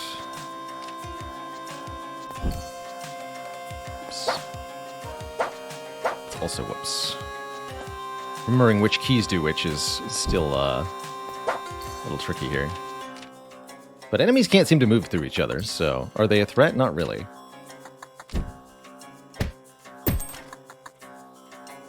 Looks like killing multiple enemies with the same action might give bonus money.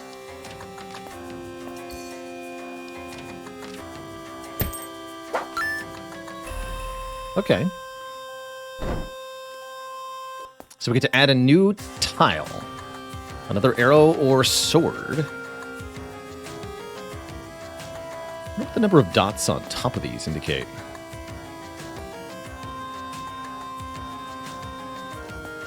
Sword having no cooldown is nice. Take sword here.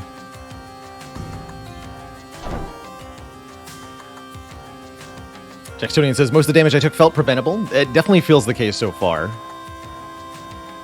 Upgrade slots, okay. Cool.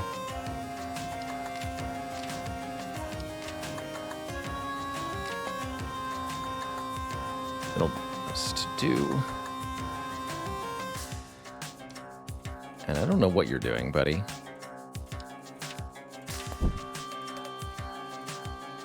Rearrange.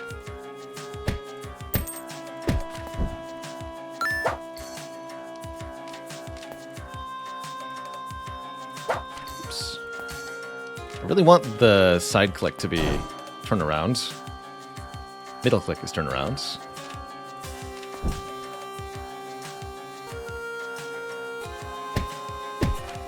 Nice.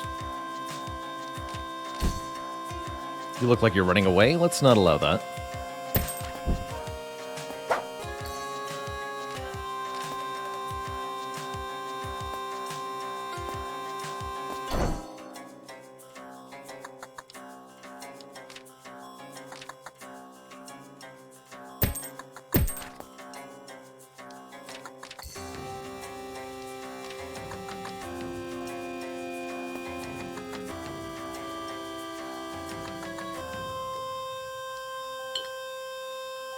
Both to wait? Yeah, let's wait.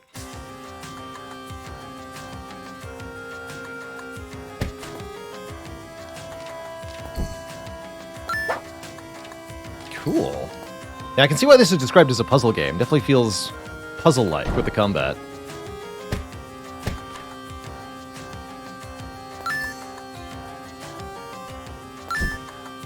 He's gonna get away. Ow. That's not fleeing at all. That's hitting me. No one said you could hit me.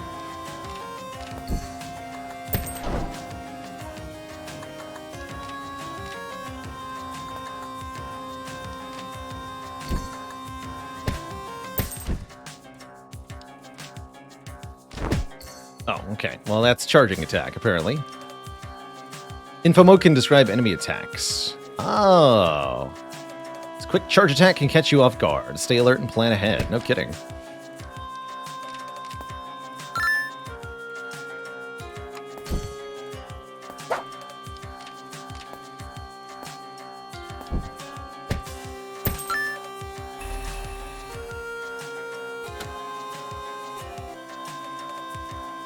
-4 cooldown, but -1 damage. Interesting. Or I can reroll for 3. So we modify one of our cells here. No cooldown swirl is interesting, but having the damage is not what I want. So let's reroll. Just -1 cooldown. That's better. You have lower cooldown now. The Wanderer versus Daisuke the Dasher.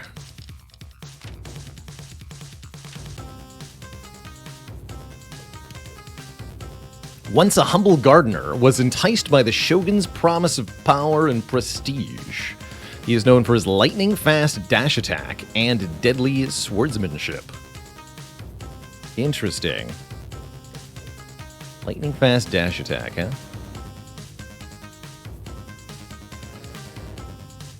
Tunes, though. Let's just do that early. So what does this do? Dash forward and strike the first target ahead. So we want to get behind him, is what we want to do. I think that's what we've been failing to do so far.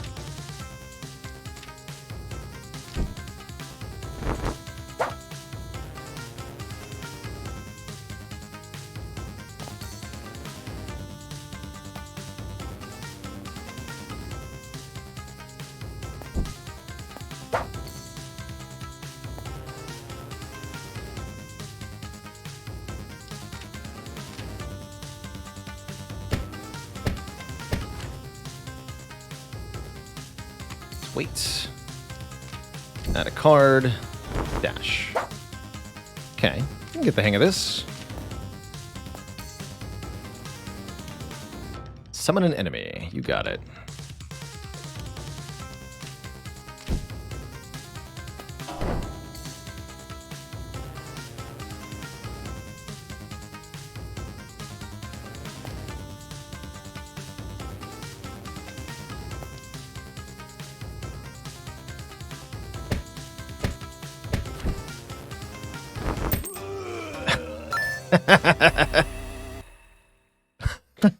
Got him. Get bonked by your friend, sir. Shockwave. Upon hit, if other enemies are in adjacent cells, a shockwave spreads, dealing 1 damage to each. Could put that on the multi-hit or on the arrow.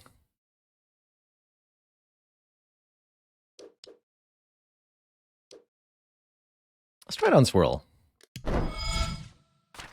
That's got a different appearance to the swords. That's really cool. Enchant upgrade and guarding shop. Or cooldown upgrade and warring shop. Let's try enchant upgrade. Guard up. This is free. Oh, we've got healing potions. I hadn't realized, which we can sell in our 3 potion slots here. Freeze target for 3 turns.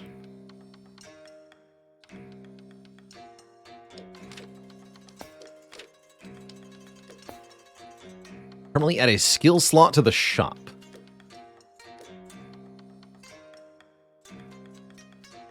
If you're taking damage, automatically get shield.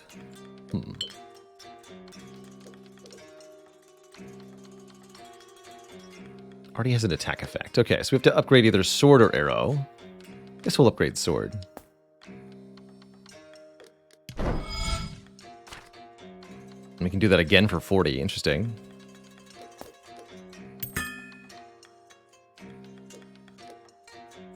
Ooh, sure, I'll take 2 max health. Thanks for the exact price.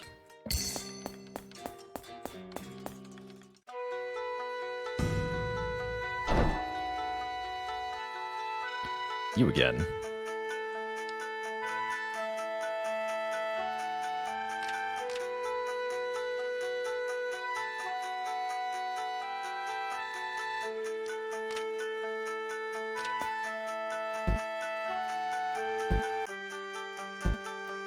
I have to be facing an enemy to move through them?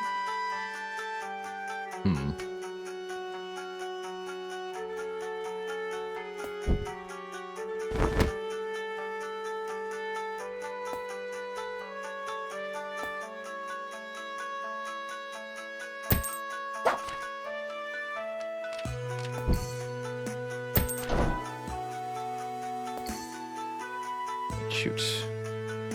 That was wrong.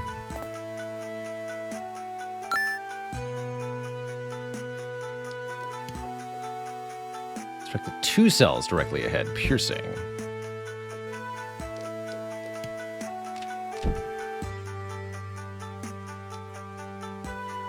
Well, that's going to hit me no matter what I do, right? Unless he goes first. Easy. Alright, get froze, buddy. Also killed, apparently. Uh-oh. Well, there's no avoiding this one.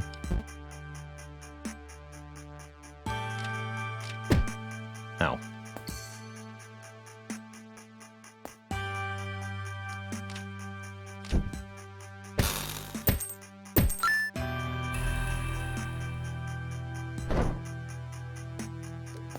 Backward charge or forward charge? I want backward charge, I think. Both are hilarious movement options.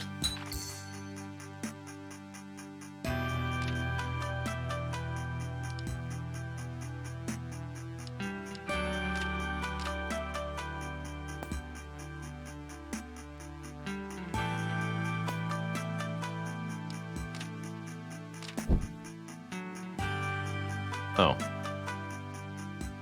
They can move and ready that. Well, that's gonna hurt. There's definitely no way out of this situation. Yeah, we walked right into that.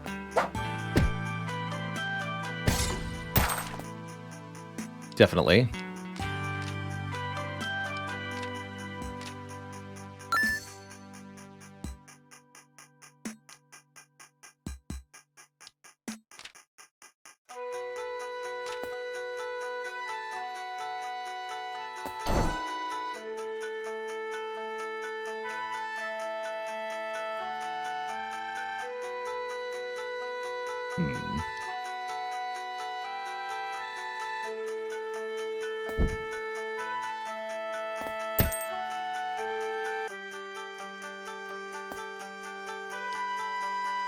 Wait, aren't you gonna hit your friend?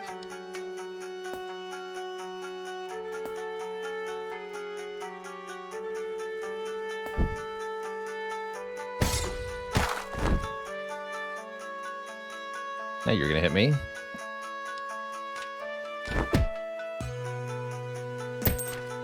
Fair enough.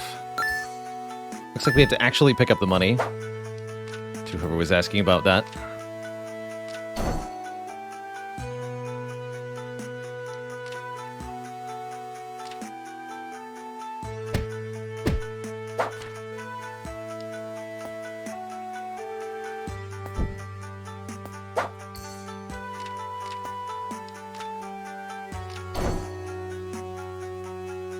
Dear.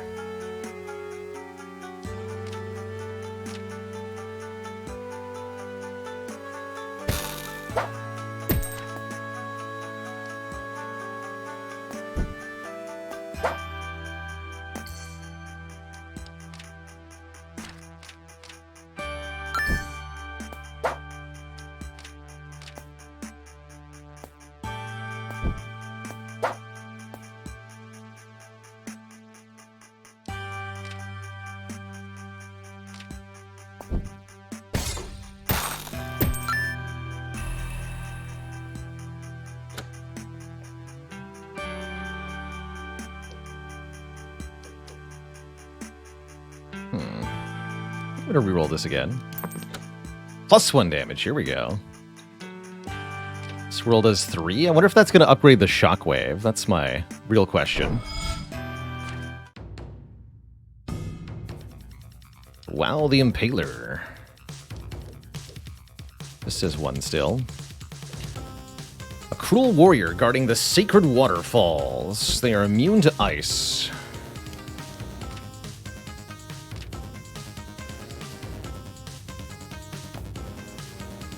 You have a spear. Oops. Not even what I meant to do. It's okay.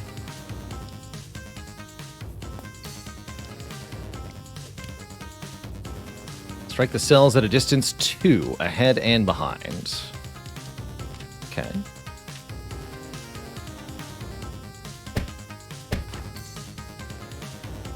Oh my.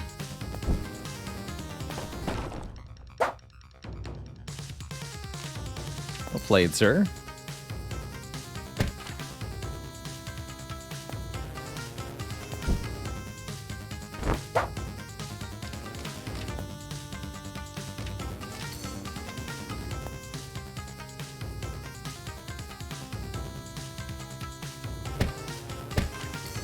And then back up, and then back up again.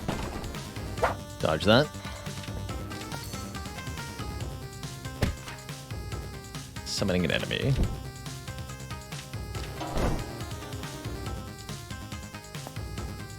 Kill the enemy.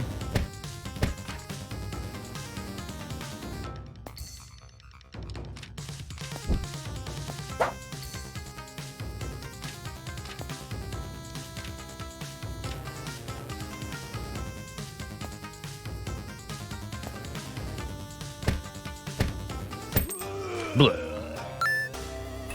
Obliterated.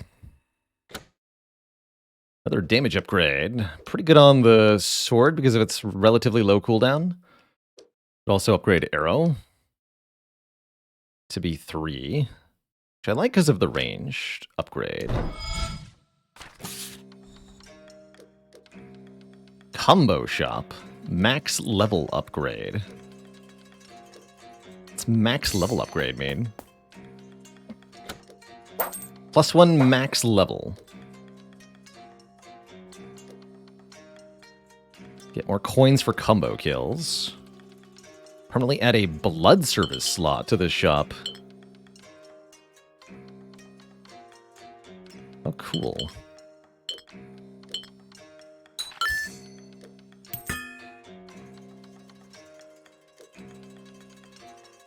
Gain 5 coins for 1 health. Interesting. So it looks like that means it can have another upgrade. When you say max level. Yes, that means it can hold another upgrade. Okay, that's fine. Moonlit Port. Is it already boss time? Sway Saraz, thanks for 30 months, 3 metric years.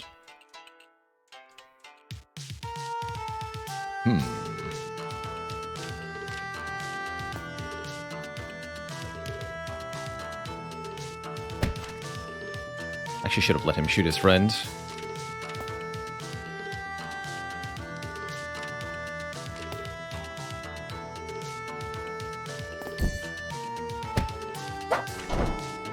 Dang.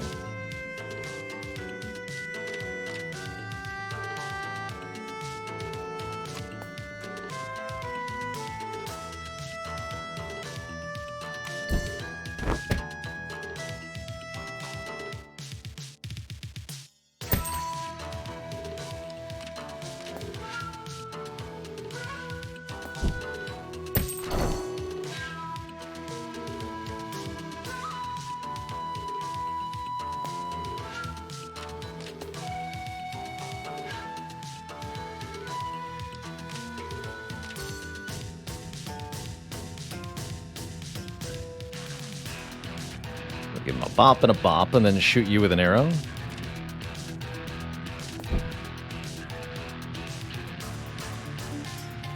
Although I like that if we swap position here, we'll also strike each other. We're not allowed to swap position backwards, though, right? That's right. So just do the thing.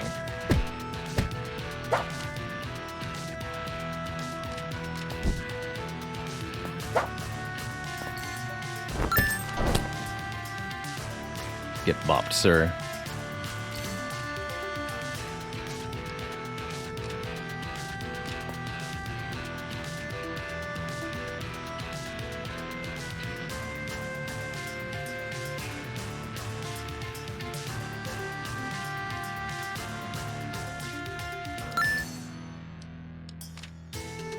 I can't ready and turn around. I can just turn around.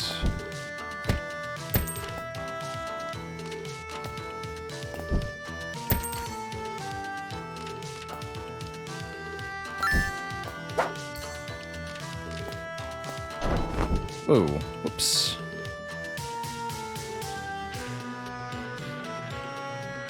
Didn't realize an enemy was going to spawn in front of me. I think that just got me hit. Mass ice. Apparently.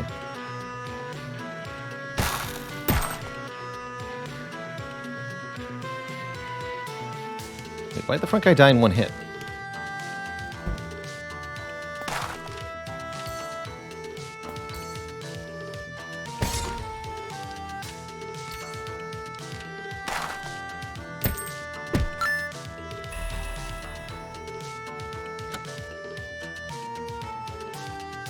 The shockwave deals an extra guy to the front one as well. Interesting. That's definitely not what I would understand from the phrasing, but okay, sure.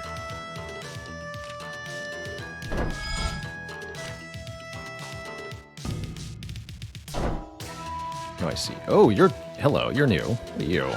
Guardian. After attacking, moves towards you.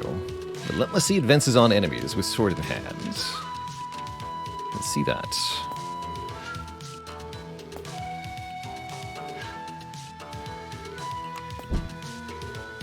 Nice try, nerds.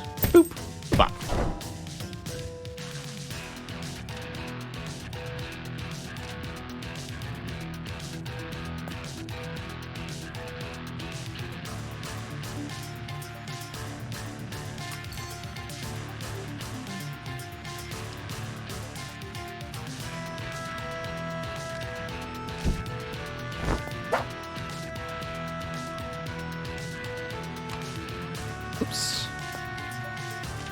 Still fine.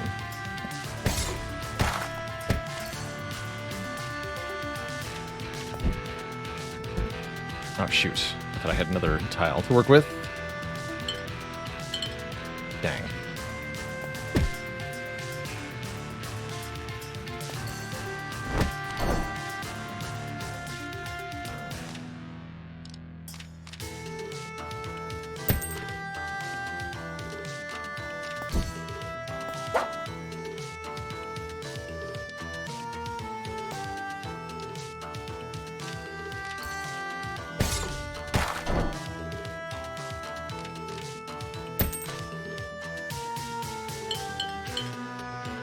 This mass cure, curse all enemies, stop taking double damage on the next hit.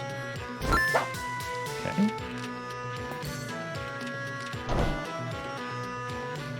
perfect actually.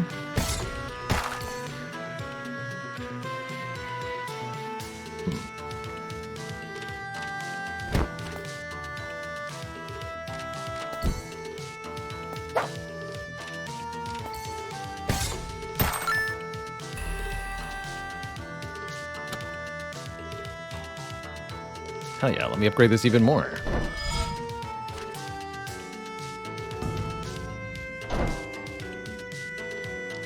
Enemies are definitely getting tougher.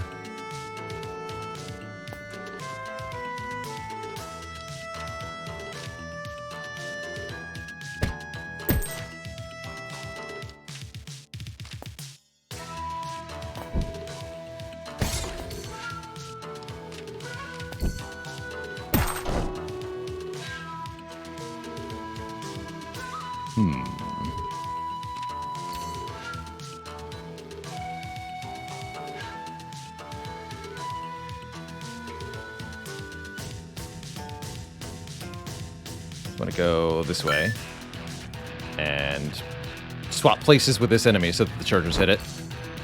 Well, they're not even going quite yet.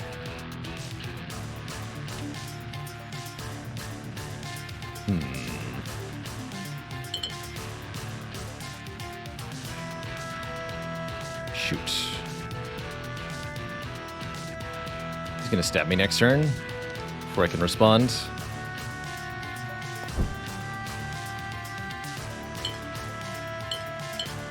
I guess I could use a cool up to swap places again. Yeah. But then this guy gets me. It's only for 1 damage though.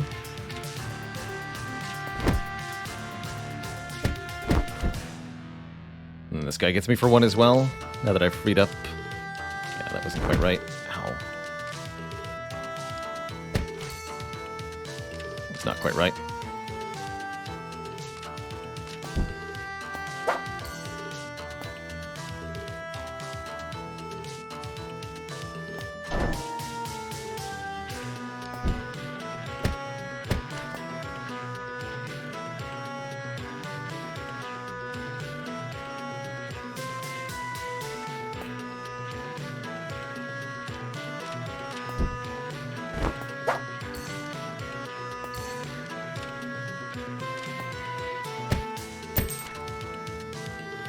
That archer will shoot us as soon as we defeat this enemy. So what I shouldn't do is shoot an arrow at this guy, because then we're going to get hit.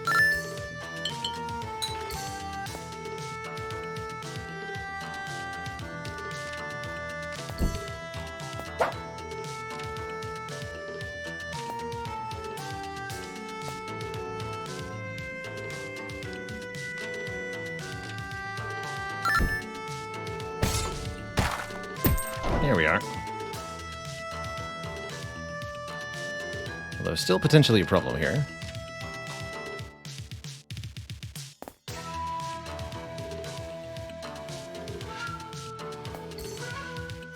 Archer's gonna shoot at me next turn. Let's do this. So this would kill this enemy and then dash backwards into the archer. I like that. Nice bonk.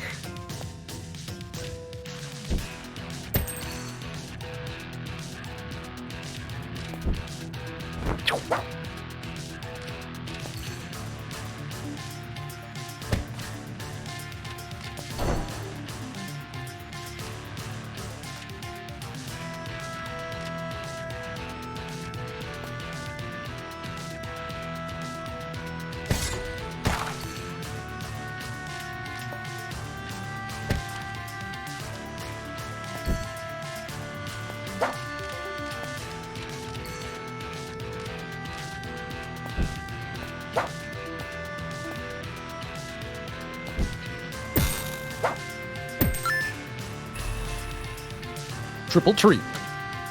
-2 cooldown. So we can bring this to 1 cooldown. Or we can bring the arrow down to 2 cooldown. I actually want the arrow to have the really low cooldown, since it can shoot so far. The twins.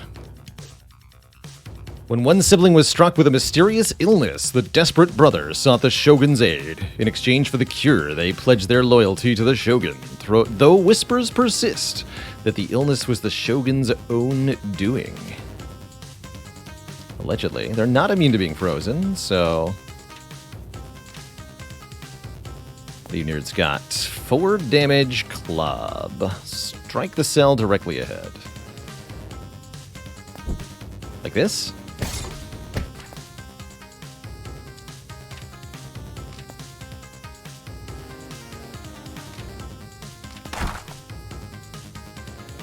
Swap with me. I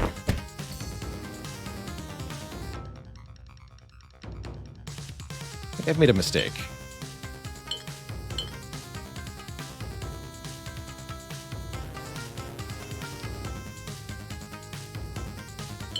I guess I could do the special thing again. Yeah, we can do this.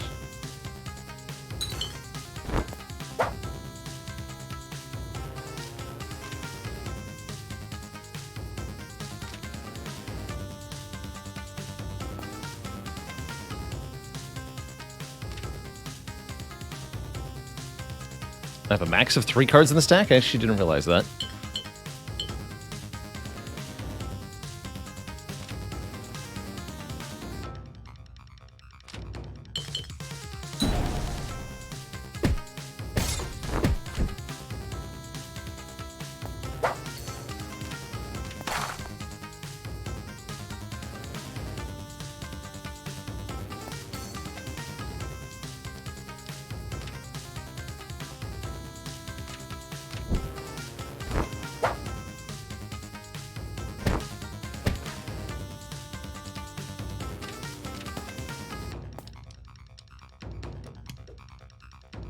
Dash forward through targets, stopping at the first empty cell behind them. Okay, it doesn't do damage? Or maybe it does do 1 damage. Kind of unclear, actually. Yeah, hola, thanks for 6 months of support, the half-heckin' year.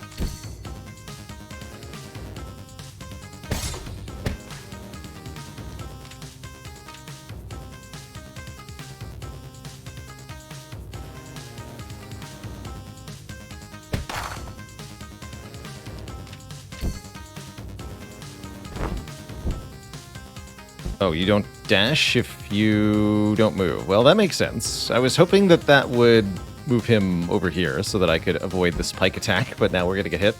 Fair enough, fair enough. Ow.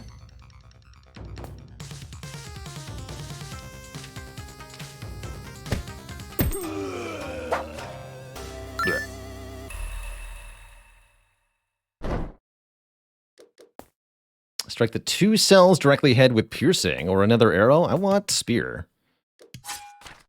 Add it to the array. Keep the streak alive. Thank you for the brew.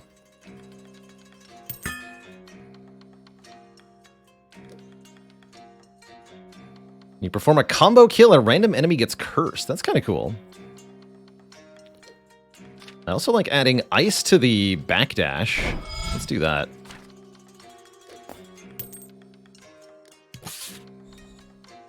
How many more regions do we have?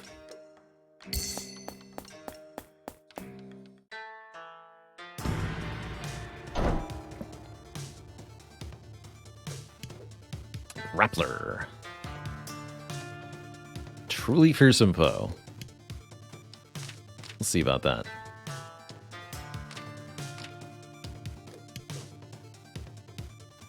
Pull the first target to the cell. Glorious.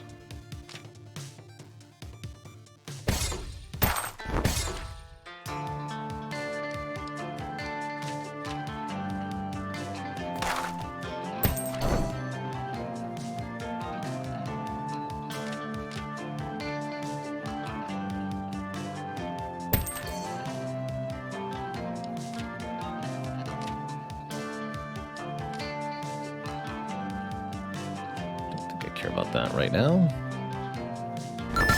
Oh, and you pick up items as you do that, too. Nice.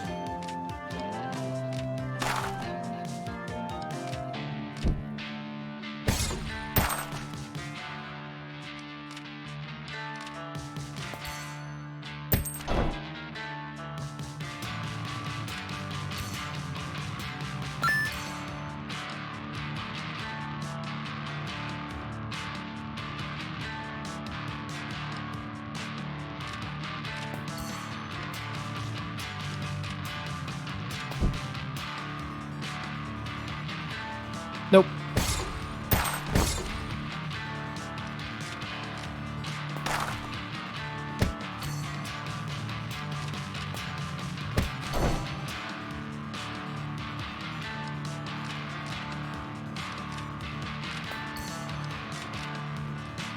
I can also use this to then combo that. I hadn't actually considered that.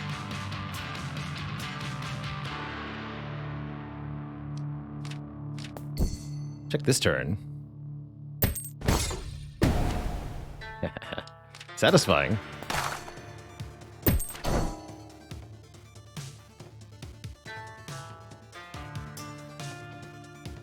This charging buddy could be a problem.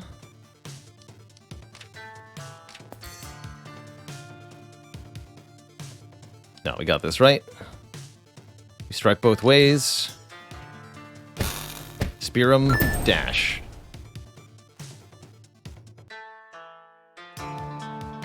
Well, you're about to do your thing, huh? And then attack for 2? Do I have an answer to that? I don't think I do. Oh no, you weren't quite ready to use it. Get wrecked. Got him. Game seems very satisfying. It is. It kind of like mini little puzzles. Each combat. Definitely wouldn't call this a deck builder, since there's no deck that you're drawing or pulling from. So more of a turn-based tactics / puzzle plus roguelite. I like it. Definitely a cute little experience here.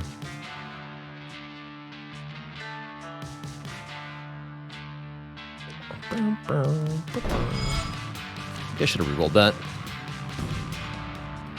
Closer to Into the Breach. Yeah, that's a good comparison. What are you? Shinobi. No time to react. Can attack immediately after adding a tile to the attack queue. Okay, so we have to be very careful about that.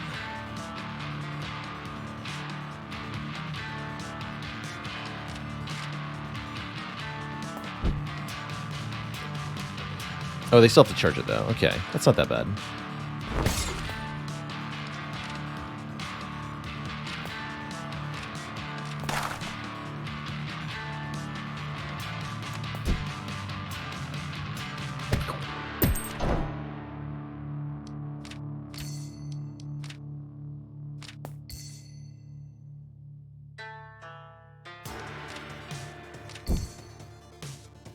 Hey. Your friend is supposed to move. Okay, fine. Be that way.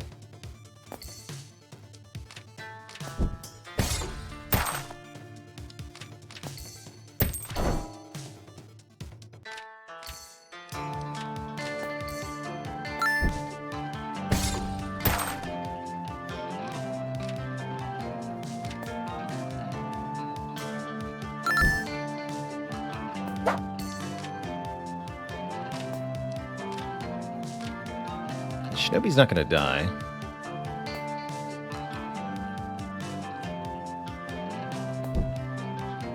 I can do this.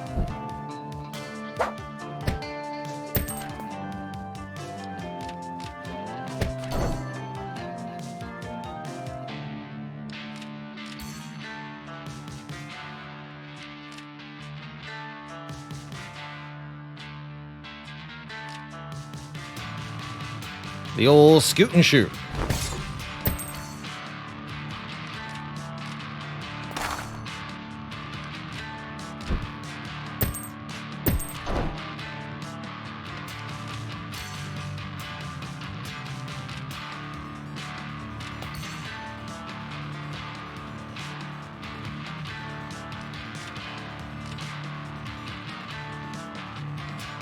I'm gonna get hit by a shuriken if I do this. Guess that's okay.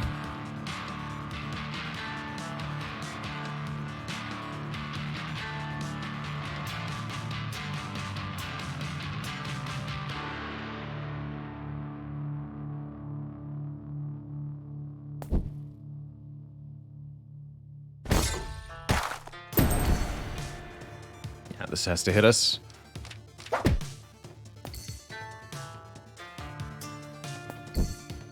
Smoke bomb.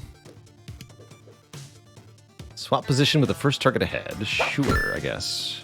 Oh, so that does damage. Ow. Fair enough. There we go. Lots of heals available. +1 max level again. I think we should reroll here. +1 damage. Now you're talking. Make this 4 damage. Ultimately make this 3 damage. It's pretty good. No, I want Swirl to be 4.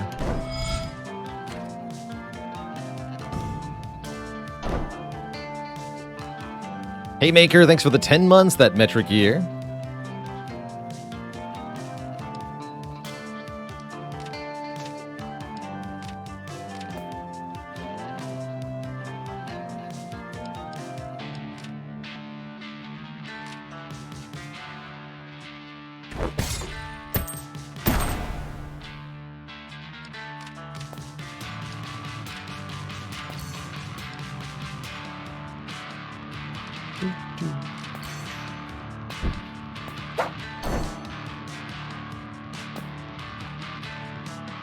Perfect.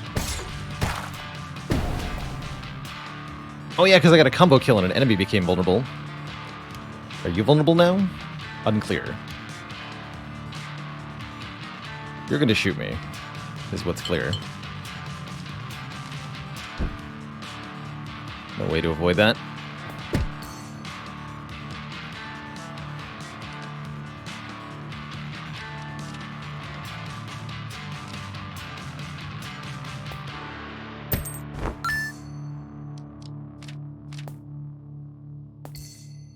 This rolls our curse.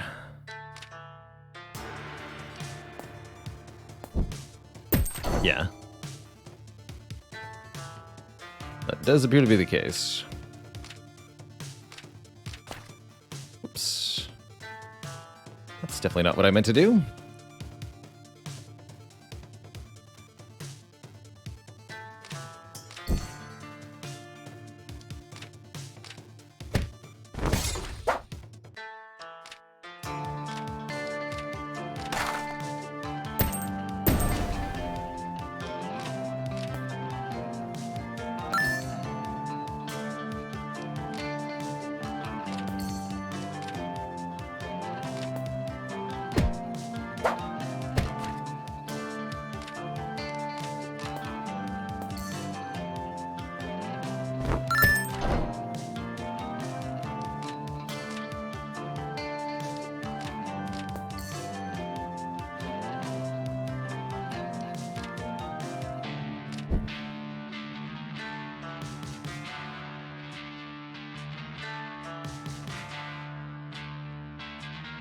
Back here.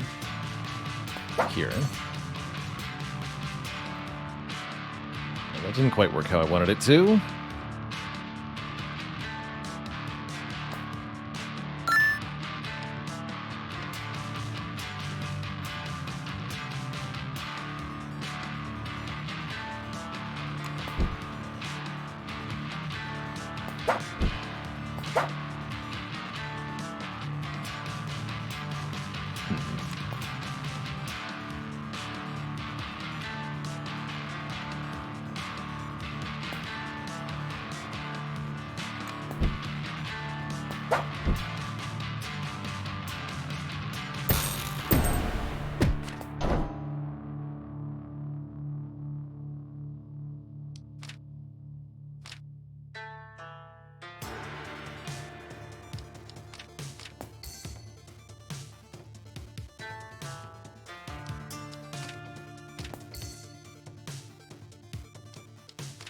Can't add that to the stack.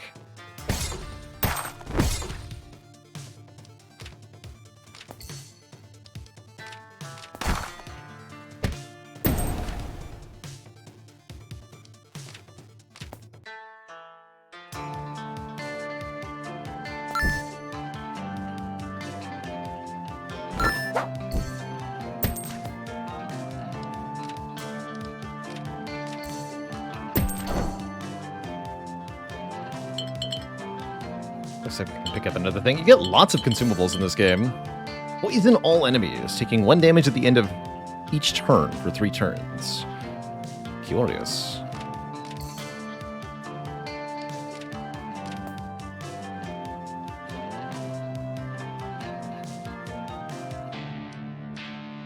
I think this is the easiest thing to do.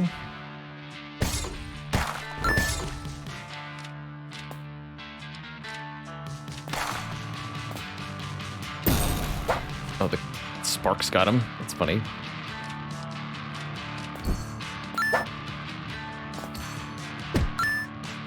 Did. Another +1 upgrade, damage upgrade. Let's make this spear better. They're getting a lot better. The statue. What do you mean the statue?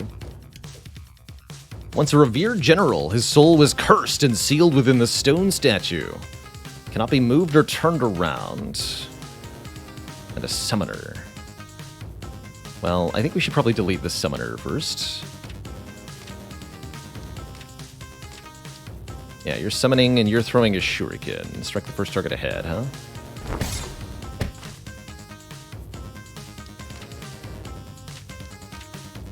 And then strike the cell at distance 2 ahead.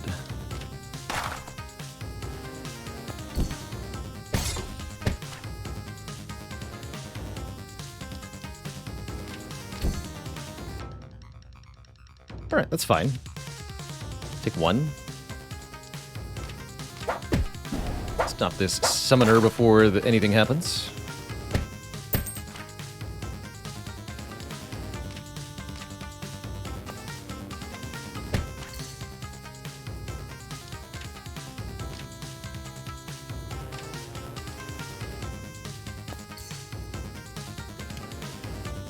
Ahead, 2 ahead, and behind, directly ahead. Okay, no biggie.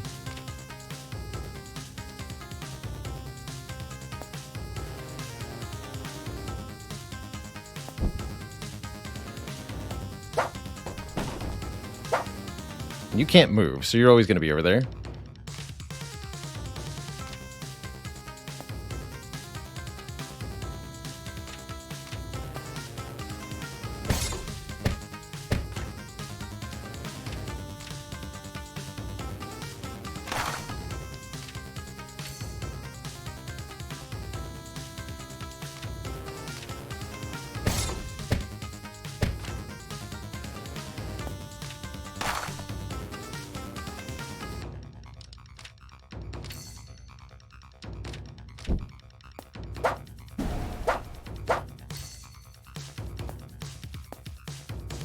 Easy pattern. No threat there. Turns out an enemy that can't move is not very threatening. Get another swirl attack. Dash forward through target, stopping at the first empty cell. Yes, I like a mobility perk. Let's grab something that lets us move around a bit more. Sacrifice tile. Sacrifice tile. So we could lose one of our tiles to get what exactly? 40 coins is what? Thanks for the potion that I can't use. I can sell it. Sell the Mass Curse. Drink the Idamame.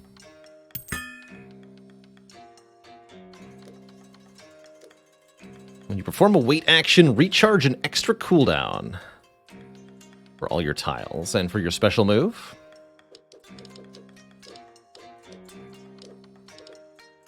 Most of our stuff is upgraded. I wouldn't hate getting rid of one of these for a lot of coins, but what can we do with the coins exactly? I'm not sure. How's it going, Dather? This is a turn-based, I guess you could call it little puzzle combat roguelite. Different kinds of shops seem like they sell different kinds of items. This one sells skills and consumables. Skills being relics, essentially, passive effects. I don't think I'm going to.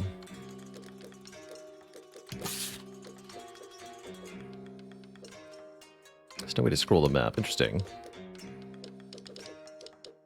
get rid of Spire, but it's pretty good. Guess we'll buy this.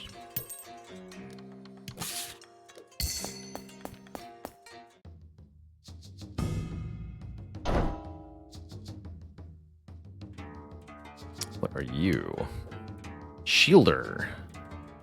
Dedicates his existence to the defense of allies. Sure. Sounds non-threatening. Give a shield to the first shieldless ally.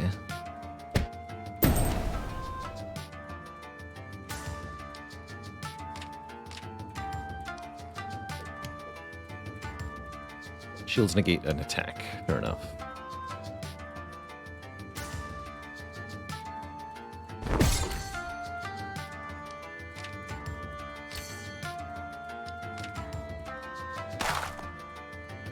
New enemies are about to spawn. I want to kill them with my prepped attacks here.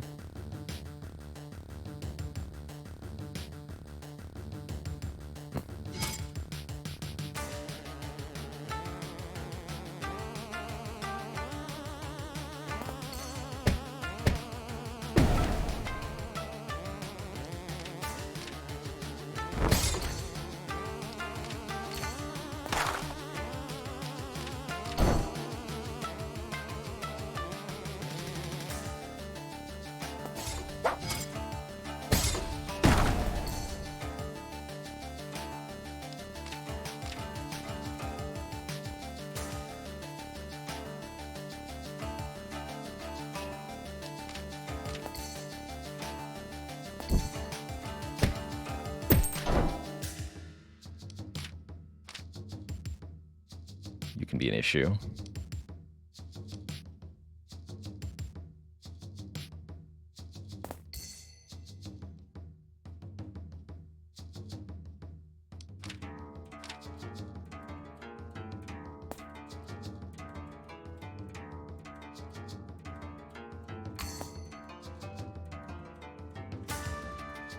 So how do we avoid the... I wonder if this will just work. If there's no empty tile, though, it should fail, right?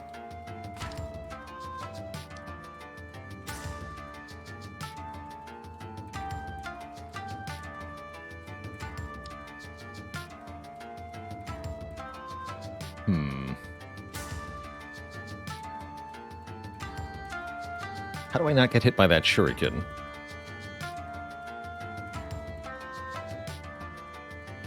We can shadow dash through the enemy. We'll end up here, and then the enemy will begin to immediately throw their shuriken at me.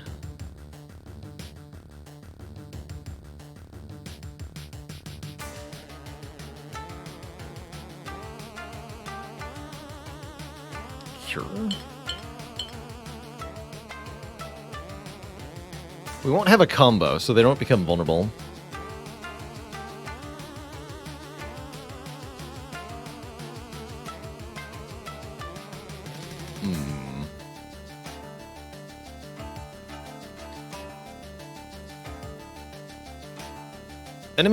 This enemy that's going to move forward next turn will attack us next turn. We can't do a backwards dash because we'd have to turn around and add the dash to the queue. That's 2 turns.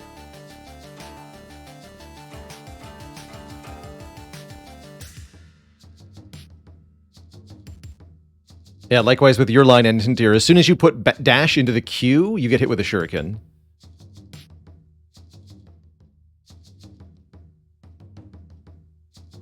Doesn't he move then charge? No, he's going to move and charge at the same time. And yeah, we probably should have readied our dash so we could turn around. Question is, will Shadow Dash do 1 damage to this enemy? I actually don't know. I guess we'll find out. Let's see, he jumps forward and readies at the same time. We can swap positions here. Then this enemy will be readying their shuriken immediately. And we can only do our action.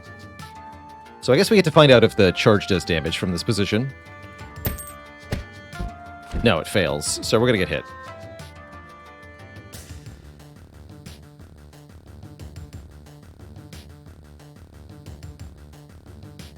Fair enough. Don't think there's a way to avoid that damage from our position. Oh dear.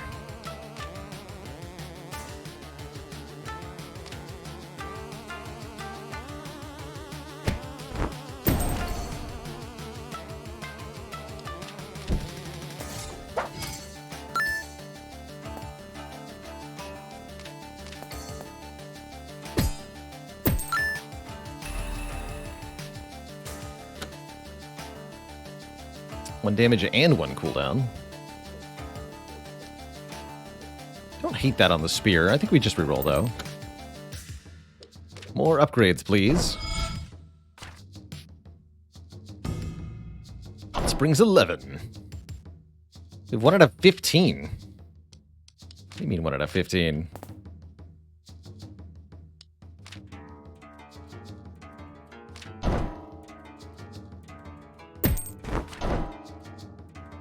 Oh, I see. They're going to be really small waves.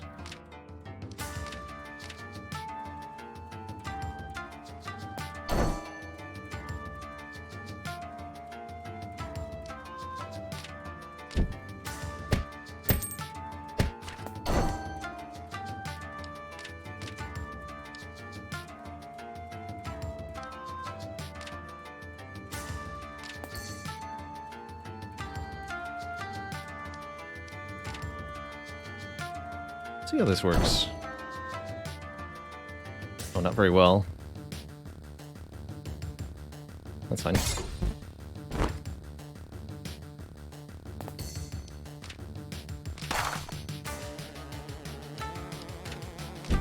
Combo. Is it just a shielder guy? Seems absurd.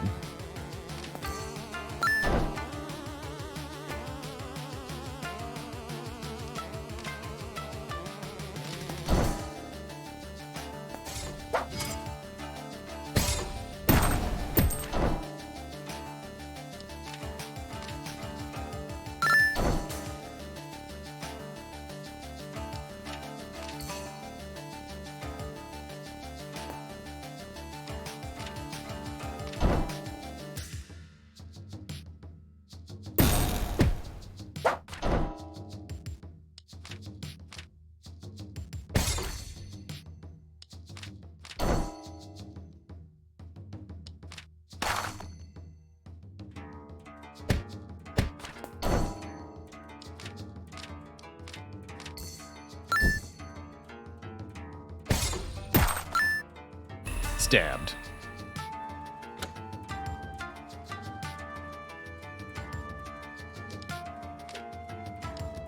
Let's make that 4 damage.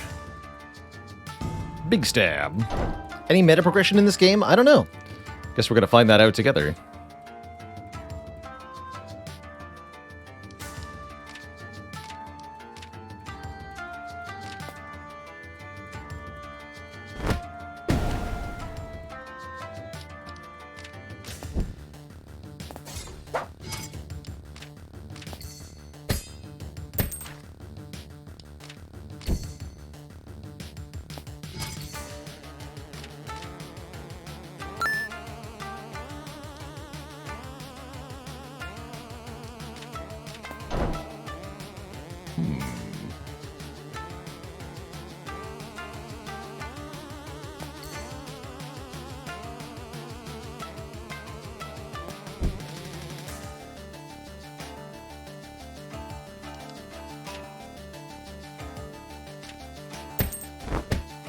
Oh!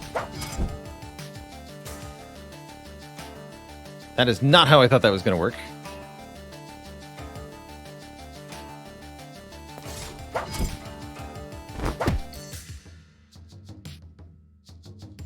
That's pretty nuts.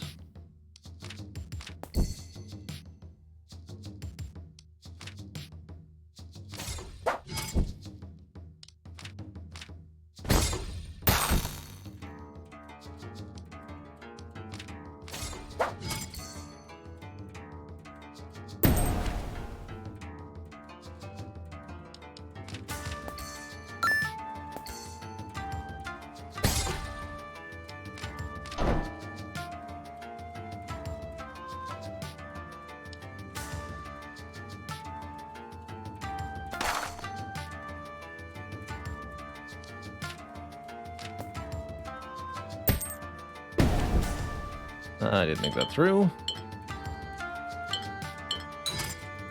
Take the shield, I guess.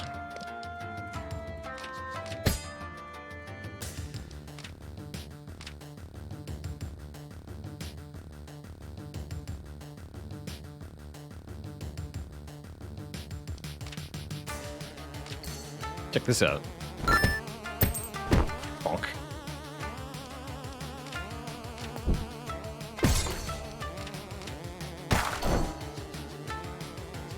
Chargers only.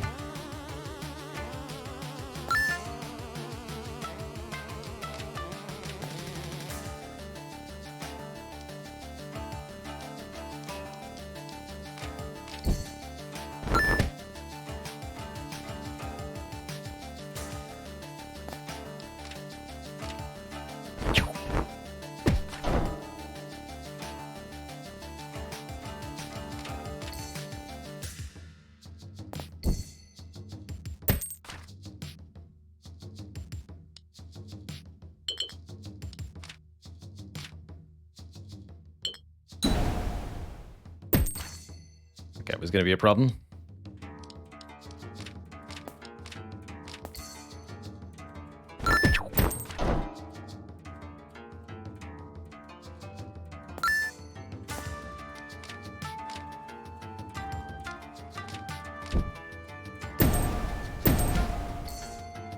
Easy.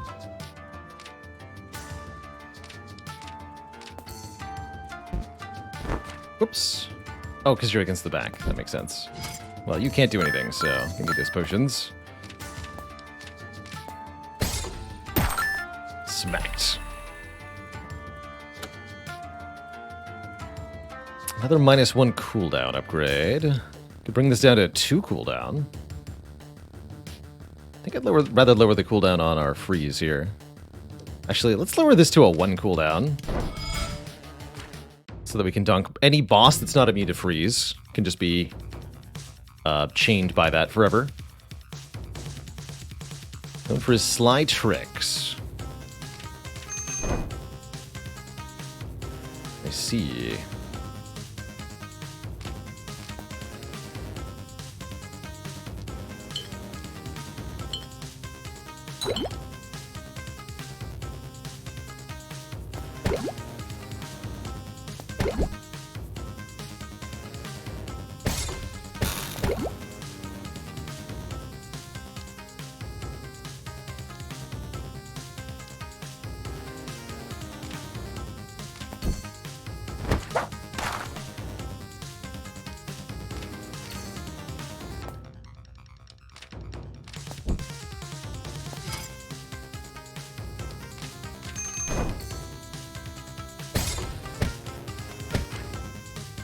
Not so tricky now, are you?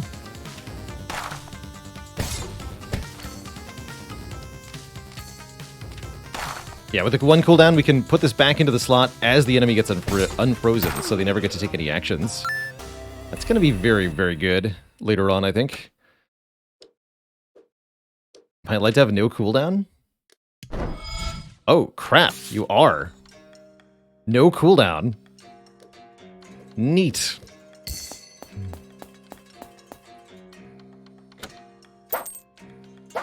I think that enemy was easier than the previous bosses. So you're telling me this is going to add poison to all our stuff?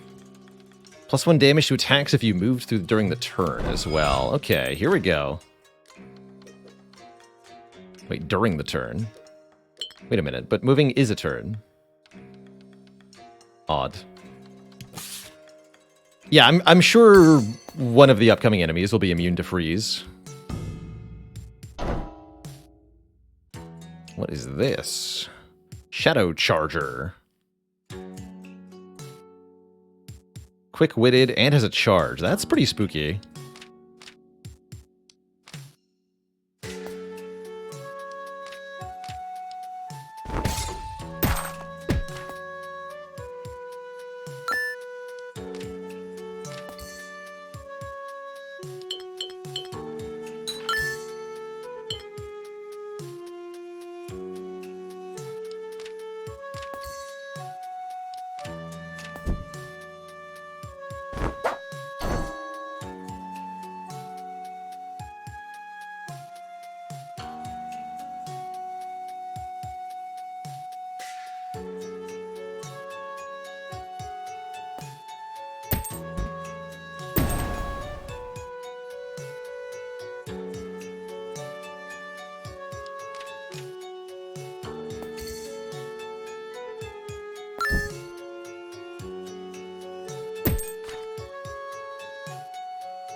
Perfect.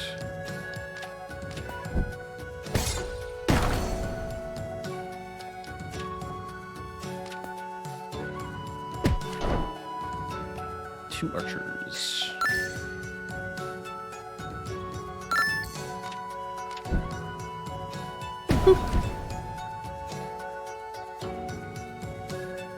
That's fine. Just shoot me. I'll drink the heal.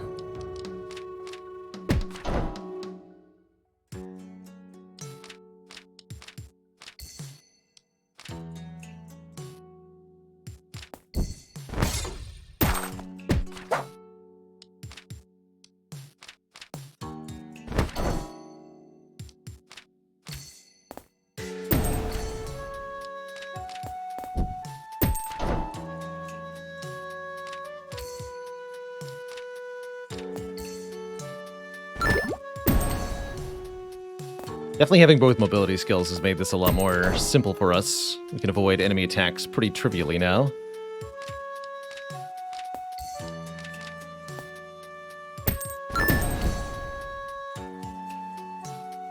Oh, I see. Didn't think about him.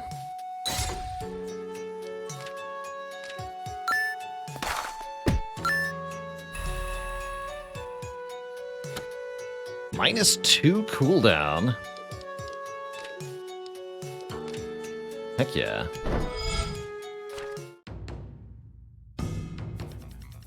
Hiroshi the Cunning. You are immune to ice, as you need to be, in order to not get instantly killed by me. A warrior of humble origins, rose to prominence through his seemingly ingenious, what is that supposed to mean? Despite his moniker, he is known to be surprisingly gullible, falling for simple tricks and deceptions.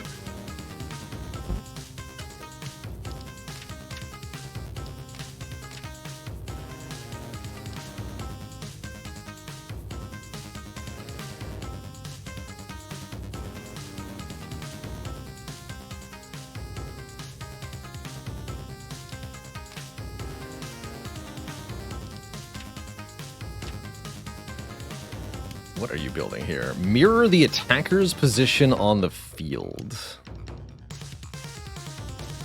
Curious. So he's going to hit these two tiles and then teleport here and attack these two tiles. Have fun.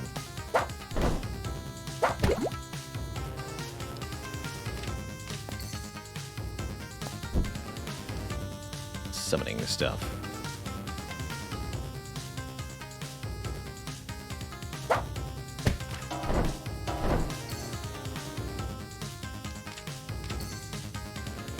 What is that? Dash forward as far as you can.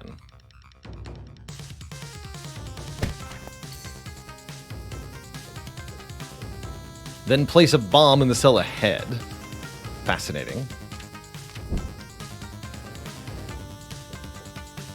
Then dash backwards and strike the first target behind.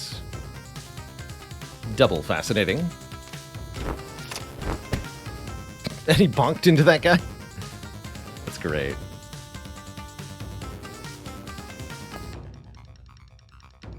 Okay, 2 turns and then it explodes. Dash backwards, then mirror. You've got some weird ideas as to what makes a good move, sir.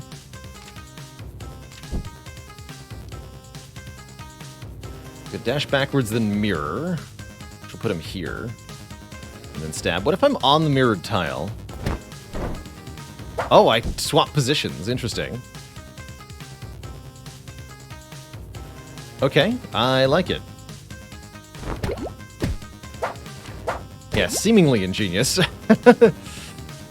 Teleport to the center of the field, exchanging positions with targets.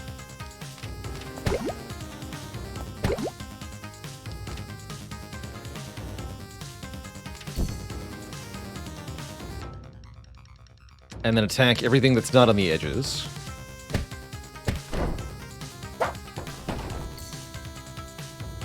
I like your patterns.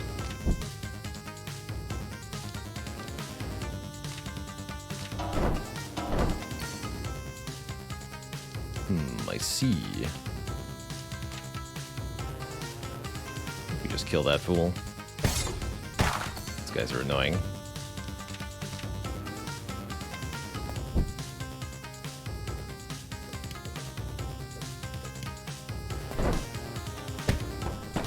He even hit his own allies a lot.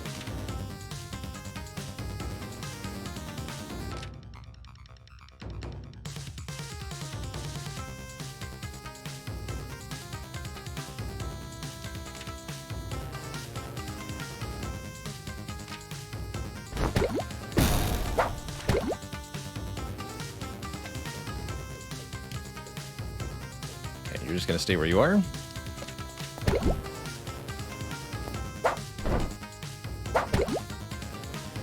And now you're facing the wrong way? Good job, sir.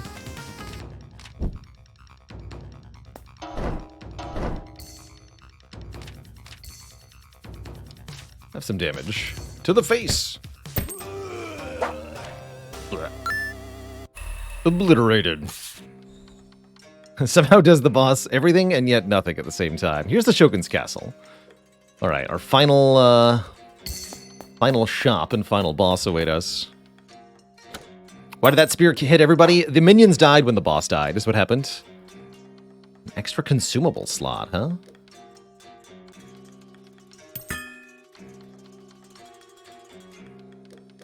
Max level upgrade doesn't seem like it does anything, but... you know.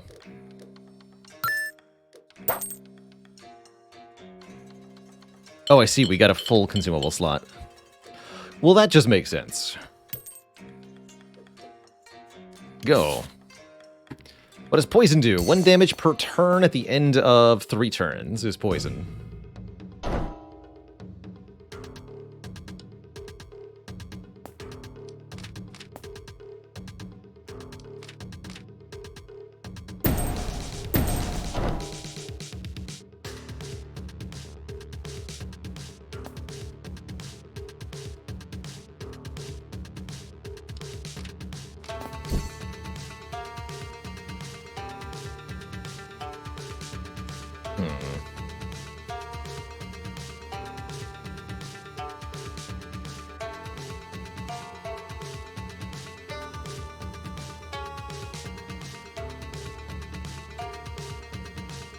Backwards is the way to do this. There we go.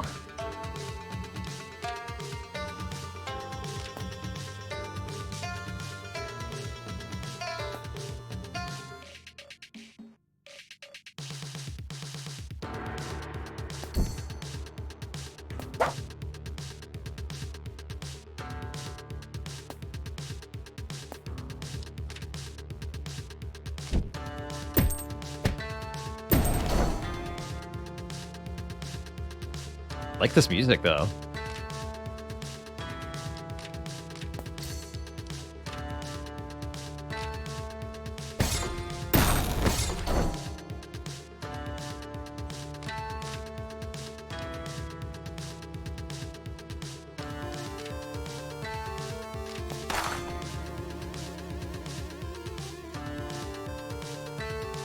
You're gonna attack me next turn.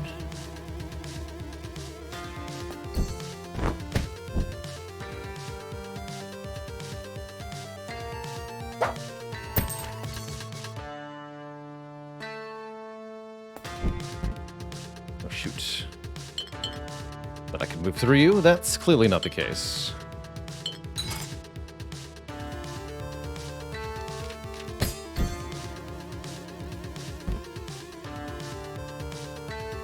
Ah, heck. Fine.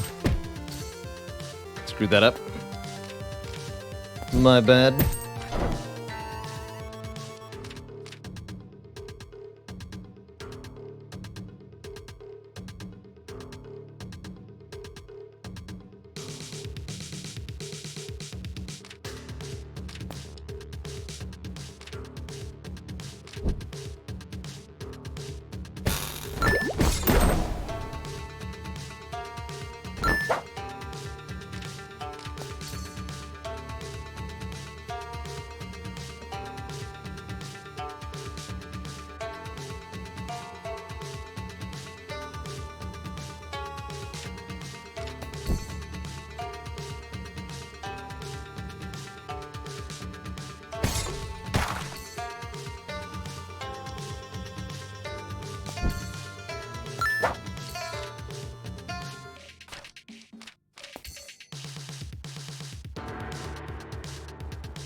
Boop. Bop. Blah.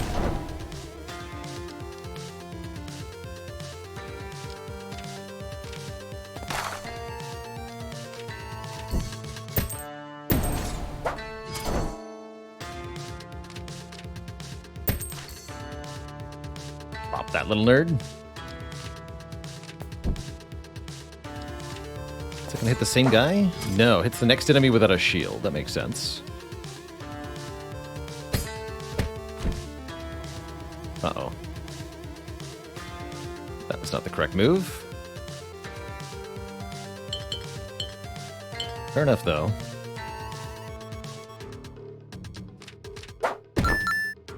I pick up the consumables on the way? That's cute.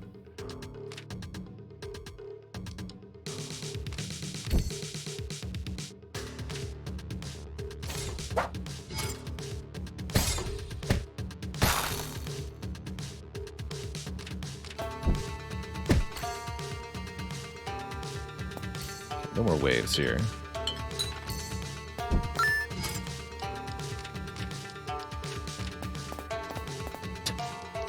Bouncy, bouncy.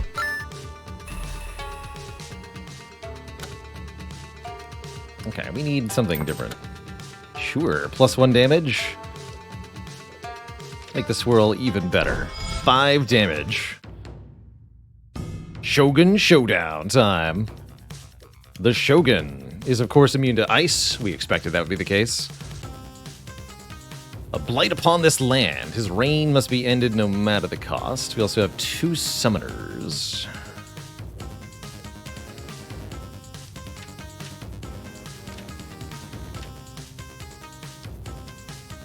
So dash through, hit them both. I think you're going to move away from me.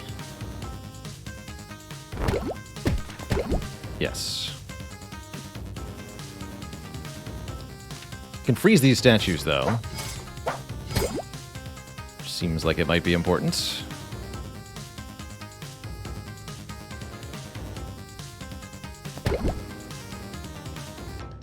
What is this attack? Is that just a normal attack? Yeah.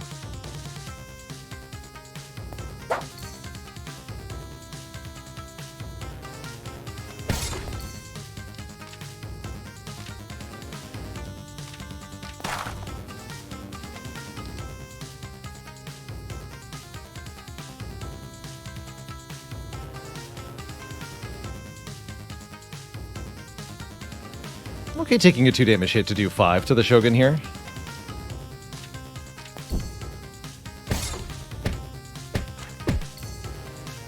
Making that trade on purpose.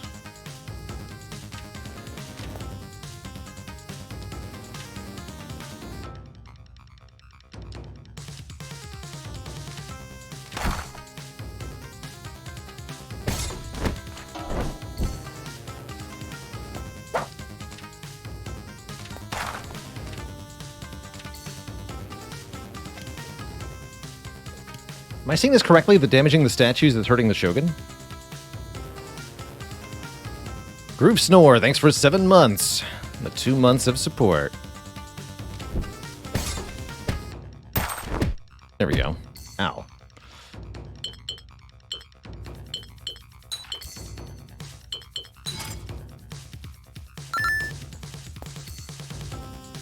What you got there? Knockback punch.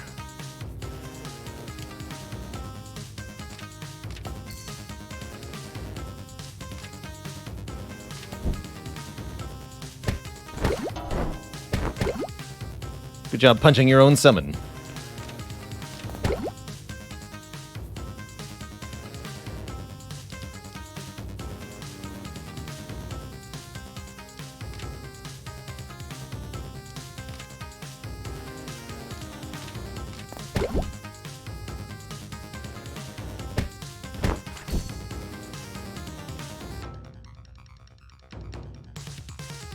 It's gonna hurt.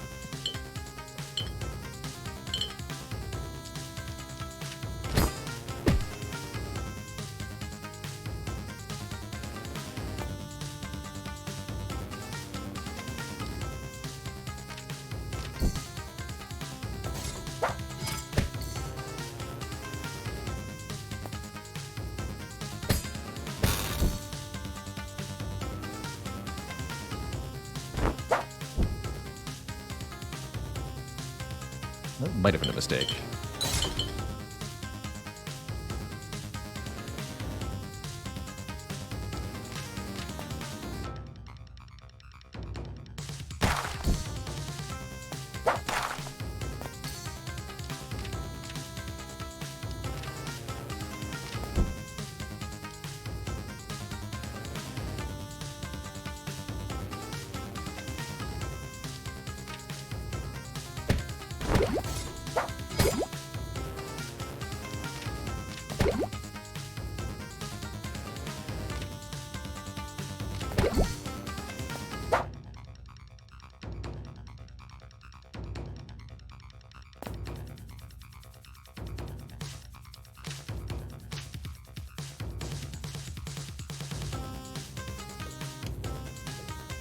That's right, that's the knockback punch. I think I can kill you, though, if I do this.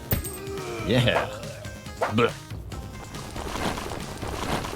Showdown you go. Oh no, there's another phase. Who can say they're surprised? That was a little too easy.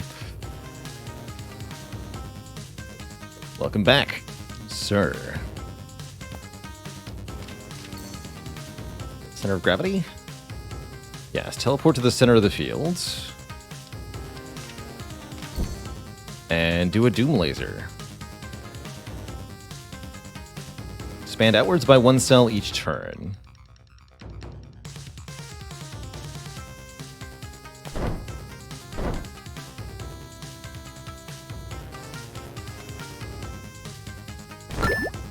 Oh, wrong order there. I should have shot first.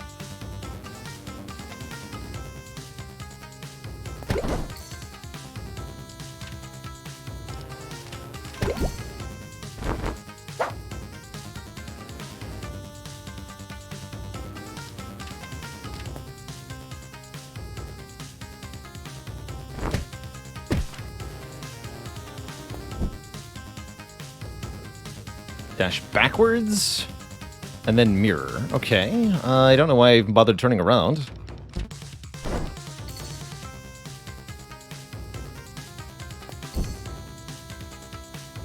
Oh, hey. That's rude.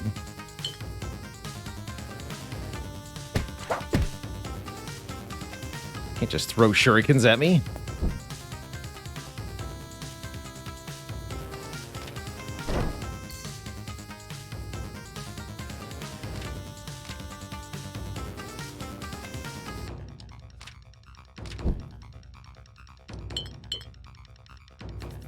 Is that forward or backwards? Forwards.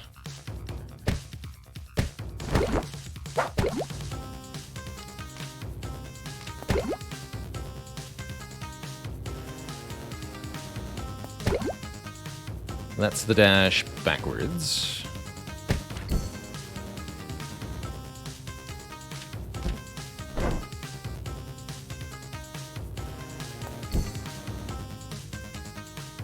Wow, that's actually quite hard to dodge.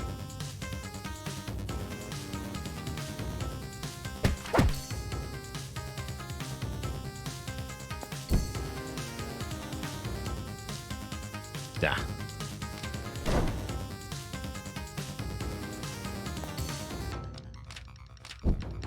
Would you like to die? GG. Victory.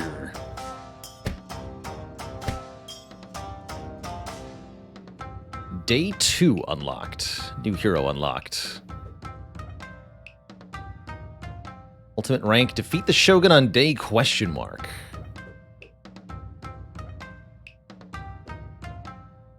Defeat the Shogun in less than 1,000 turns. We took 1,056, apparently.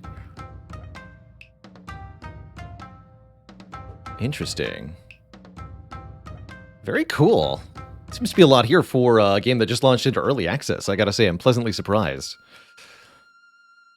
Hello. Oh, I see. So we've accumulated boss kills. We can unlock new tiles now. Unlock knockback punch. Grappling hook. Curse. These are more expensive. Lightning. Bow. Smoke bomb. Alright, those are getting more and more expensive. Here we can see all the quests to do. It's not clear what the reward is for completing stuff. Looks like there's 28 tiles in total. Interesting. Very interesting. Give a shout out to the Steam link for this game. Technically, that is the end of our sponsored time, although I did rather enjoy that little playthrough. I think we've got time for another one. Let's do one more. No reason not to, as far as I can see. Do we have another character this time? Yes, the Ronin. Can push an enemy in front of him by moving forward. Okay, so that's instead of our swap. Push the enemy backwards rather than swapping with it. Starts with Spear and Smoke Bomb. Swap position with the first target ahead and do 1 damage. 2 piercing. Sure. Sure. And then I can't choose day 2. Here we go. Day 2. Lower chance for consumable and potion drops. So yes, this would be our Ascension system. And it's per character too. So let's try day 1 with the Ronin.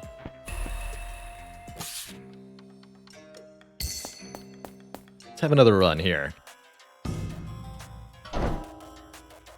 I like this. This is a nice, delightful, short-form game experience.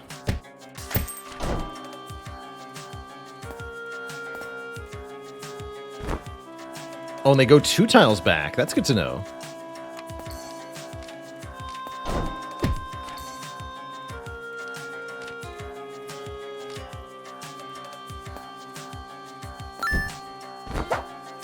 Oh, that's very useful.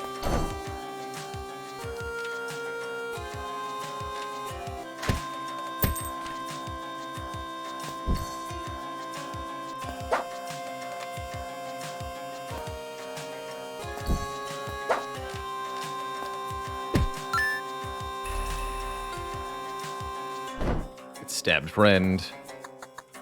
Collision damage. Let's try knockback punch. We've seen what arrow do.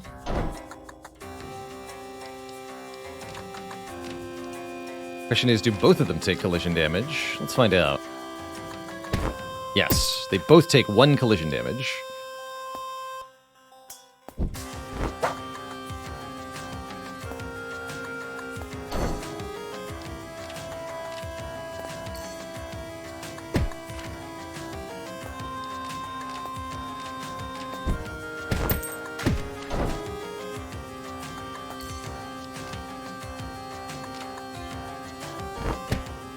Oh, they go all the way back.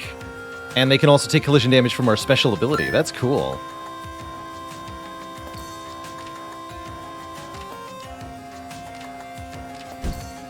Boop. I like that. Very satisfying. But fun.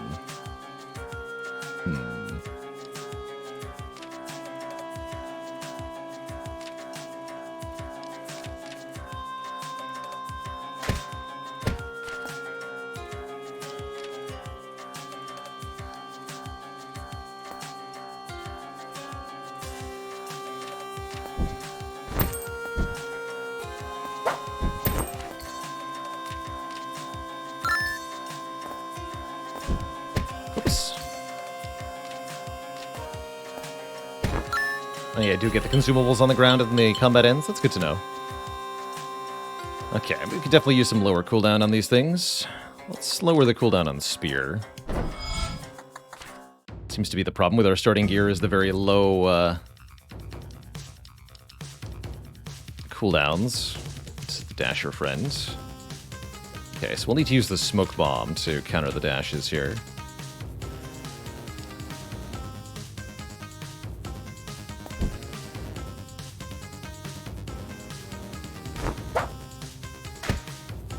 Oops, order.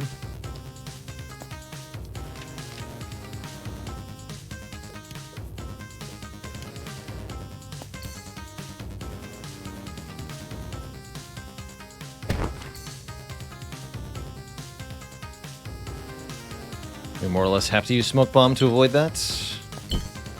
Yeah.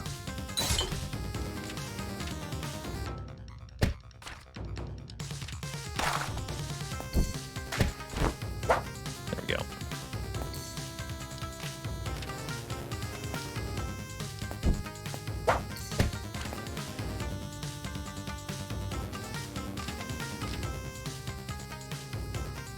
Summons are good.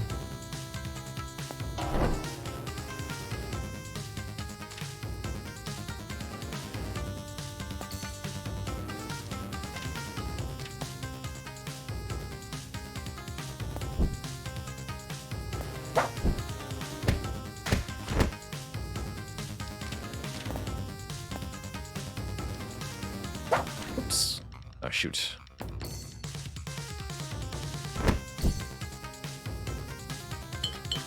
Did that to myself. That was wrong.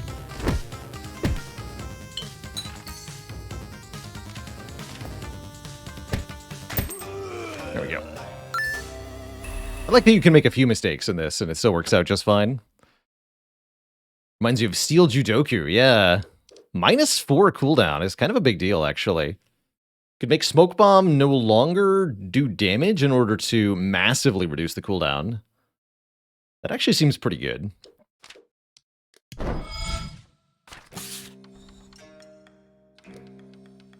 Cooldown upgrade. Let's do that. I don't want a sack tile. Thanks. Not that many different skills in the game. That's fine. So I can make this 0 cooldown if I want, although I think 1 cooldown is very reasonable.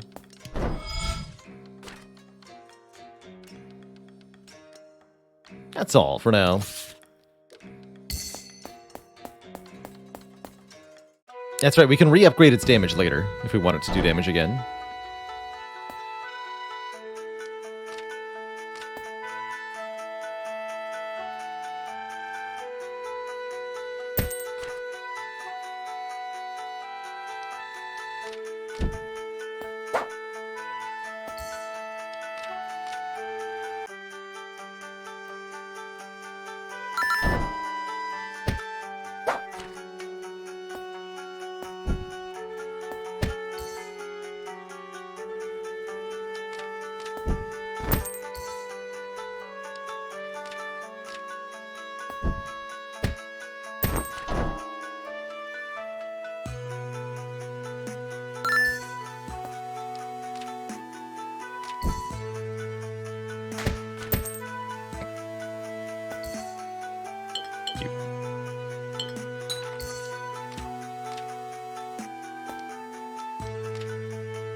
Bonked. Bow. Strike the target directly ahead and flip them. Or pull the first target to the cell directly in front of us. Grappling hook knockback punch sounds really funny. Let's take that.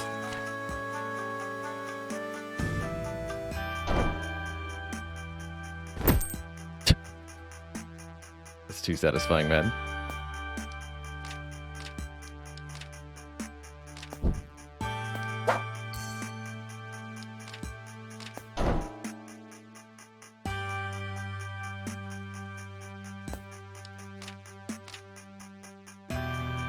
Punch. Yoink. Stab.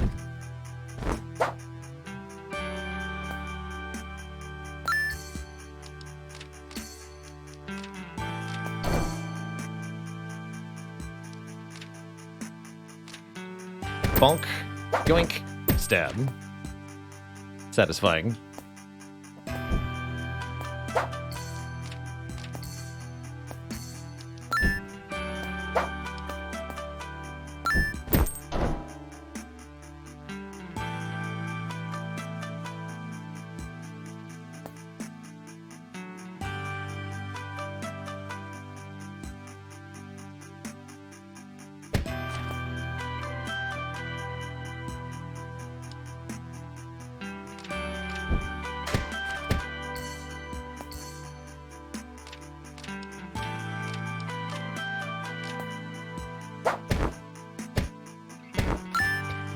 love it. What is this character's power? This character can knock back enemies by trying to move into them. Quite effective. Love a damage up. What do you got? -2 cooldown. Okay, well that is better. You just have a 1 cooldown spear attack. I kind of dig that. Can always upgrade the max level later on, as we've seen. The Impaler.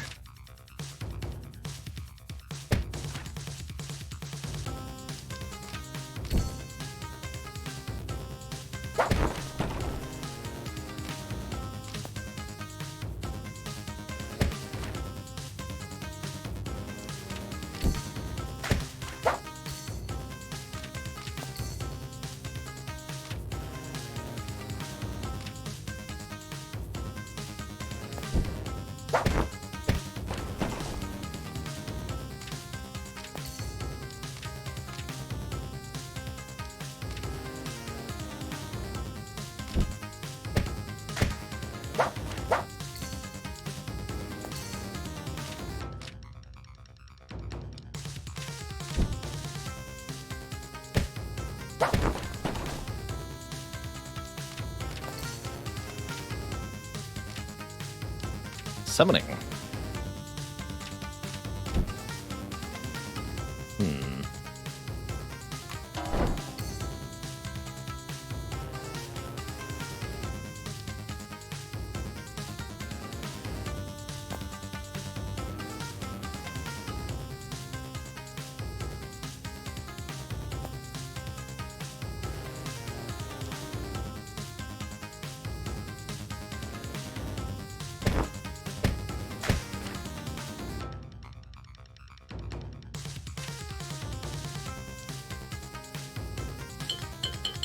You're gonna stab me next turn. We can't allow that.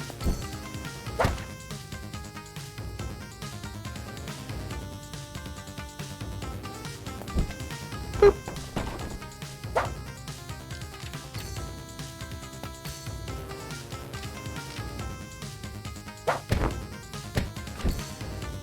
Boop.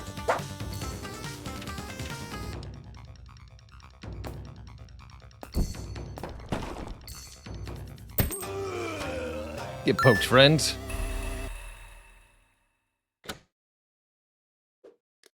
Still offering me minus cooldown. Still don't want it, really. That's, again, still better, though. Sure. Lower the cooldown on the grappling hook.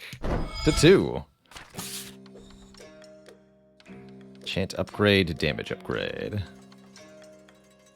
Actually, enchant upgrade on the various things could be quite nice. Dancer shop or guarding shop?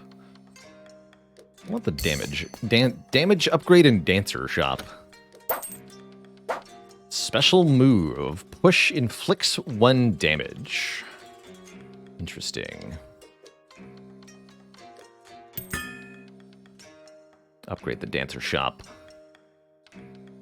Actually, being able to sell blood for coins is not too bad with so many brews dropping, huh?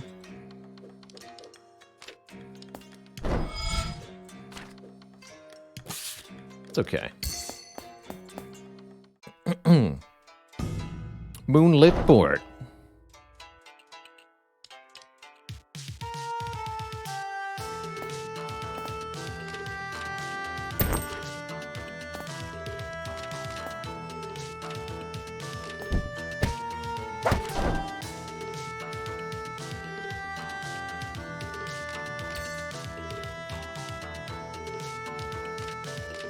Oops, that was not right.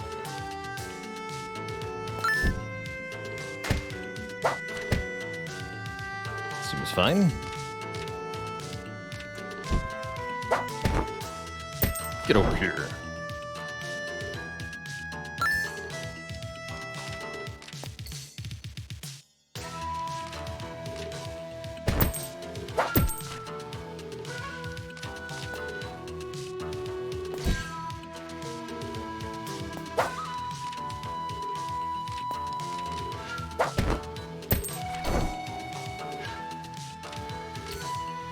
Punch.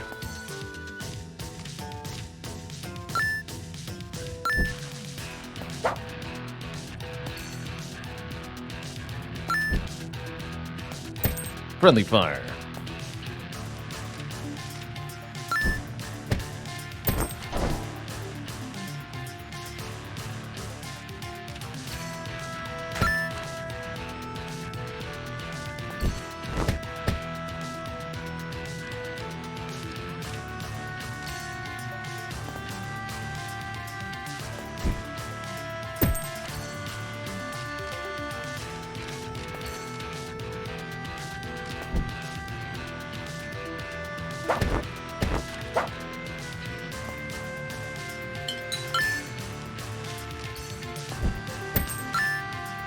obliterated. That's right, we can unqueue attacks for free. That's cool. How's it going, soloing SC2? Love playing the itch.io version a few months ago. Well, it's out on Steam in early access now. Exclam Shogun for you there. Poison. Add poison to an attack. Can I smoke bomb with poison?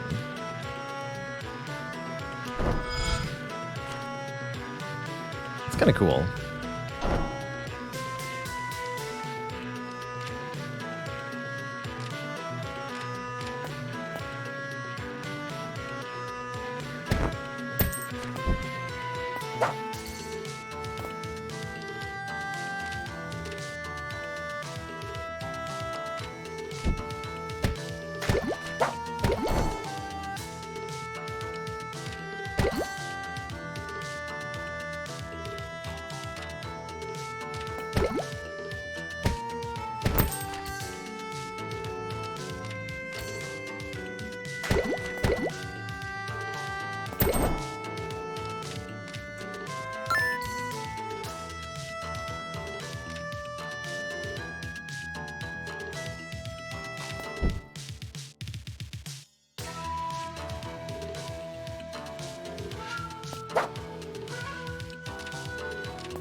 Punch.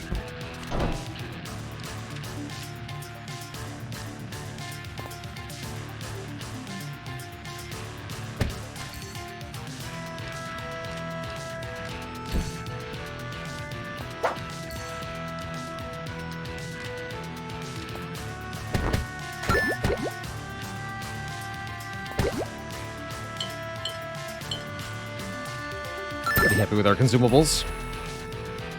So if you buy it from the links, you get a kickback? No, it's more like the number of Steam wish lists performed through that link are tracked and used to determine whether or not to reach out to me again in the future sort of deal. I don't get any sort of monetary kickback whether you do or do not buy the game.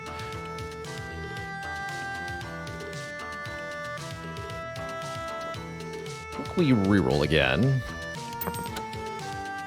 Basic -1 cooldown. Really liking the poison smoke bomb. Let's make that 2 cooldown with poison.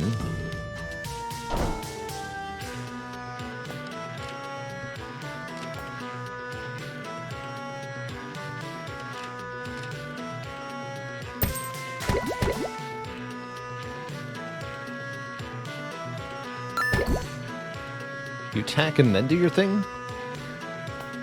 Yes. Noted.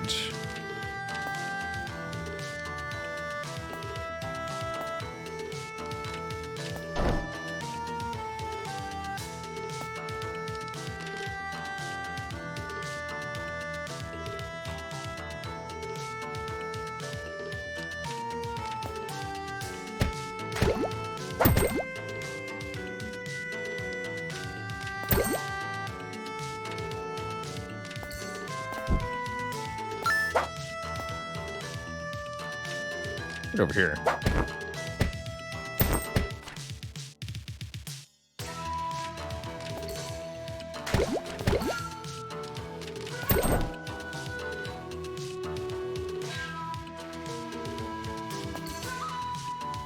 Yeah.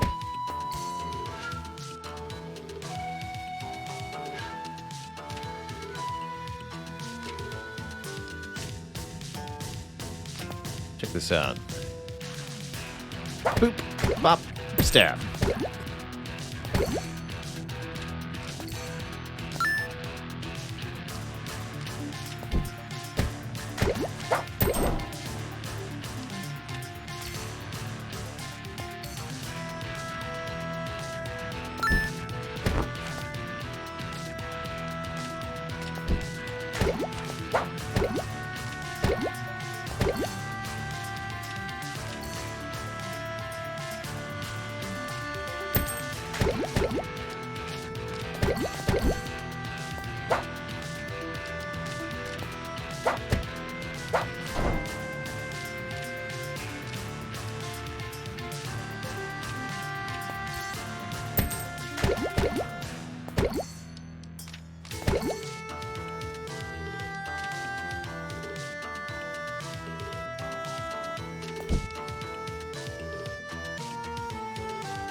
Get punched.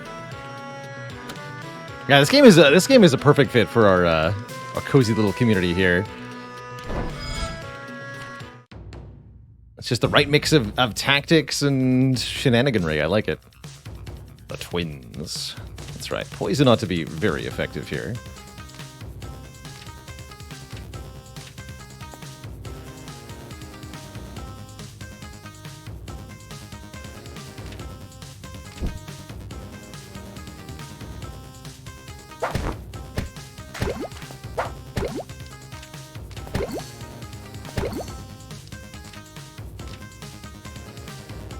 Stab, punch.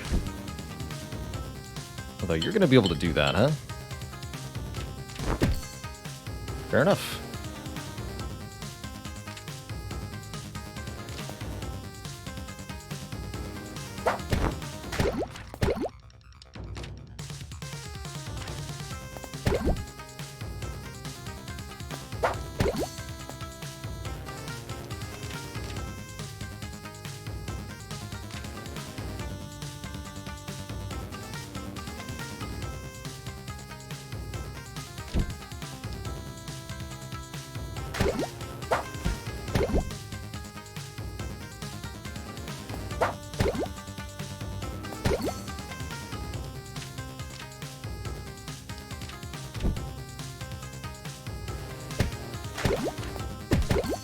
Oops. That just makes sense.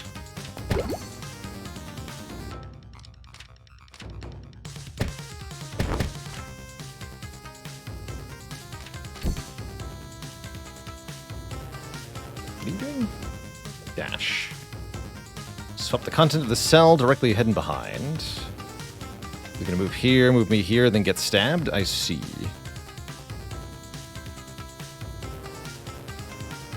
That's fine, actually. Stab your friends. Got him. Get stabbed. Curse the target ahead for double damage. Adding the tile to the attack queue does not advance the turn. Oh, heck yeah.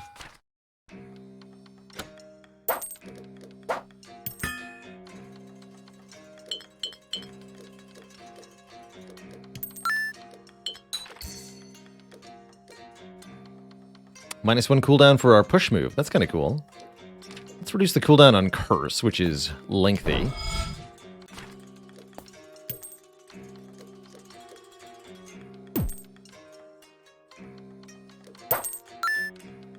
Pay 1 health for 5 coins. Pay 2 coins for a healing potion. Seems like a good deal.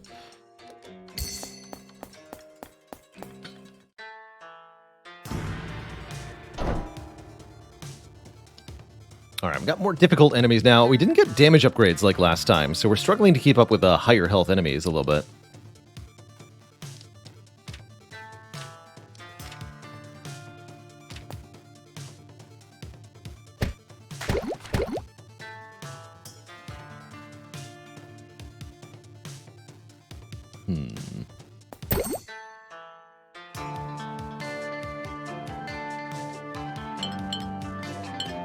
Probably have to mass ice here.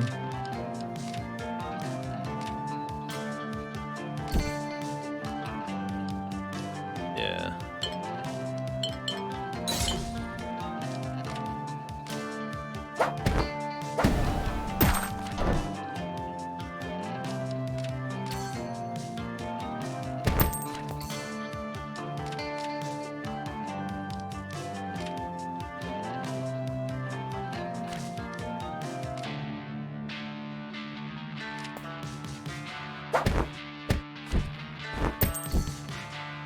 Dang it, I did that wrong again. Bummer.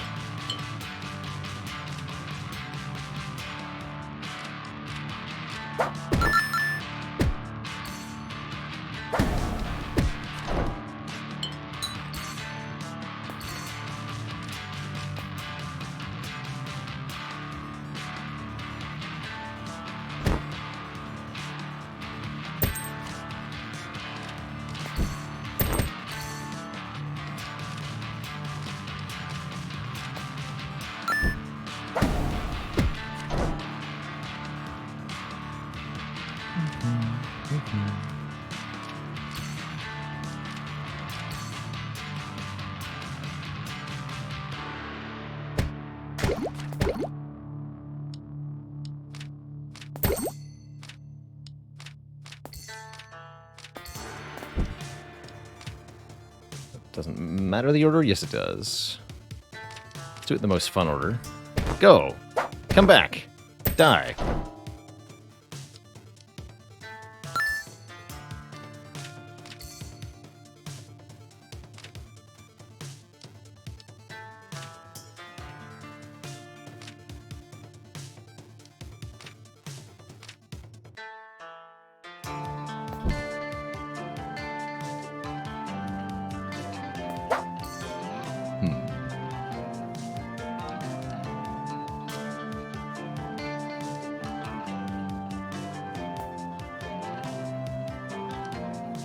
Moving is free, that's right. So I can just do this, yeah?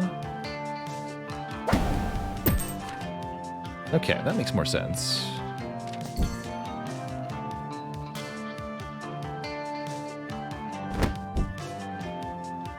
Although that was not the correct move.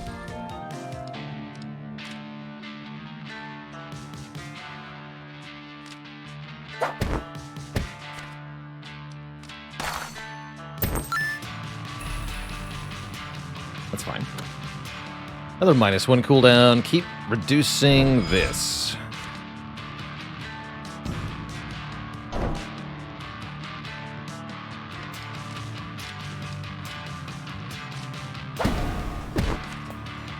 Heck those guys.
Vulnerable you, punch you, swap positions with you.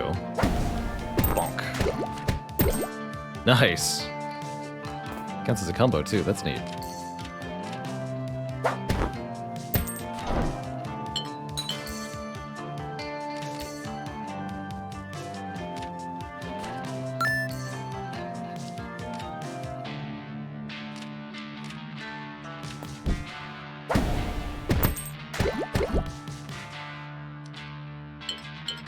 Mistake. You get enough consumables, though, that every time you make a mistake of some kind, you can usually fix it.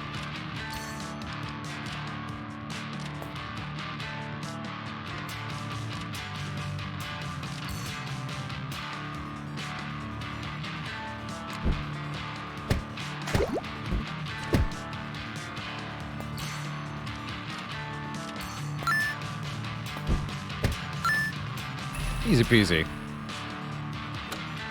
This guy's very strong against a wall? Yeah, I could see that being the case.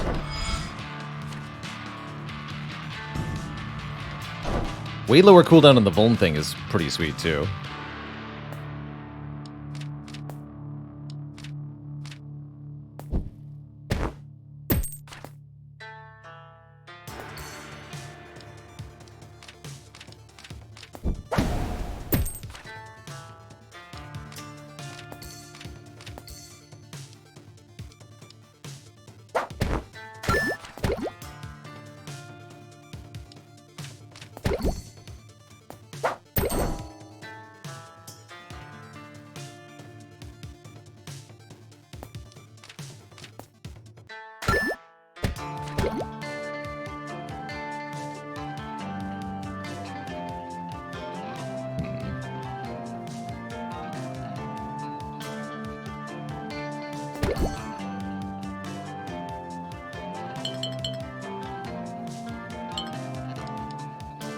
think I can quite get this guy before he hits me.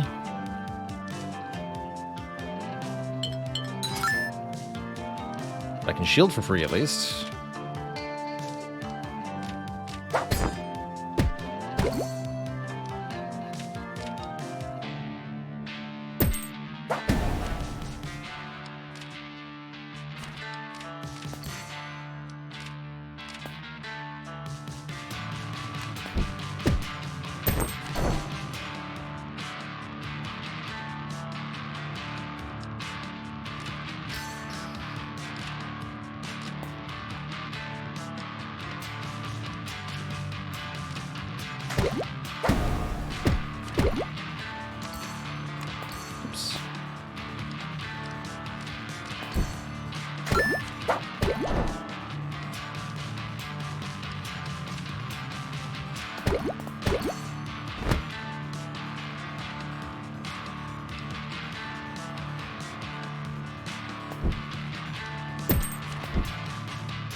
Fair enough.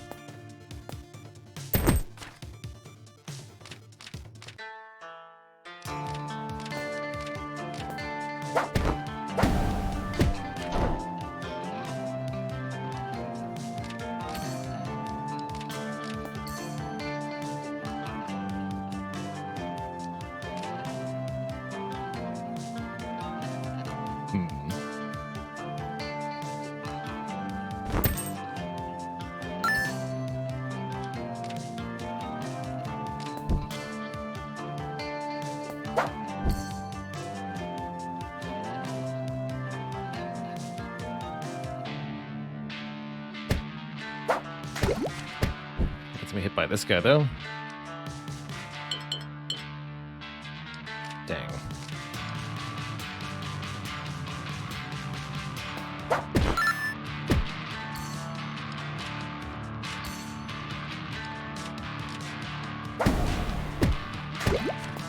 Yeah, those guys are a little tough.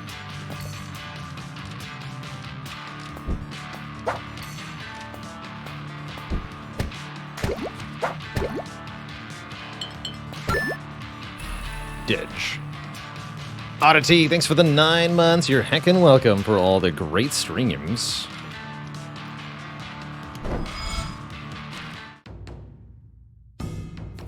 The statue. He's here. So you can't be moved.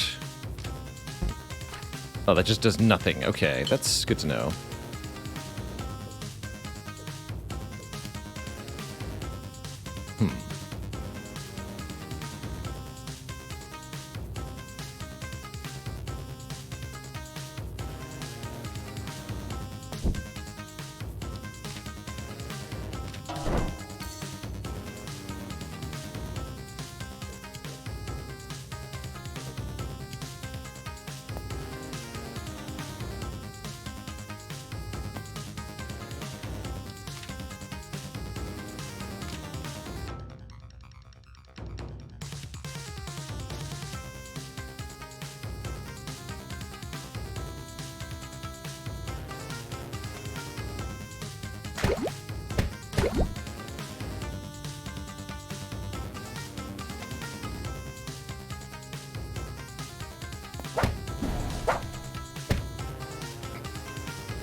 This will just do 1 damage, huh?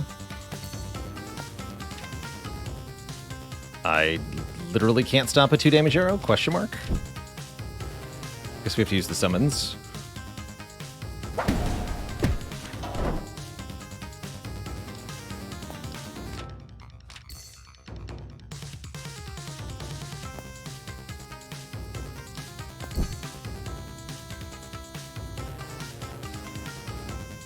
Ah, shoot. get hit by the one attack. Damn it.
Yeah.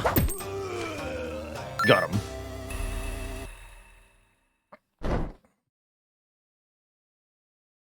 Yeah, we should probably always play Curse before moving. Although I don't think it goes on cooldown until you actually spend it, right? Strike the furthest target ahead for 2. Or another smoke bomb. Let's add lightning. Lightning! Max level upgrade. That's what we want. We want to upgrade our spear some more. Thanks.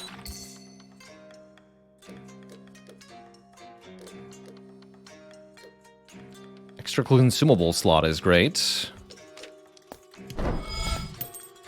Buy that. Buy the heal. Unbuy the heal. Let's do it.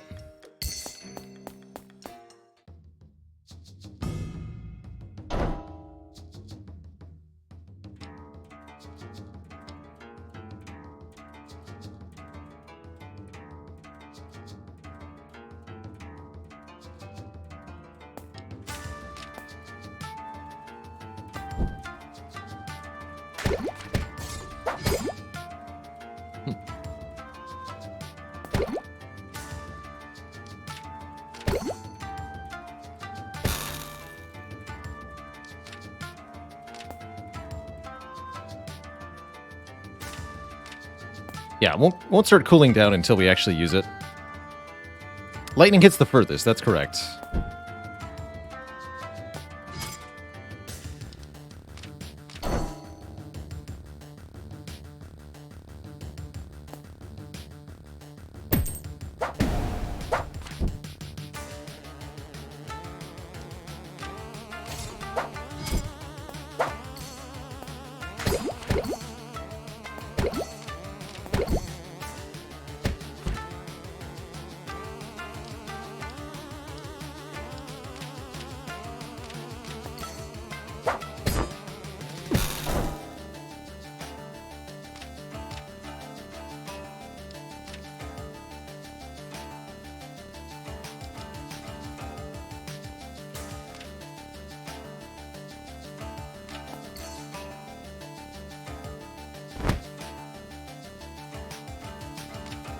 I'm gonna do this.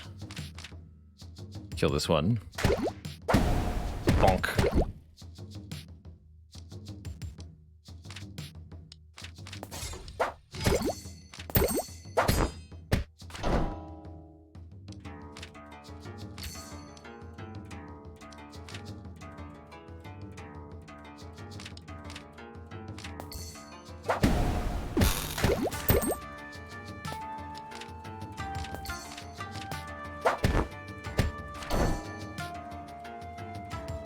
Hello.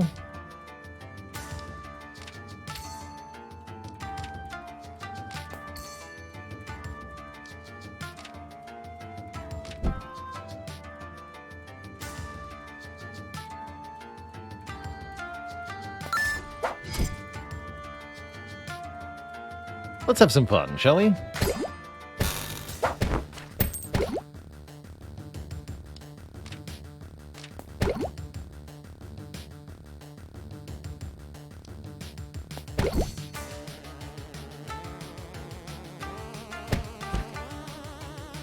You have no one to shield. Get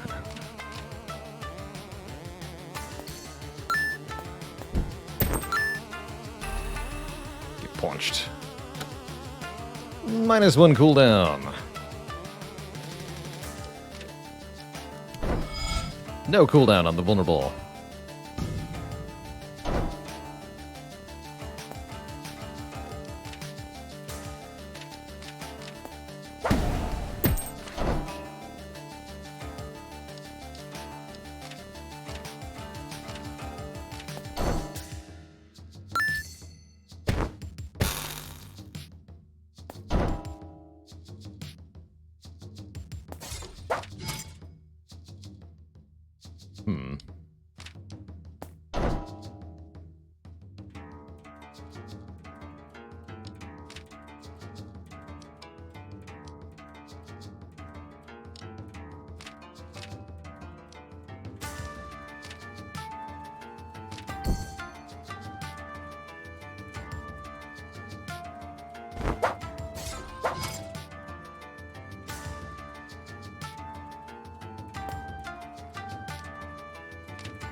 Got him.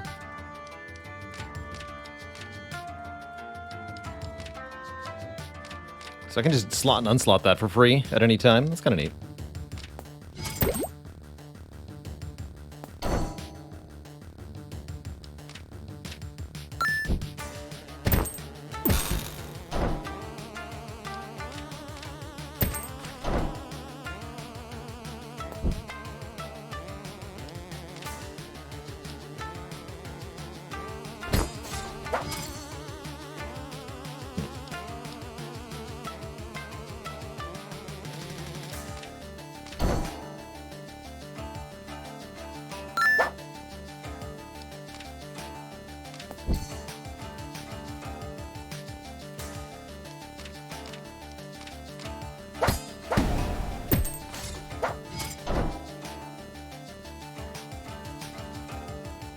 We might get trapped here. They'll attack us next turn.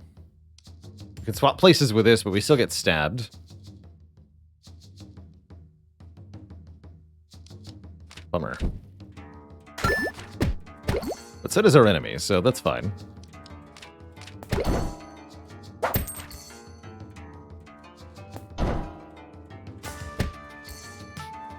Heck yeah.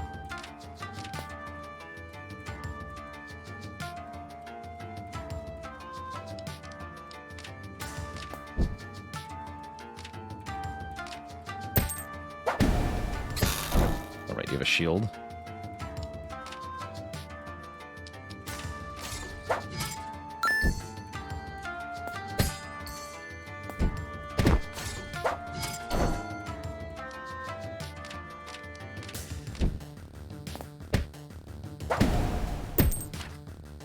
Dead.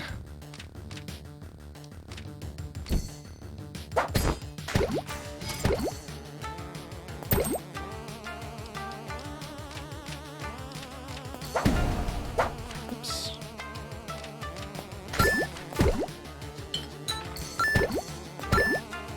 Cleared. Another -1 cooldown. How many of these am I going to be offered? Let's reroll. Let's reroll. Sack a tile for 40 coins. Skip it. Should have just taken the cooldown. Boop.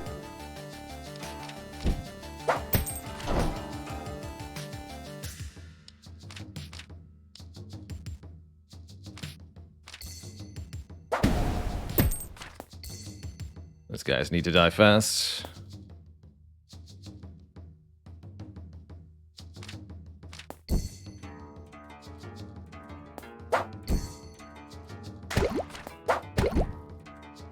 Oh, interesting. Didn't think it was going to work that way.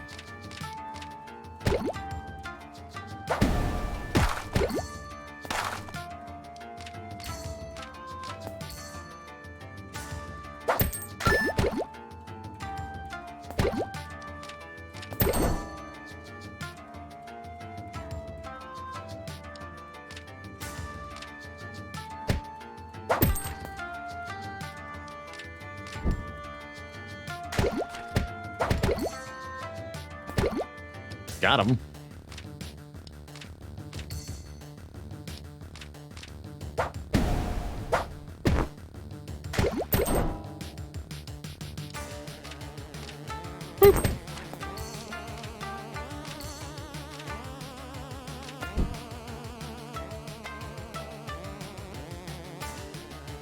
That's gonna get me shot by an arrow if I do that. Don't do that.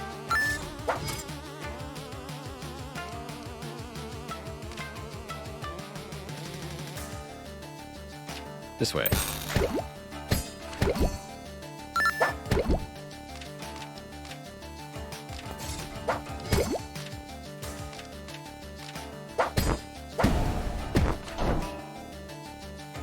Good punch.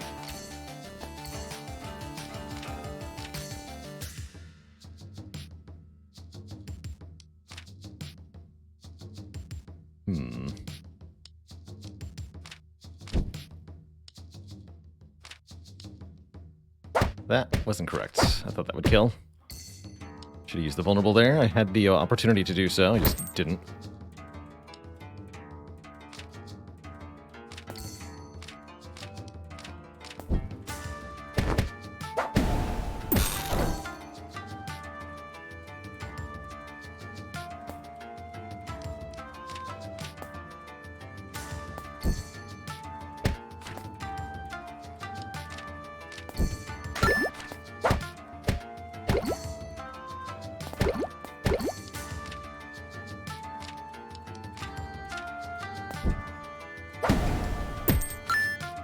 Stand.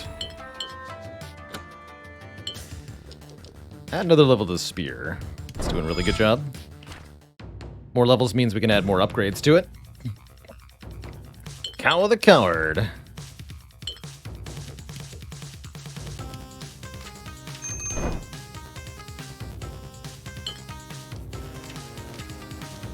Cat was gonna have a very bad time.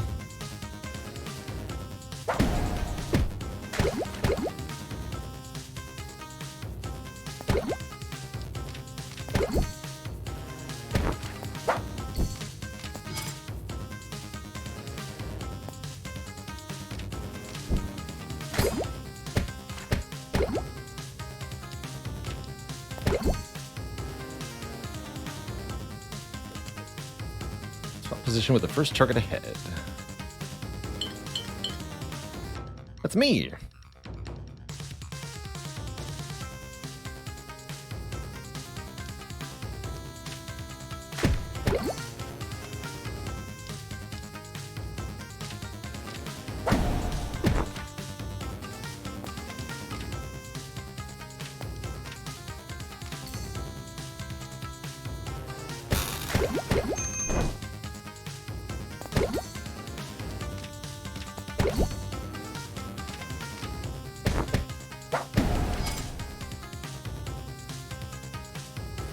Oh, maybe that's what somebody meant by before I move with the vulnerable. Just throwing in them occasionally for free. How's it going, Clam Bandit? Thanks for 7 months of support. How's it going, Powerful Snail? This game is out in early access on Steam. Here's a link for you. Shogun. But yeah, this is on Steam now. In early access, there's going to be more content planned. Though what exactly that means is anyone's guess.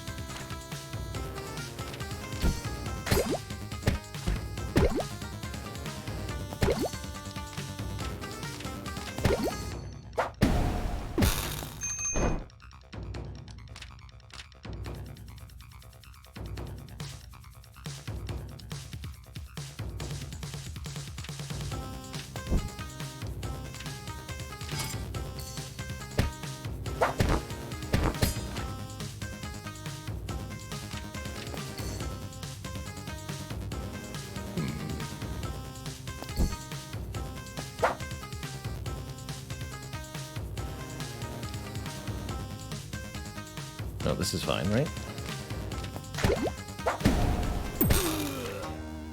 Zapped. Already got 2 levels available on the spear. Let's add another one on the curse. We can get curse down to 0 or 1 cooldown. That's going to be really good. And there's a cooldown upgrade right here. Let's do it.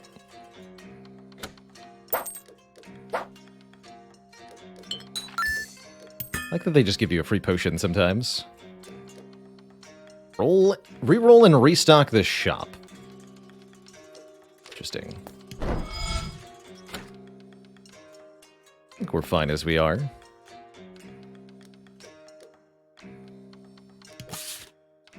Onwards. Nobunaga's Fortress. Nobunaga? Nobunaga, I think sounds more correct.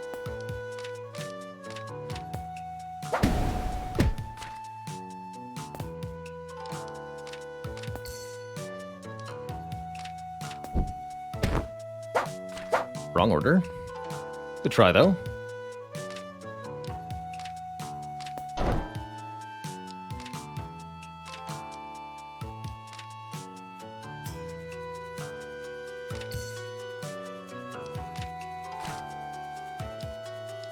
Should we know?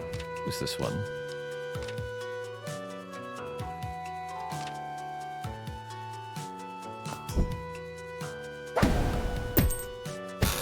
Shoot, I didn't think that would kill them both. That was not right. Oh. Dang it. They're definitely not both supposed to die there.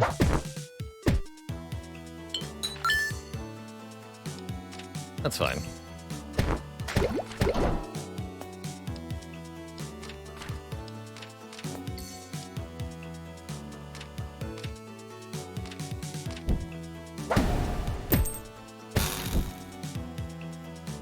I've screwed that up too.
I like it.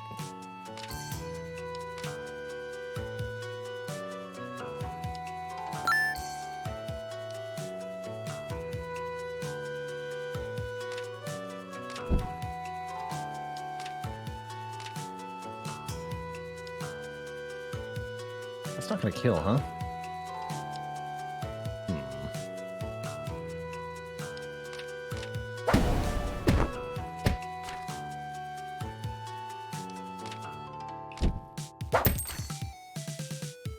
Seems fine.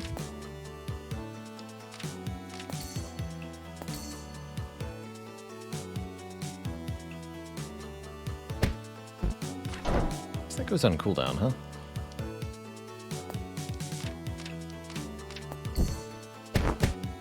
Shoot. That's not the correct order.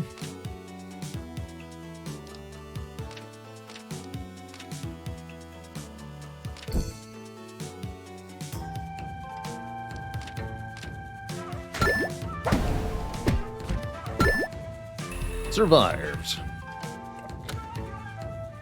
Plus one more max level. This is the Shogun's castle, right? Let's just reroll this. This is fine.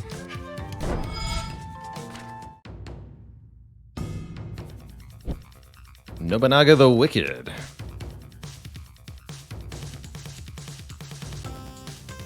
Maybe you're not the Shogun.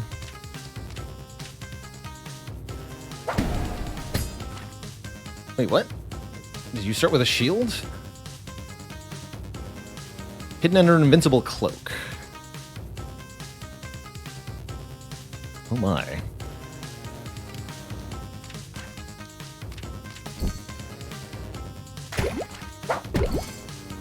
Okay, that poison's dealing damage.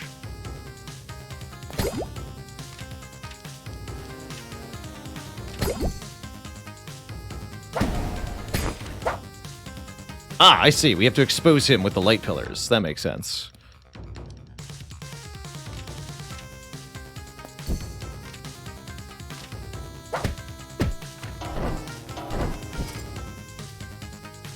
And then the pillars move, too.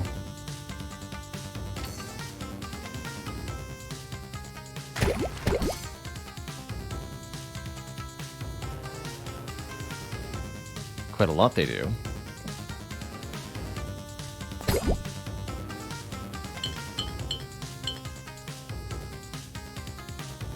Mass poison here, and shield.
Ooh.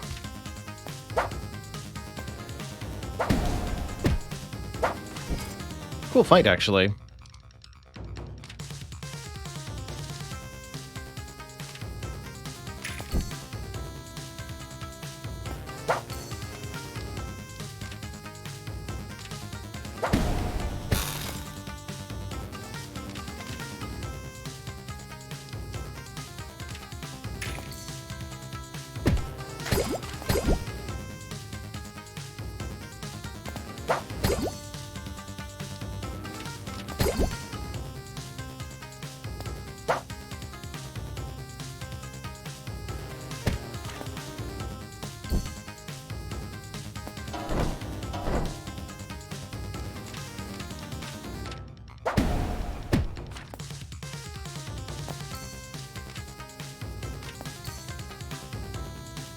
Ooh, this guy's gonna be a problem.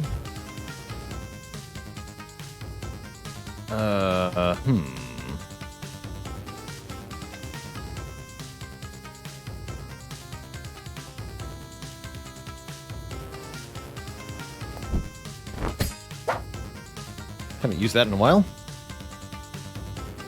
Now we can make this work.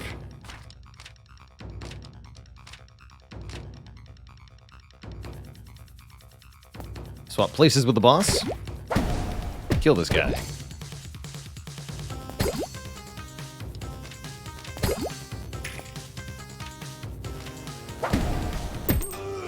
Stabbed.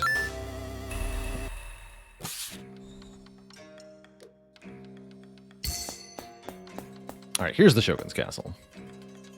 Misunderstood where we were slightly. Bonus damage when attacking from behind. That seems pretty good, actually. I think we can do that a lot. And let's make the spear 4 damage. Let's go.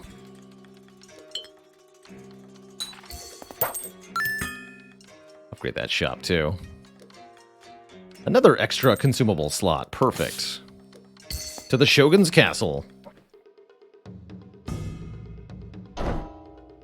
Yeah, as far as I'm aware, every character has a special movement ability. I think that's the case.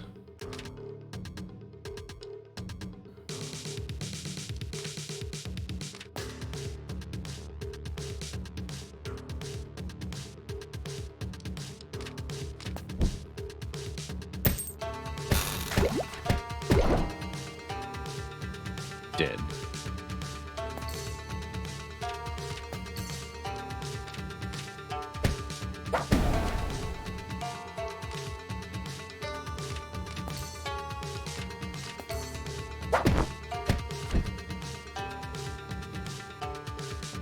Oops. Didn't even see you back there.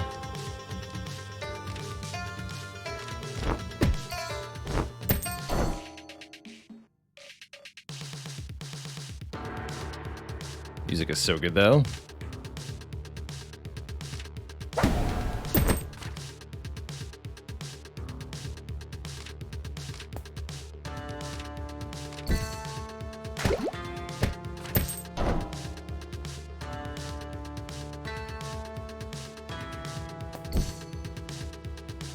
Oops.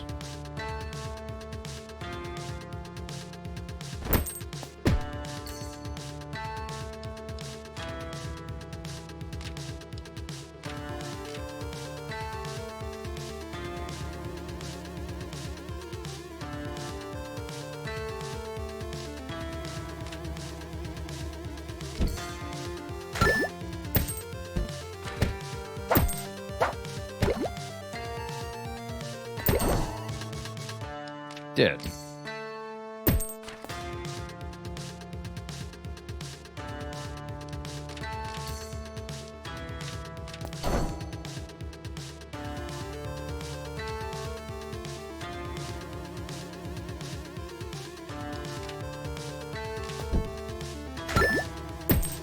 Oh, shoot.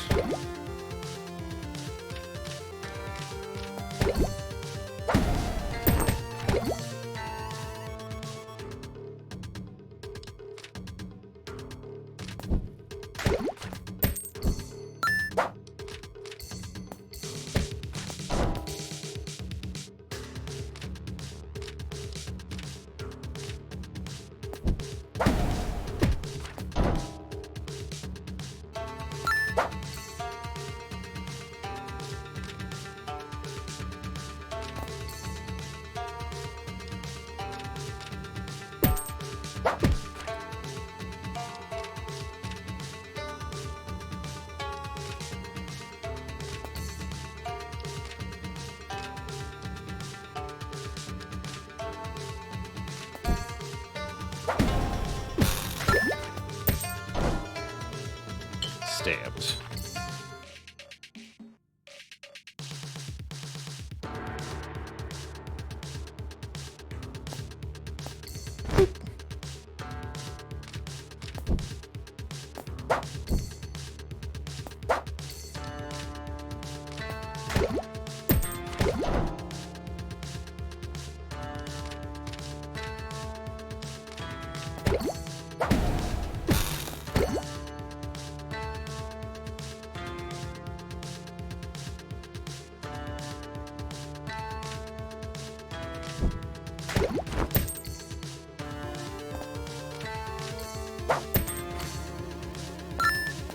Easy peasy. To the Shogun. Yeah, isn't this a cool little interesting game? Free play, but add 3 to the cooldown. Adding to the tile to the attack queue does not advance the turn. That's definitely going on grappling hook here.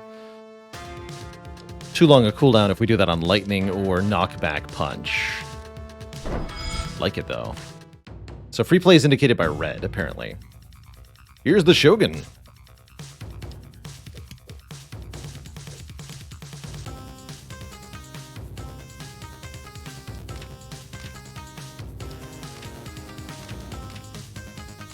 Just do lots of damage. You're just gonna mirror the attacker's position on the field. Curious.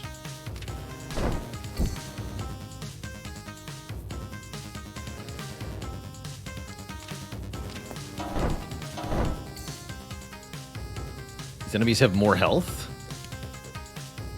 Interesting.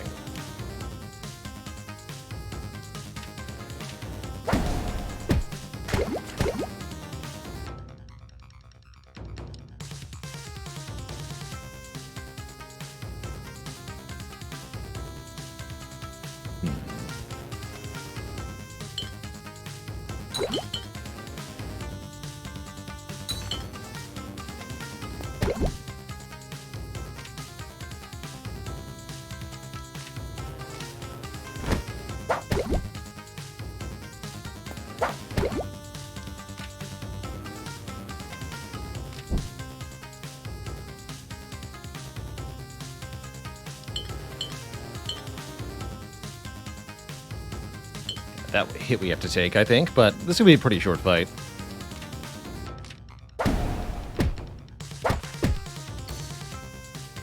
Cool taking a hit or two here.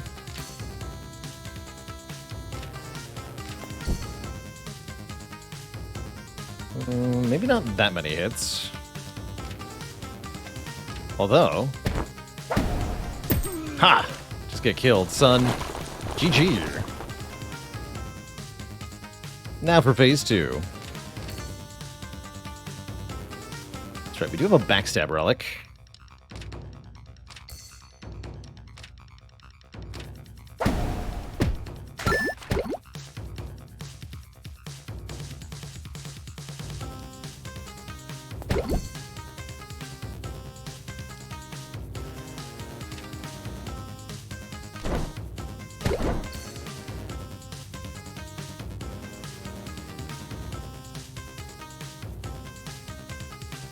I think I can knock him onto his own thingy here, unfortunately. Although, wait. Ha! Get wrecked, fool. That didn't even help that much. Now we're gonna get hit. Although I can hit him back pretty hard.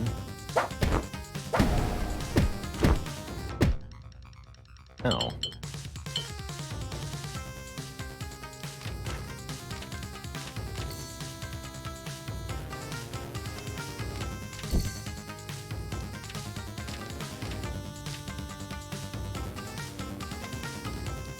Do that one, actually.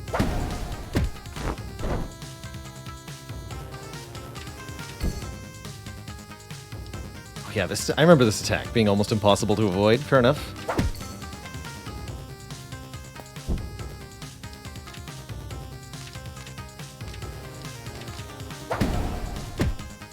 GG. Shogun. Hey, and we did 59:59, just under an hour. Very cool. GG. Well, Twitch chat, this has been a sponsored look at Shogun Showdown. Big thank you to Goblins Games for sponsoring this segment of today's stream and providing me with a game key for this, honestly, very delightful turn-based strategy, little mini tactics thing. Wouldn't exactly say deck builder is an accurate label because there's no deck. You've got tiles, different pieces of equipment that you're using, but without shuffling those into a deck of cards and drawing randomly off the top, I don't consider it a deck builder personally. But either way, very cool game. Very pleasantly surprised by this one. We might see more of this as it gets out of its early access period after some developments, but I'm very happy to have shown off the early access version here again, which you can get at this link in Twitch chat. Benoit says, better than average for sponsored stuff. I agree. This was a delight, and I'm very happy to have shown it off.